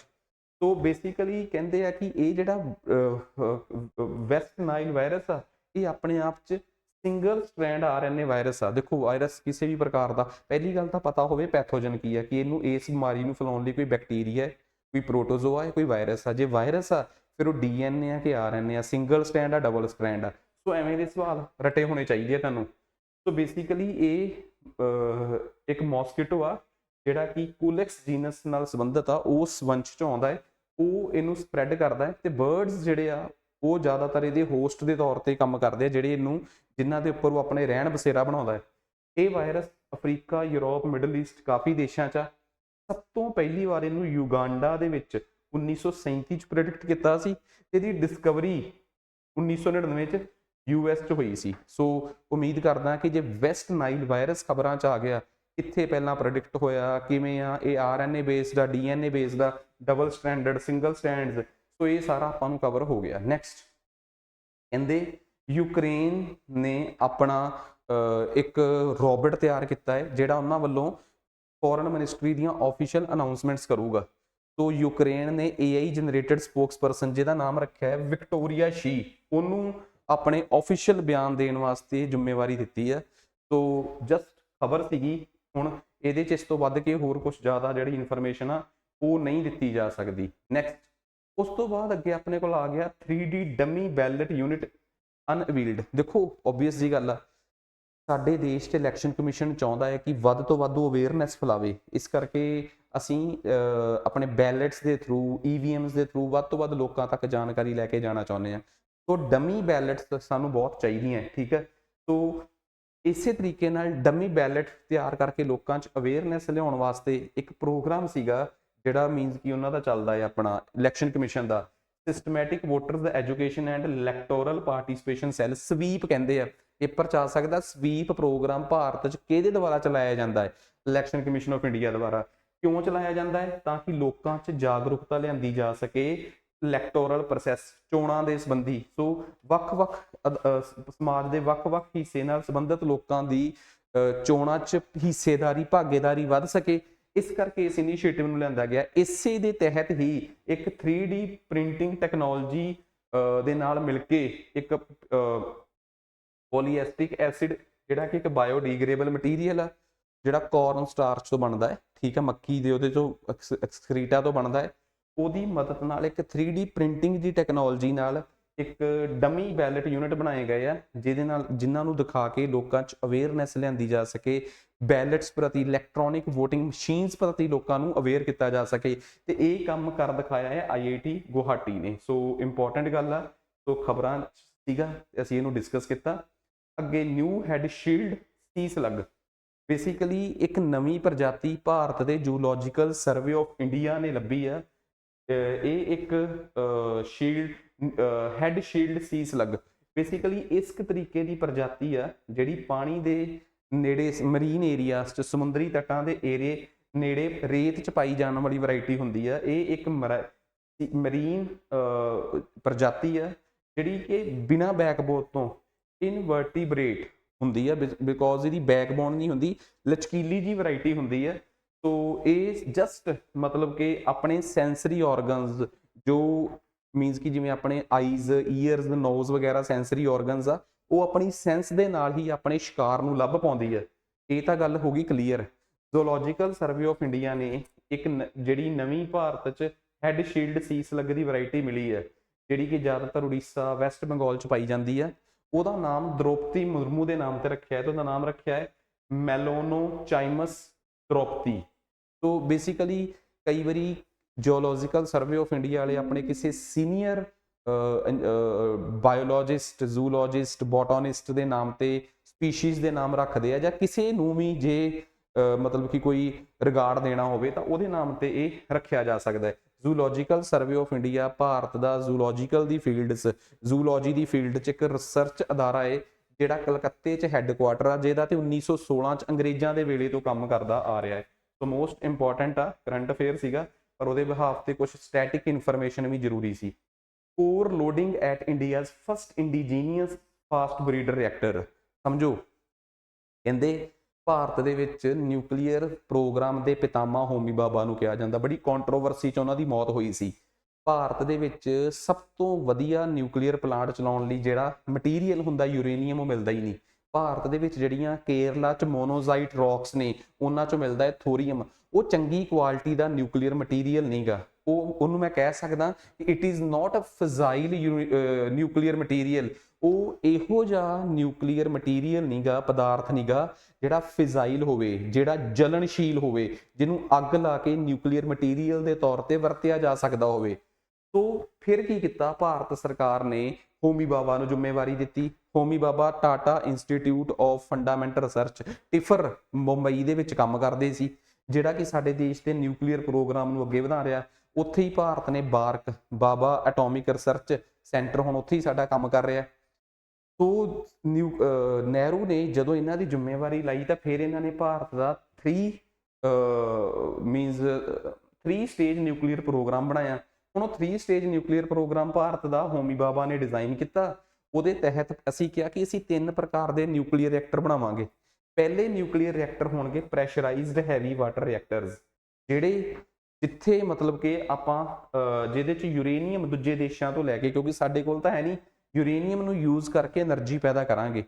ਉਹਦੇ ਬਣੇ ਹੋਏ ਵੇਸਟ ਪ੍ਰੋਡਕਟ ਨੂੰ ਅਸੀਂ ਦੂਜੀ ਸਟੇਜ ਦੇ ਨਿਊਕਲੀਅਰ ਰਿਐਕਟਰਸ ਵਰਤਾਂਗੇ, ਜਿਹਨੂੰ ਅਸੀਂ ਫਾਸਟ ਬਰੀਡਰ ਰਿਐਕਟਰ ਕਵਾਂਗੇ।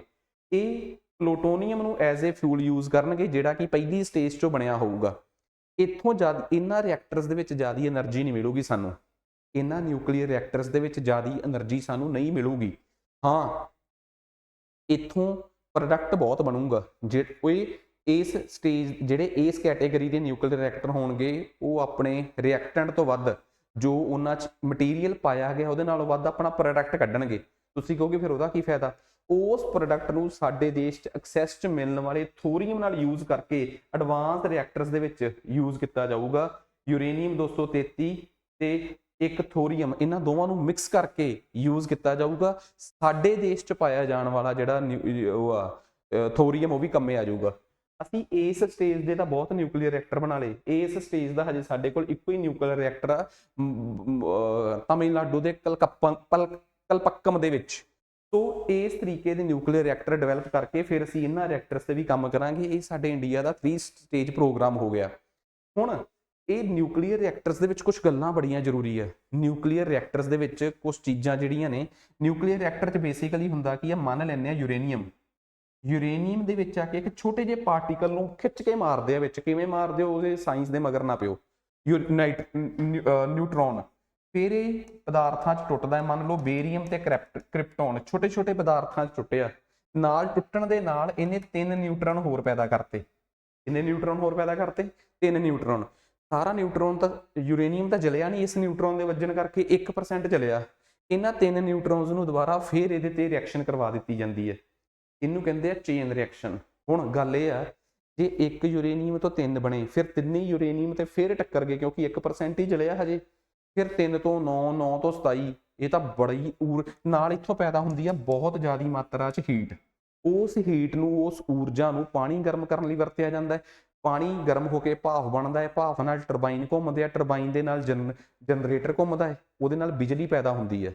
ਸੋ ਅੱਗੇ ਦੀ ਸਾਇੰਸ ਤਾਂ ਉਹੀ ਆ ਜੋ ਫੈਰਾਡੇਜ਼ ਤੇ ਲੈਂਜ਼ ਆਪਣੇ ਫੈਰਾਡੇਜ਼ ਲੈਂਜ਼ ਲਾਅ 'ਚ ਕਹਿ ਕੇ ਗਏ ਆ। ਪਾਣੀ ਗਰਮ ਹੋਣ ਤੱਕ ਦੀ ਕਹਾਣੀ ਆ। ਹੁਣ ਅਸੀਂ ਚਾਹੁੰਦੇ ਆ ਕਿ ਇਹਨਾਂ 3 ਨਿਊਟਰੋਨਸ ਚੋਂ 2 ਨੂੰ ਪਹਿਲਾਂ ਸਲੋ ਡਾਊਨ ਕਰ ਲਿਆ ਜਾਵੇ। ਸਲੋ ਡਾਊਨ ਕਰਕੇ ਉਹਨਾਂ ਨੂੰ ਕਿਸੇ ਭਾਂਡੇ 'ਚ ਅਬਜ਼ੋਰਬ ਕਰ ਲਿਆ ਜਾਵੇ। ਹੁਣ ਜਿਹੜੇ 3 ਨਿਊਟਰੋਨਸ ਚੋਂ 2 ਨੇ, ਉਹਨਾਂ ਨੂੰ ਸਲੋ ਡਾਊਨ ਕਰਨ ਵਾਸਤੇ ਯੂਜ਼ ਕੀਤਾ ਜਾਂਦਾ ਹੈ ਮੋਡਰੇਟਰ।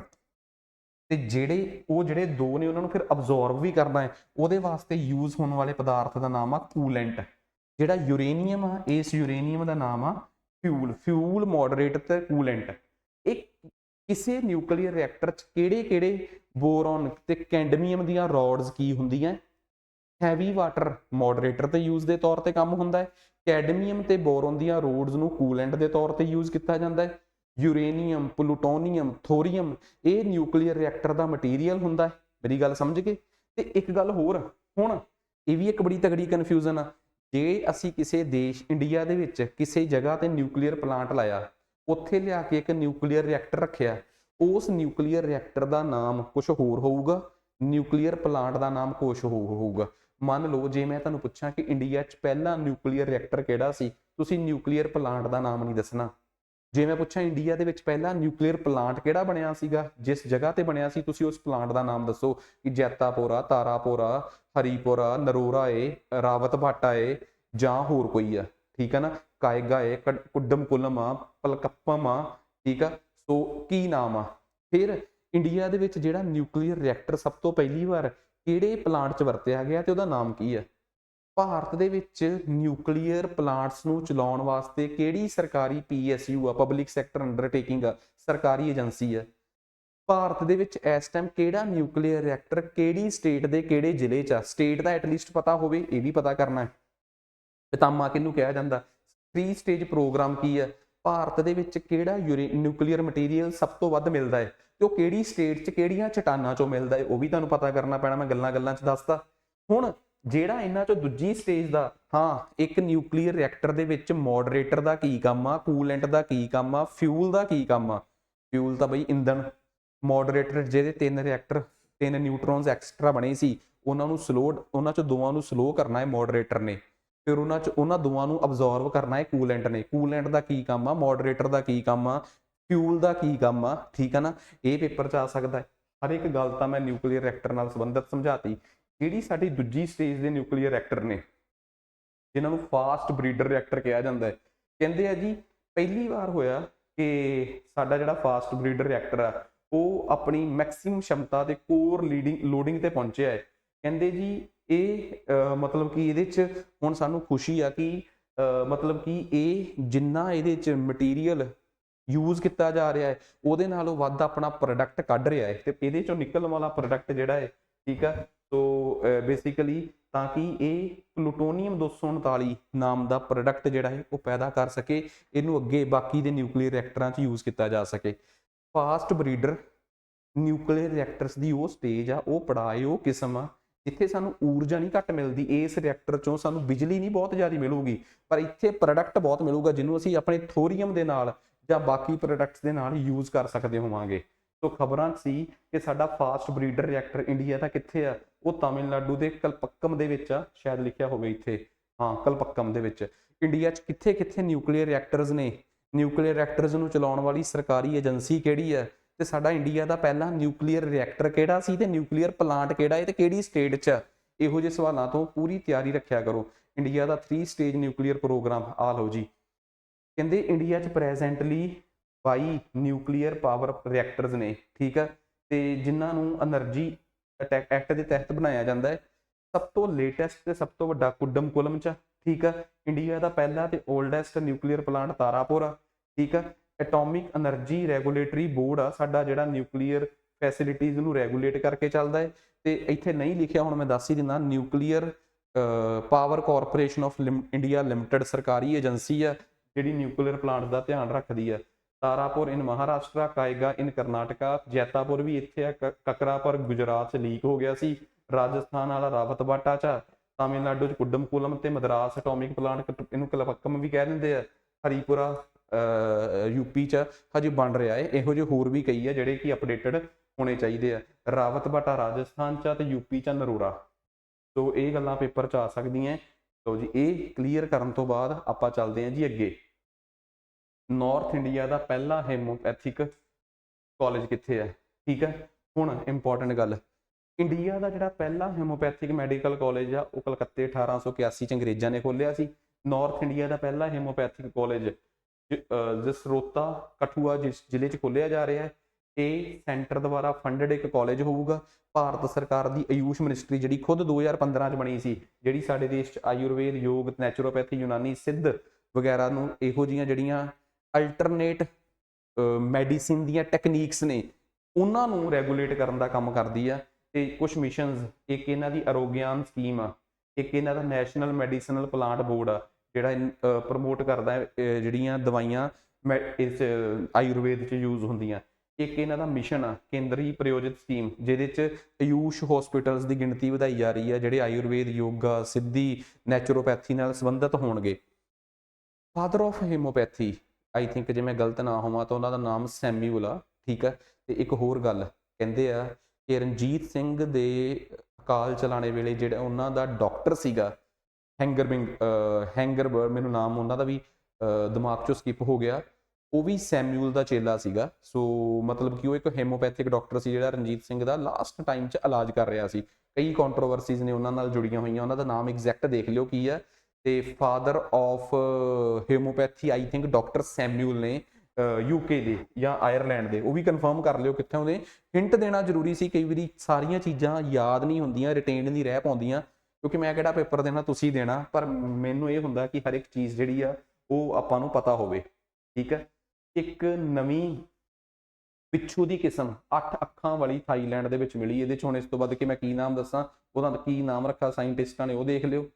ਕਹਿੰਦੇ ਪਹਿਲੀ ਵਾਰ ਪਿਗ ਕਿਡਨੀ ਟ੍ਰਾਂਸਪਲਾਂਟ ਹੋਇਆ US ਦੇ ਮੈਸਾਚਿਊਟ ਜਰਨਲ ਉਹਦੇ 'ਚ ਹਸਪੀਟਲ ਦੇ ਵਿੱਚ, ਜਿਸ ਬੰਦੇ 'ਚ ਪਿਗ ਦਾ ਕਿਡਨੀ ਜਿਹੜੀ ਆ ਗੁਰਦੇ ਟ੍ਰਾਂਸਪਲਾਂਟ ਕੀਤੇ ਗਏ, ਰਿਚਰਡ ਰਿਕੀ ਸਲੇਮੈਨ। ਉਹ ਅਨਫੋਰਚੂਨੇਟਲੀ ਉਸ ਤੋਂ ਬਾਅਦ ਉਹਦੀ ਮੌਤ ਜ਼ਰੂਰ ਹੋ ਗਈ ਕੁਝ ਸਮੇਂ ਬਾਅਦ, ਪਰ ਕਿਹਾ ਜਾਂਦਾ ਕਿ ਕਿਡਨੀ ਦੇ ਫੇਲੀਅਰ ਕਰਕੇ ਨਹੀਂ ਹੋਈ।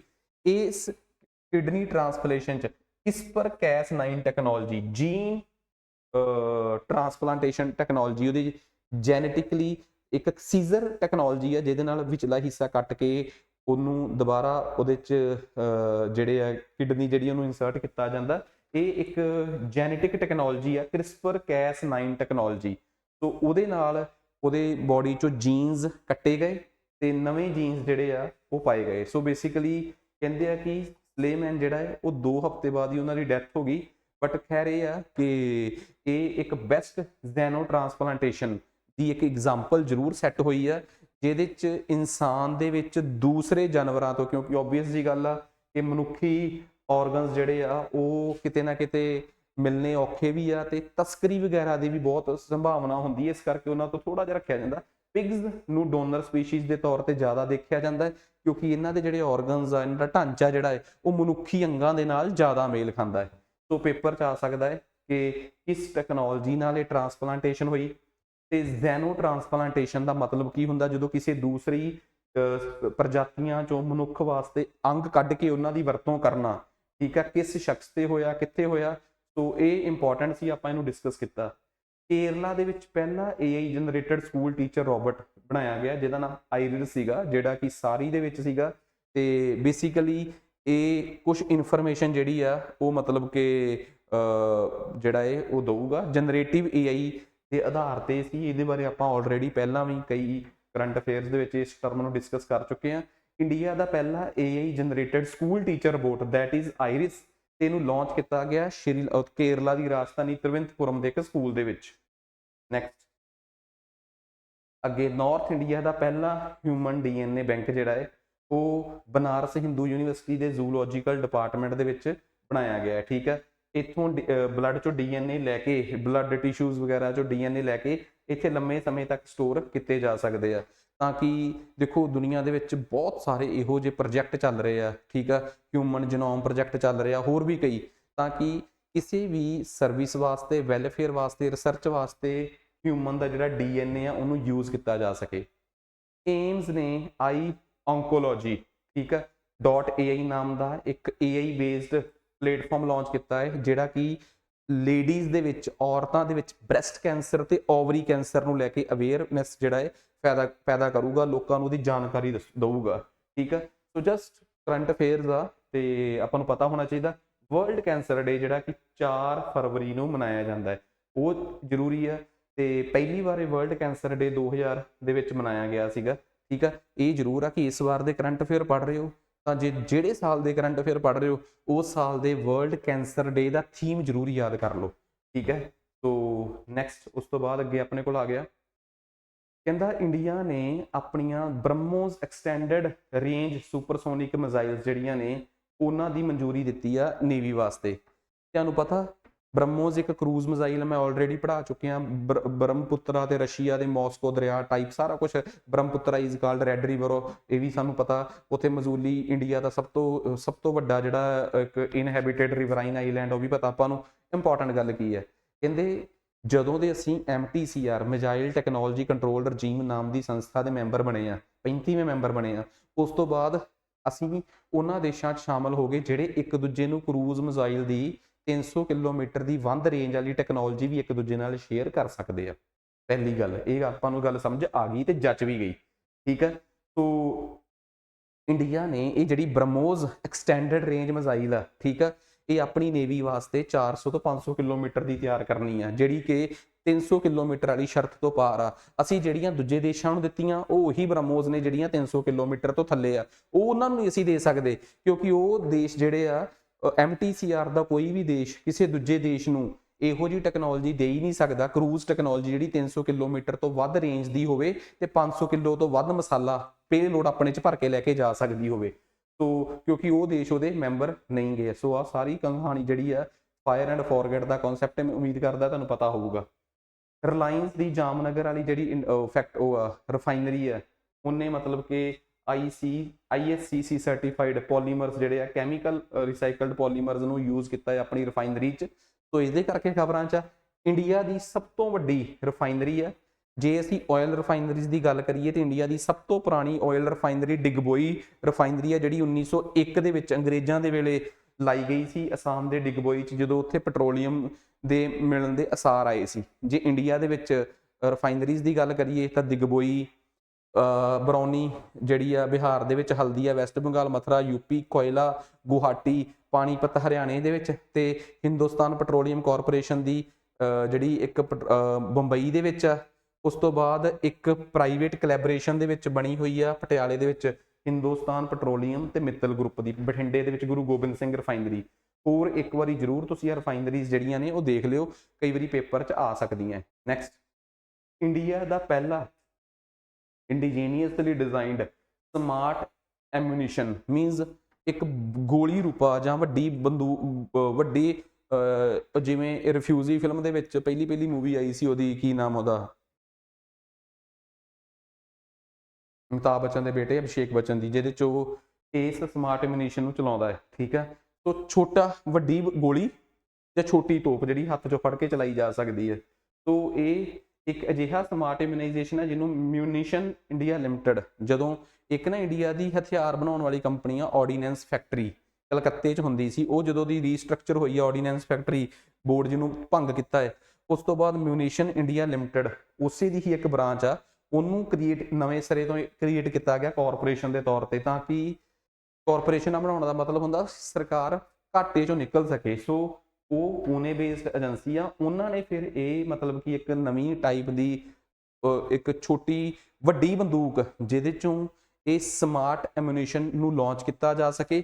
ਇਹ ਗਾਈਡਡ ਐਮੂਨੀਸ਼ਨ ਆ, ਇਹ ਇੱਕ ਅਜਿਹੀ ਗੋਲੀ ਆ ਜਿਹੜੀ IRNS ਇੰਡੀਆ ਦਾ ਜਿਹੜਾ ਨੈਵਿਕ ਸਿਸਟਮ ਆ, ਇੰਡੀਆ ਦਾ GPS ਕਹਿ ਲਓ, ਉਹਦੇ ਨਾਲ ਗਾਈਡਡ ਹੋਊਗੀ। ਸੋ ਇਹ ਸੈਂਸਰ ਬੇਸਡ ਹੋਊਗਾ ਤੇ ਇਹਨੂੰ ਵਧੀਆ ਤਰੀਕੇ ਨਾਲ ਕੰਟਰੋਲ ਕੀਤਾ ਜਾ ਸਕਦਾ। ਸਾਡੀਆਂ ਜਿਹੜੀਆਂ ਐਗਜ਼ਿਸਟ ਕਰਦੀਆਂ ਆਲਰੇਡੀ ਸਾਡੇ ਕੋਲ ਜਿਹੜੀਆਂ ਆਰਟਲਰੀ ਗਨਸ ਹੈ ਉਹਨਾਂ ਦੀ ਮਦਦ ਨਾਲ ਵੀ ਇਹਨੂੰ ਚਲਾਇਆ ਜਾ ਸਕਦਾ ਹੈ। ਇਹ ਉਹਨਾਂ ਦੇ ਨਾਲ ਵੀ ਥਰੋ ਕਰਾਂਗੇ ਤਾਂ ਇਹ IRNS ਬੇਸਡ ਟੈਕਨੋਲੋਜੀ ਤੇ ਯਾਨੀ ਕਿ GPS based Indian GPS based technology ਤੇ ਚੱਲੂਗਾ। So Indian institute of technology Madras ਤੇ ਮਿਊਨੀਸ਼ਨ ਇੰਡੀਆ ਲਿਮਟਿਡ ਦੋਵਾਂ ਨੇ ਮਿਲ ਕੇ ਇਹ ਇੰਡੀਆ ਦਾ ਪਹਿਲਾ 155 mm ਦਾ ਸਮਾਰਟ ਐਮੂਨੀਸ਼ਨ, ਮਤਲਬ ਹੈ ਕਿ ਇੱਕ ਬੜੀ ਸਮਾਰਟ ਗੋਲੀ ਦਾ ਮਤਲਬ ਇਹ ਇੱਕ ਕਰੂਜ਼ ਮਿਜ਼ਾਈਲ ਵਰਗੀ ਗੋਲੀ ਹੈ ਜਿਹੜੀ ਬਸ ਮਿਜ਼ਾਈਲ ਬਹੁਤ ਵੱਡੀ ਹੁੰਦੀ ਹੈ, ਛੋਟੀ ਜੀ ਹੋਊਗੀ ਤੇ ਪਰ ਇਹਨੂੰ ਬੜੀ ਆਸਾਨੀ ਨਾਲ ਮੋਢੇ ਤੇ ਰੱਖ ਕੇ ਚਲਾਇਆ ਜਾ ਸਕਦਾ ਹੈ। ਨੈਕਸਟ ਉਸ ਤੋਂ ਬਾਅਦ ਅਗਲਾ ਕਰੰਟ ਅਫੇਅਰ ਆ ਗਿਆ। ਇੰਡੀਆ ਦਾ ਸਭ ਤੋਂ ਪਹਿਲਾ ਰਿਮੋਟ ਪਾਇਲਟ ਟ੍ਰੇਨਿੰਗ ਇੰਸਟੀਟਿਊਸ਼ਨ ਜਿਹੜਾ ਕਿ director general of civil aviation ਦੁਆਰਾ ਅਪਰੂਵਡ ਹੋਊਗਾ, ਠੀਕ ਹੈ। IIT ਗੁਹਾਟੀ ਤੇ ਐਡੂਰੇਟ ਵਾਲਿਆਂ ਨੇ ਮਿਲ ਕੇ ਚਲਾਇਆ ਹੈ। ਸੋ ਇਹ ਇੱਕ 18 ਏਕੜ ਦਾ ਕੈਂਪਸ ਆ, ਰਿਮੋਟ ਪਾਇਲਟ ਟ੍ਰੇਨਿੰਗ ਆਰਗੇਨਾਈਜੇਸ਼ਨ ਜਿਹੜਾ ਕਿ DGCA ਦੁਆਰਾ ਸਰਟੀਫਾਈਡ ਡਰੋਨ ਪਾਇਲਟਸ ਨੂੰ ਚਲਾਉਣ ਦੀ ਟ੍ਰੇਨਿੰਗ ਦਊਗਾ। ਭਾਰਤ ਦੇ ਵਿੱਚ ਡਰੋਨ ਟੈਕਨੋਲੋਜੀ ਜਿਹੜੀ ਆ ਉਹਨੂੰ ਲੈ ਕੇ ਭਾਰਤ ਸਰਕਾਰ ਲੋਕਾਂ ਤੱਕ ਜਾਣਾ ਚਾਹੁੰਦੀ ਹੈ।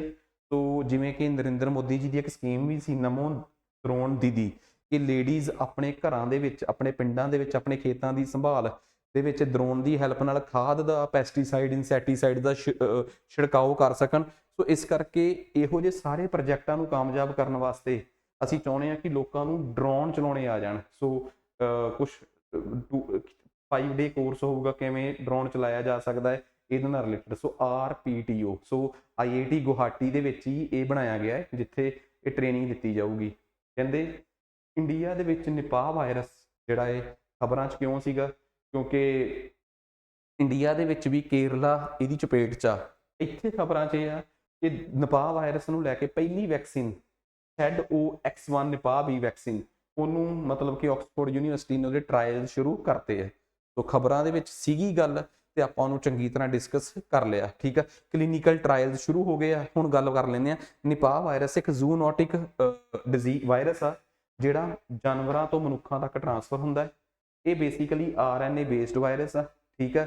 ਤੇ ਇੰਡੀਆ ਦੇ ਵਿੱਚ ਇਹਦੇ ਜਿਹੜੇ ਨਿਪਾਹ ਵਾਇਰਸ ਦੇ ਕੇਸ ਆ ਇਹ 2021 ਚ ਕਰੋਨਾ ਦੇ ਨੇੜੇ ਕੇਰਲਾ ਚ ਦੇਖੇ ਗਏ ਸੀ। ਤੇ ਦੁੱਖ ਉਦੋਂ ਹੋਇਆ ਜਦੋਂ ਦੁਬਾਰਾ ਸਤੰਬਰ 2023 ਚ ਦੁਬਾਰਾ ਫਿਰ ਇਹ ਕੇਸ ਵਧਣੇ ਸ਼ੁਰੂ ਹੋਏ, ਜਦ ਦੁਬਾਰਾ ਫਿਰ ਇਹਨਾਂ ਦੀ ਸ਼ੁਰੂਆਤ ਜਿਹੜੀ ਆ ਉਹ ਹੋਈ, ਠੀਕ ਹੈ ਨਾ। ਇਹ ਕੋਈ ਪੈਂਡੈਮਿਕ ਨਹੀਂ ਗਾ, ਜਸਟ ਇੱਕ ਛੋਟੀ ਜਿਹੀ ਆਊਟਬ੍ਰੇਕ ਆ। ਹਜੇ ਇਹਨੇ ਪੈਂਡੈਮਿਕ ਦਾ ਮਤਲਬ ਤੇ ਹੋ ਗਿਆ ਨਾ ਕਿ ਪੈਨ ਲੈਵਲ ਤੇ, ਸਮੂਹ ਲੈਵਲ ਤੇ, ਵੱਡੇ ਪੱਧਰ ਤੇ ਜਦੋਂ ਇੱਕ ਬਿਮਾਰੀ ਜਿਹੜੀ ਆ ਉਹ ਫੈਲਦੀ ਹੈ। ਅੱਗੇ ਅਗਲਾ ਕਰੰਟ ਅਫੇਅਰ ਸਾਡੇ ਕੋਲ ਆ ਗਿਆ India and SKAO square kilometre array observatory. ਕਹਿੰਦੇ ਦੁਨੀਆ ਦੀ ਸਭ ਤੋਂ ਵੱਡਾ ਟੈਲੀਸਕੋਪ ਆ ਸਕਾਈ, ਜਿਹੜਾ ਕਿ ਇੰਟਰ ਗਵਰਨਮੈਂਟਲ ਆਰਗੇਨਾਈਜੇਸ਼ਨ ਆ, ਜਿਹੜਾ ਯੂਨੀਵਰਸ ਦੀ ਸਟੱਡੀ ਵਾਸਤੇ, ਗ੍ਰੈਵਿਟੇਸ਼ਨਲ ਵੇਵਸ ਦੀ ਸਟੱਡੀ ਵਾਸਤੇ ਬਣੂਗਾ। ਇਸ ਸਕਾਓ ਦਾ ਹੈੱਡਕੁਆਟਰ ਜਿਹੜਾ ਹੈ UK ਦੇ ਵਿੱਚ ਆ। ਦੁਨੀਆ ਦਾ ਸਭ ਤੋਂ ਵੱਡਾ ਟੈਲੀਸਕੋਪ ਪ੍ਰੋਜੈਕਟ ਆ ਜਿਸ 'ਚ ਬਹੁਤ ਸਾਰੇ ਐਂਟੀਨੇਜ਼, ਜਿਨ੍ਹਾਂ 'ਚੋਂ 2 ਸਭ ਤੋਂ ਵੱਡੇ ਐਂਟੀਨੇ ਇੱਕ ਆਸਟ੍ਰੇਲੀਆ 'ਚ ਤੇ ਇੱਕ ਸਾਊਥ ਅਫਰੀਕਾ ਦੇ ਖੁੱਲੇ ਇਲਾਕੇ 'ਚ ਲੱਗੂਗਾ, ਜਿੱਥੇ ਕਿ ਸ਼ਹਿਰਾਂ ਤੋਂ, ਦੁਨੀਆ ਤੋਂ ਦੂਰ ਆ 2 ਬੜੇ ਇਲਾਕੇ ਆ। ਇਸ ਤੋਂ ਬਿਨਾਂ ਸਕਾਓ 'ਚ ਕਈ ਦੇਸ਼ ਆ, UK, Australia, South Africa, Canada, China. So India ਦਾ ਵੀ ਇੱਕ ਇੰਸਟੀਟਿਊਟ ਆ national centre for radio astrophysics, ਉਹ ਵੀ ਜਿਹੜਾ ਇੰਡੀਆ ਦੇ ਟਿਫਰ ਦਾ ਪਾਰਟ ਵੀ ਆ, ਉਹਦੀ ਏਜੰਸੀ ਵੀ ਇੱਕ ਹਿਸਾਬ ਦੀ ਉਹਦਾ ਸਬ ਪਾਰਟ ਵੀ ਆ। ਸੋ ਉਹ ਵੀ ਸਕਾਓ ਦੇ ਵਿੱਚ ਕੋਲੈਬੋਰੇਟ ਕਰ ਰਿਹਾ ਹੈ। ਸੋ ਸਕਾਓ ਇੱਕ ਅਜਿਹਾ ਪ੍ਰੋਜੈਕਟ ਆ, ਜੇ ਇਹ ਕਾਮਯਾਬ ਹੋ ਜਾਂਦਾ ਹੈ ਇੰਡੀਆ ਨੂੰ ਵੀ ਟੈਕਨੀਕਲੀ ਇਹਦਾ ਫਾਇਦਾ ਮਿਲੂਗਾ ਹੀ ਮਿਲੂਗਾ। ਇੰਡੀਆ ਦਾ ਪਹਿਲਾ ਜਨਰੇਟਿਵ AI ਪਲੇਟਫਾਰਮ ਜਿਹੜਾ ਹੈ ਭਾਰਤ ਜਨ, ਉਹ IIT ਬੰਬੇ ਨੇ ਲਾਂਚ ਕੀਤਾ ਹੈ। ਮੈਨੂੰ ਲੱਗਦਾ ਜਨਰੇਟਿਵ AI ਪਲੇਟਫਾਰਮਸ ਤੇ ਲਾਰਜ ਲੈਂਗੁਏਜ ਮਾਡਲਸ ਤੇ ਅਸੀਂ ਪਹਿਲਾਂ ਵੀ ਬੜੀ ਗੱਲ ਕਰ ਚੁੱਕੇ ਹਾਂ, ਇਸ ਕਰਕੇ ਇਹ ਕਰੰਟ ਫਿਰ ਵੀ ਬਹੁਤ ਪੁਰਾਣਾ ਹੋ ਗਿਆ, ਬਟ ਫਿਰ ਵੀ ਚਲੋ ਖੈਰ। ਇੰਡੀਆ ਦੀ ਪਹਿਲੀ 에ਅਰਕ੍ਰਾਫਟ ਪੈਸੰਜਰ ਸੀਟ ਜਿਹੜੀ ਆ ਜਨਵਰੀ 2024 ਚ ਵਿੰਗ ਇੰਡੀਆ ਨੇ ਤਿਆਰ ਕੀਤੀ ਆ, ਬੰਗਲੌਰ ਬੇਸਡ ਏਜੰਸੀ ਆ। ਤੇ DGCA director general of civil aviation ਤੇ ਇੰਡੀਅਨ 에ਅਰਲਾਈਨਸ ਦੀ ਕੰਪਨੀਜ਼ ਦੀ ਕੋਲੈਬੋਰੇਸ਼ਨ ਦੇ ਨਾਲ ਇਹ ਇੱਕ ਕੰਫਰਟੇਬਲ ਇੱਕ 에ਅਰਕ੍ਰਾਫਟ ਦੀ ਪੈਸੰਜਰ ਸੀਟਸ ਜਿਹੜੀਆਂ ਨੇ ਉਹਨਾਂ ਨੂੰ ਤਿਆਰ ਕੀਤਾ ਗਿਆ ਹੈ। ਨੈਕਸਟ ਅੱਗੇ ਆਪਣੇ ਕੋਲ ਆ ਗਿਆ very low frequency communication station. So basically Indian Navy ਆਪਣਾ ਦੂਜਾ very low frequency communication station Telangana ਦੇ ਵਿੱਚ ਲੋਕੇਟ ਕਰਨ ਜਾ ਰਹੀ ਹੈ। ਇਹਦਾ ਬੇਸਿਕਲੀ ਮਤਲਬ ਕੀ ਹੁੰਦਾ, ਇੱਕ ਅਜਿਹਾ ਕਮਿਊਨੀਕੇਸ਼ਨ ਸਿਸਟਮ ਜਿਹੜਾ ਨੇਵੀ ਨੂੰ ਉਹਨਾਂ ਦੀਆਂ ਇਨਫੋਰਮੇਸ਼ਨਸ ਦਵੇ। ਸੋ ਇਸ ਤਰੀਕੇ ਦੇ very low frequency navigational low frequency communication system ਦੀ ਲੋੜ ਹੁੰਦੀ ਆ, ਤਾਂ ਕਿ ਬੜੀ ਆਰਾਨੀ ਨਾਲ ਸੀਕ੍ਰੇਟ ਤਰੀਕੇ ਨਾਲ ਨੇਵੀ ਆਪਣੀ ਗੱਲਬਾਤ ਜਿਹੜੀ ਆ ਉਹ ਕਰ ਸਕੇ, ਤੇ ਉਹ ਫ੍ਰੀਕੁਐਂਸੀ ਹੋਰ ਜਿਹੜੇ ਮਤਲਬ ਕਿ ਫ੍ਰੀਕੁਐਂਸੀ ਕੈਚਰਸ ਨੇ ਉਹ ਕੈਚ ਨਾ ਕਰ ਸਕਣ। ਸੋ ਇਹਦੇ ਕਰਕੇ ਲਿਟੋਰਲ ਸਟੇਟਸ ਦੇ ਵਿੱਚ ਕਿਤੇ ਵੀ ਇਸ ਤਰੀਕੇ ਦਾ ਮਤਲਬ ਕਿ ਇਸ ਤਰੀਕੇ ਦੇ ਸਟੇਸ਼ਨਸ ਜਿਹੜੇ ਆ ਲਾਏ ਜਾ ਸਕਦੇ ਆ। ਇਹਨੂੰ ਨੇਵੀ ਆਪਣੀ ਰੇਡੀਓ ਨੈਵੀਗੇਸ਼ਨਲ ਸਰਵਿਸਿਜ਼ ਵਾਸਤੇ ਡੈਫੀਨੇਟਲੀ ਯੂਜ਼ ਕਰੂਗੀ। ਪੇਪਰ 'ਚ ਆ ਸਕਦਾ ਕਿ very low frequency communication centre Indian Navy ਕਿੱਥੇ ਲੋਕੇਟ ਕਰ ਰਹੀ ਹੈ, ਤੇਲੰਗਾਨਾ ਦੇ ਦਾਮਾਗੁਰਦੇਮ ਫੋਰੈਸਟ ਰਿਜ਼ਰਵ ਦੇ ਵਿੱਚ। ਸੋ ਇੱਥੇ ਉਹਨਾਂ ਨੇ ਆਪਣਾ ਲੋ ਫ੍ਰੀਕੁਐਂਸੀ ਕਮਿਊਨੀਕੇਸ਼ਨ ਸਟੇਸ਼ਨ ਜਿਹੜਾ ਹੈ ਉਹ ਬਣਾਇਆ ਹੈ। ਇੰਡੀਆ ਦਾ ਪਹਿਲਾ ਔਰਲ ਕੰਟਰਾਸੈਪਟਿਵ ਪਿਲ ਸਹੇਲੀ ਜਿਹੜੀ ਹੈ ਉਹ ਬੇਸਿਕਲੀ ਉਹਨੂੰ ਲਾਂਚ ਕੀਤਾ। ਬੇਸਿਕਲੀ ਔਰਲ ਕੰਟਰਾਸੈਪਟਿਵ ਪਿਲਸ ਉਹ ਪਿਲਸ ਹੁੰਦੀਆਂ ਜਿਹੜੀਆਂ ਓਵੂਲੂਸ਼ਨ ਨੂੰ, ਇੱਕ ਐਗਸ ਦੇ ਬਣਨ ਦੇ ਪ੍ਰੋਸੈਸ ਨੂੰ ਰੋਕ ਕੇ, ਮੀਨਸ ਕਿ ਪ੍ਰੈਗਨੈਂਸੀ ਨੂੰ ਰੋਕਦੀਆਂ। ਸੋ ਇੰਡੀਆ ਦੀ ਜਿਹੜੀ ਪਹਿਲੀ ਔਰਲ ਕੰਟਰਾਸੈਪਟਿਵ ਪਿਲ ਸਹੇਲੀ ਆ ਉਹਨੂੰ ਨਿਤਿਨ ਆਨੰਦ ਜਿਨ੍ਹਾਂ ਨੇ ਬਣਾਈ ਆ, ਠੀਕ ਆ, ਉਹ ਐਕਸਪਾਇਰ ਹੋ ਗਏ ਆ। ਸੋ ਜਿਨ੍ਹਾਂ ਨੇ, ਕਿਉਂਕਿ ਇਸ ਔਰਲ ਕੰਟਰਾਸੈਪਟਿਵ ਪਿਲ ਦੀ ਬਹੁਤ ਲੰਮਾ ਸਮਾਂ ਐਡ ਦੂਰਦਰਸ਼ਨ ਤੇ ਵੀ ਚੱਲੀ ਹੈ। ਸੋ ਬੇਸਿਕਲੀ ਉਹ ਸੈਂਟਰਲ ਡਰੱਗ ਰਿਸਰਚ ਇੰਸਟੀਚਿਊਟ ਦੇ ਫਾਰਮਰ ਡਾਇਰੈਕਟਰ ਵੀ ਸੀ। Central research drug institute Lucknow based ਇੱਕ ਅਦਾਰਾ ਹੈ ਜਿਹੜਾ ਡਰੱਗ ਰਿਸਰਚ ਤੇ ਡਿਵੈਲਪਮੈਂਟ 'ਚ ਕੰਮ ਕਰਦਾ ਹੈ। 1949 'ਚ ਬਣਿਆ ਸੀ ਤੇ 1951 'ਚ ਇਹਨੂੰ ਪ੍ਰਧਾਨ ਮੰਤਰੀ ਦੁਆਰਾ ਇਹਦਾ ਉਦਘਾਟਨ ਕੀਤਾ ਗਿਆ ਸੀ। ਤੇ central drug research institute Bharat ਦਾ ਇਕਲੌਤਾ ਦਾਇਰਾ ਹੈ ਜਿਹੜਾ ਇਹ ਕੋਸ਼ਿਸ਼ ਕਰ ਰਿਹਾ ਕਿ ਭਾਰਤ 'ਚ ਜਿੰਨੀਆਂ ਵੀ ਫਾਰਮਾਸਿਊਟੀਕਲ ਡਰੱਗਸ ਨੇ ਜਾਂ ਜਿੰਨੀਆਂ ਵੀ ਸਾਡੇ ਦੇਸ਼ 'ਚ ਦਵਾਈਆਂ ਨੇ ਉਹ ਅਫੋਰਡੇਬਲ ਰੇਟ 'ਤੇ ਹੋ ਸਕਣ। ਸਾਨੂੰ ਬਹੁਤ ਮਹਿੰਗੀਆਂ ਰਿਸਰਚ ਕੀਤੀਆਂ ਪੇਟੈਂਟ ਕੰਪਨੀਆਂ ਦੀਆਂ ਮਹਿੰਗੀਆਂ ਦਵਾਈਆਂ ਦੀ ਬਜਾਏ ਜੇ ਅਸੀਂ ਉਹਨਾਂ ਦਵਾਈਆਂ ਨੂੰ ਆਪ ਕੰਮ ਬਣਾ ਸਕੀਏ ਤਾਂ ਸ਼ਾਇਦ ਅਸੀਂ ਉਹਨਾਂ ਨੂੰ ਅਫੋਰਡੇਬਲ ਰੇਟ 'ਤੇ ਅਸੀਂ ਆਪਣੇ ਦੇਸ਼ ਦੀ 130 ਕਰੋੜ ਆਬਾਦੀ ਤੱਕ ਪਹੁੰਚਾ ਸਕਦੇ ਹਾਂ। ਇੰਡੀਆ ਦੀ ਪਹਿਲੀ ਔਰਲ ਕੰਟਰਾਸੈਪਟਿਵ ਪਿਲ ਸਹੇਲੀ ਬਣਾਉਣ ਵਾਲੇ ਨਿਤਿਆ ਆਨੰਦ ਜੀ ਐਕਸਪਾਇਰ ਹੋ ਗਏ, ਉਹਦੇ ਕਰਕੇ ਇਹ ਖਬਰ ਬਣੀ ਸੀ। ਨੈਕਸਟ, ਇੰਡੀਆ ਦਾ ਪਹਿਲਾ ਗ੍ਰੀਨ ਹਾਈਡਰੋਜਨ ਪ੍ਰੋਜੈਕਟ ਜਿਹੜਾ ਹੈ ਉਹ ਰਿਸ਼ੀਕੇਸ਼ ਦੇ ਵਿੱਚ ਲਾਂਚ ਕੀਤਾ ਗਿਆ ਹੈ।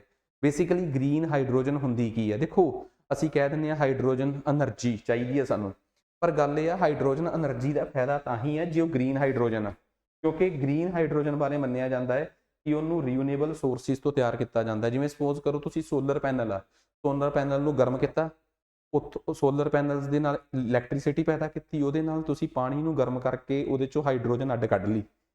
ਵਿੰਡ ਐਨਰਜੀ ਦੀ ਯੂਜ਼ ਨਾਲ ਮਤਲਬ ਤੁਸੀਂ ਇਸ ਤਰੀਕੇ ਨਾਲ ਹਾਈਡਰੋਜਨ ਪੈਦਾ ਕੀਤੀ ਜਿਹਦੇ ਨਾਲ ਪੋਲਿਊਸ਼ਨ ਨਹੀਂ ਹੋਇਆ।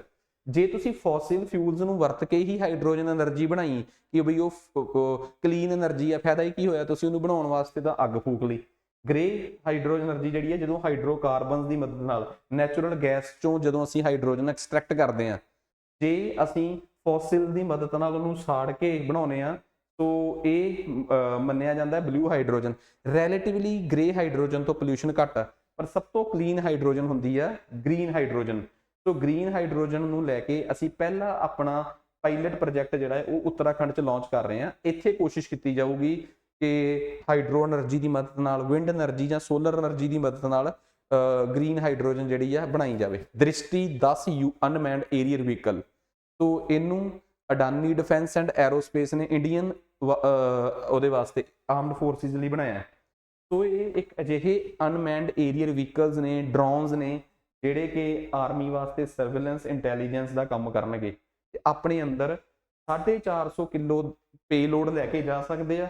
36 ਘੰਟੇ ਦੀ ਐਂਡੋਰੈਂਸ ਆ, ਮਤਲਬ 36 ਘੰਟੇ ਜਿਹੜੇ ਆ ਉਹ ਹਵਾ ਦੇ ਵਿੱਚ ਰਹਿ ਕੇ ਸਰਵੇਲੈਂਸ ਦਾ ਕੰਮ, ਇੰਟੈਲੀਜੈਂਸ ਦਾ ਕੰਮ ਕਰ ਸਕਦੇ ਆ। ਸੋ ਉਮੀਦ ਕਰਦਾ ਕਿ ਇਹ ਜਿਹੜੇ ਦ੍ਰਿਸ਼ਟੀ 10 ਸਟਾਰ ਲਾਈਨਰ ਸਾਡੇ UAVs ਨੇ, ਡਰੋਨਸ ਨੇ, ਇਹਨਾਂ ਨੂੰ ਇਜ਼ਰਾਈਲੀ ਐਲਬਿਟ ਹਰਮਜ਼ 9000 ਦੀ ਤਰਜ਼ ਤੇ ਬਣਾਇਆ ਗਿਆ ਹੈ ਤੇ ਕੋਸ਼ਿਸ਼ ਕੀਤੀ ਗਈ ਹੈ ਕਿ ਮੀਨਸ ਕਿ ਇਹ ਸਾਰੇ ਇੰਡੀਜੀਨੀਅਸ ਹੀ ਤਿਆਰ ਕੀਤੇ ਗਏ ਆ, ਭਾਰਤ 'ਚ ਹੀ ਤਿਆਰ ਕੀਤੇ ਆ। ਸੋ ਉਮੀਦ ਕਰਦਾ ਕਿ ਇਹ ਕਹਾਣੀ ਚੰਗੀ ਤਰ੍ਹਾਂ ਸਮਝ ਆ ਗਈ ਹੋਊਗੀ। ਉਰਗਮ ਇੱਕ ਇੰਡੀਅਨ ਆਰਮੀ ਵਾਜ਼ ਤੇ ਅਸੌਲਟ ਰਾਈਫਲ ਜਿਹੜੀ ਆ ਇਹਨੂੰ DRDO ਨੇ ਤਿਆਰ ਕੀਤਾ ਹੈ। ਖਬਰ ਆ ਗਈ। DRDO ਖੁਦ 1 ਜਨਵਰੀ 1958 ਨੂੰ ਬਣਿਆ ਸੀਗਾ। DRDO ਮਿਨਿਸਟਰੀ ਆਫ ਡਿਫੈਂਸ ਦੇ ਅੰਡਰ ਕੰਮ ਕਰਨ ਵਾਲੀ ਇੱਕ ਅਜਿਹੀ ਏਜੰਸੀ ਆ ਜਿਹੜੀ ਭਾਰਤ ਦੇ ਵਿੱਚ ਡਿਫੈਂਸ ਡਿਵੈਲਪਮੈਂਟ ਨਾਲ, ਵੈਪਨਸ ਡਿਵੈਲਪਮੈਂਟ ਨਾਲ ਰਿਲੇਟਡ ਜਿੰਨੇ ਵੀ ਅਦਾਰੇ ਆ ਭਾਰਤ 'ਚ, ਜਿਵੇਂ ਆਰਡੀਨੈਂਸ ਫੈਕਟਰੀ ਬੋਰਡ ਹੋ ਗਿਆ ਜਾਂ ਹੋਰ ਵੀ ਜਿੰਨੇ ਅਦਾਰੇ ਡਿਫੈਂਸ ਨਾਲ ਰਿਲੇਟਡ ਪ੍ਰਾਈਵੇਟ ਫਰਮਾਂ ਕੰਮ ਕਰਦੀਆਂ, ਉਹਨਾਂ ਸਾਰਿਆਂ ਦੀ ਸੁਪਰਵਿਜ਼ਨ DRDO ਦੁਆਰਾ ਕੀਤੀ ਜਾਂਦੀ ਹੈ। ਠੀਕ ਆ, defence research and development organisation ਦੁਆਰਾ ਕੀਤੀ ਜਾਂਦੀ ਹੈ। ਹੁਣੇ ਇਹਨਾਂ ਨੇ ਇੰਡੀਅਨ ਆਰਮੀ ਵਾਸਤੇ, ਇੰਡੀਅਨ ਆਰਮਡ ਫੋਰਸਿਸ ਵਾਸਤੇ ਉਰਗਮ, ਇਹ ਇੱਕ ਅਸੌਲਟ ਰਾਈਫਲ ਜਿਹੜੀ ਆ ਉਹ ਤਿਆਰ ਕੀਤੀ ਹੈ। ਠੀਕ ਹੈ, ਸੋ ਕਿਉਂਕਿ ਪੁਰਾਣੀਆਂ ਰਾਈਫਲਸ ਜਿਹੜੀਆਂ ਸੀ ਇਨਸਾਸ ਰਾਈਫਲਸ, ਉਹ ਕਾਫੀ ਆਊਟਡੇਟਡ ਹੋ ਚੁੱਕੀਆਂ ਸੀ, ਉਹਨਾਂ ਨੂੰ ਰਿਪਲੇਸ ਕਰਕੇ ਉਰਗਮ ਅਸੌਲਟ ਰਾਈਫਲ ਜਿਹੜੀ ਆ ਉਹ ਤਿਆਰ ਕੀਤੀ ਗਈ ਹੈ। ਸੋ ਸਾਇੰਸ ਟੈਕ ਨਾਲ ਰਿਲੇਟਡ ਜਿੰਨੇ ਵੀ ਕਰੰਟ ਅਫੇਅਰਸ ਸੀਗੇ 2024 ਦੇ, ਸੋ ਉਹਨਾਂ ਨੂੰ ਅਸੀਂ ਇੱਕ ਤਰੀਕੇ ਨਾਲ ਕੰਪਾਈਲ ਕਰਨ ਦੀ ਕੋਸ਼ਿਸ਼ ਕੀਤੀ ਹੈ। ਉਮੀਦ ਕਰਦਾ ਕਿ ਤੁਹਾਨੂੰ ਇਹ ਜਾਣਕਾਰੀ ਵਧੀਆ ਲੱਗੀ ਹੋਊਗੀ। Thank you.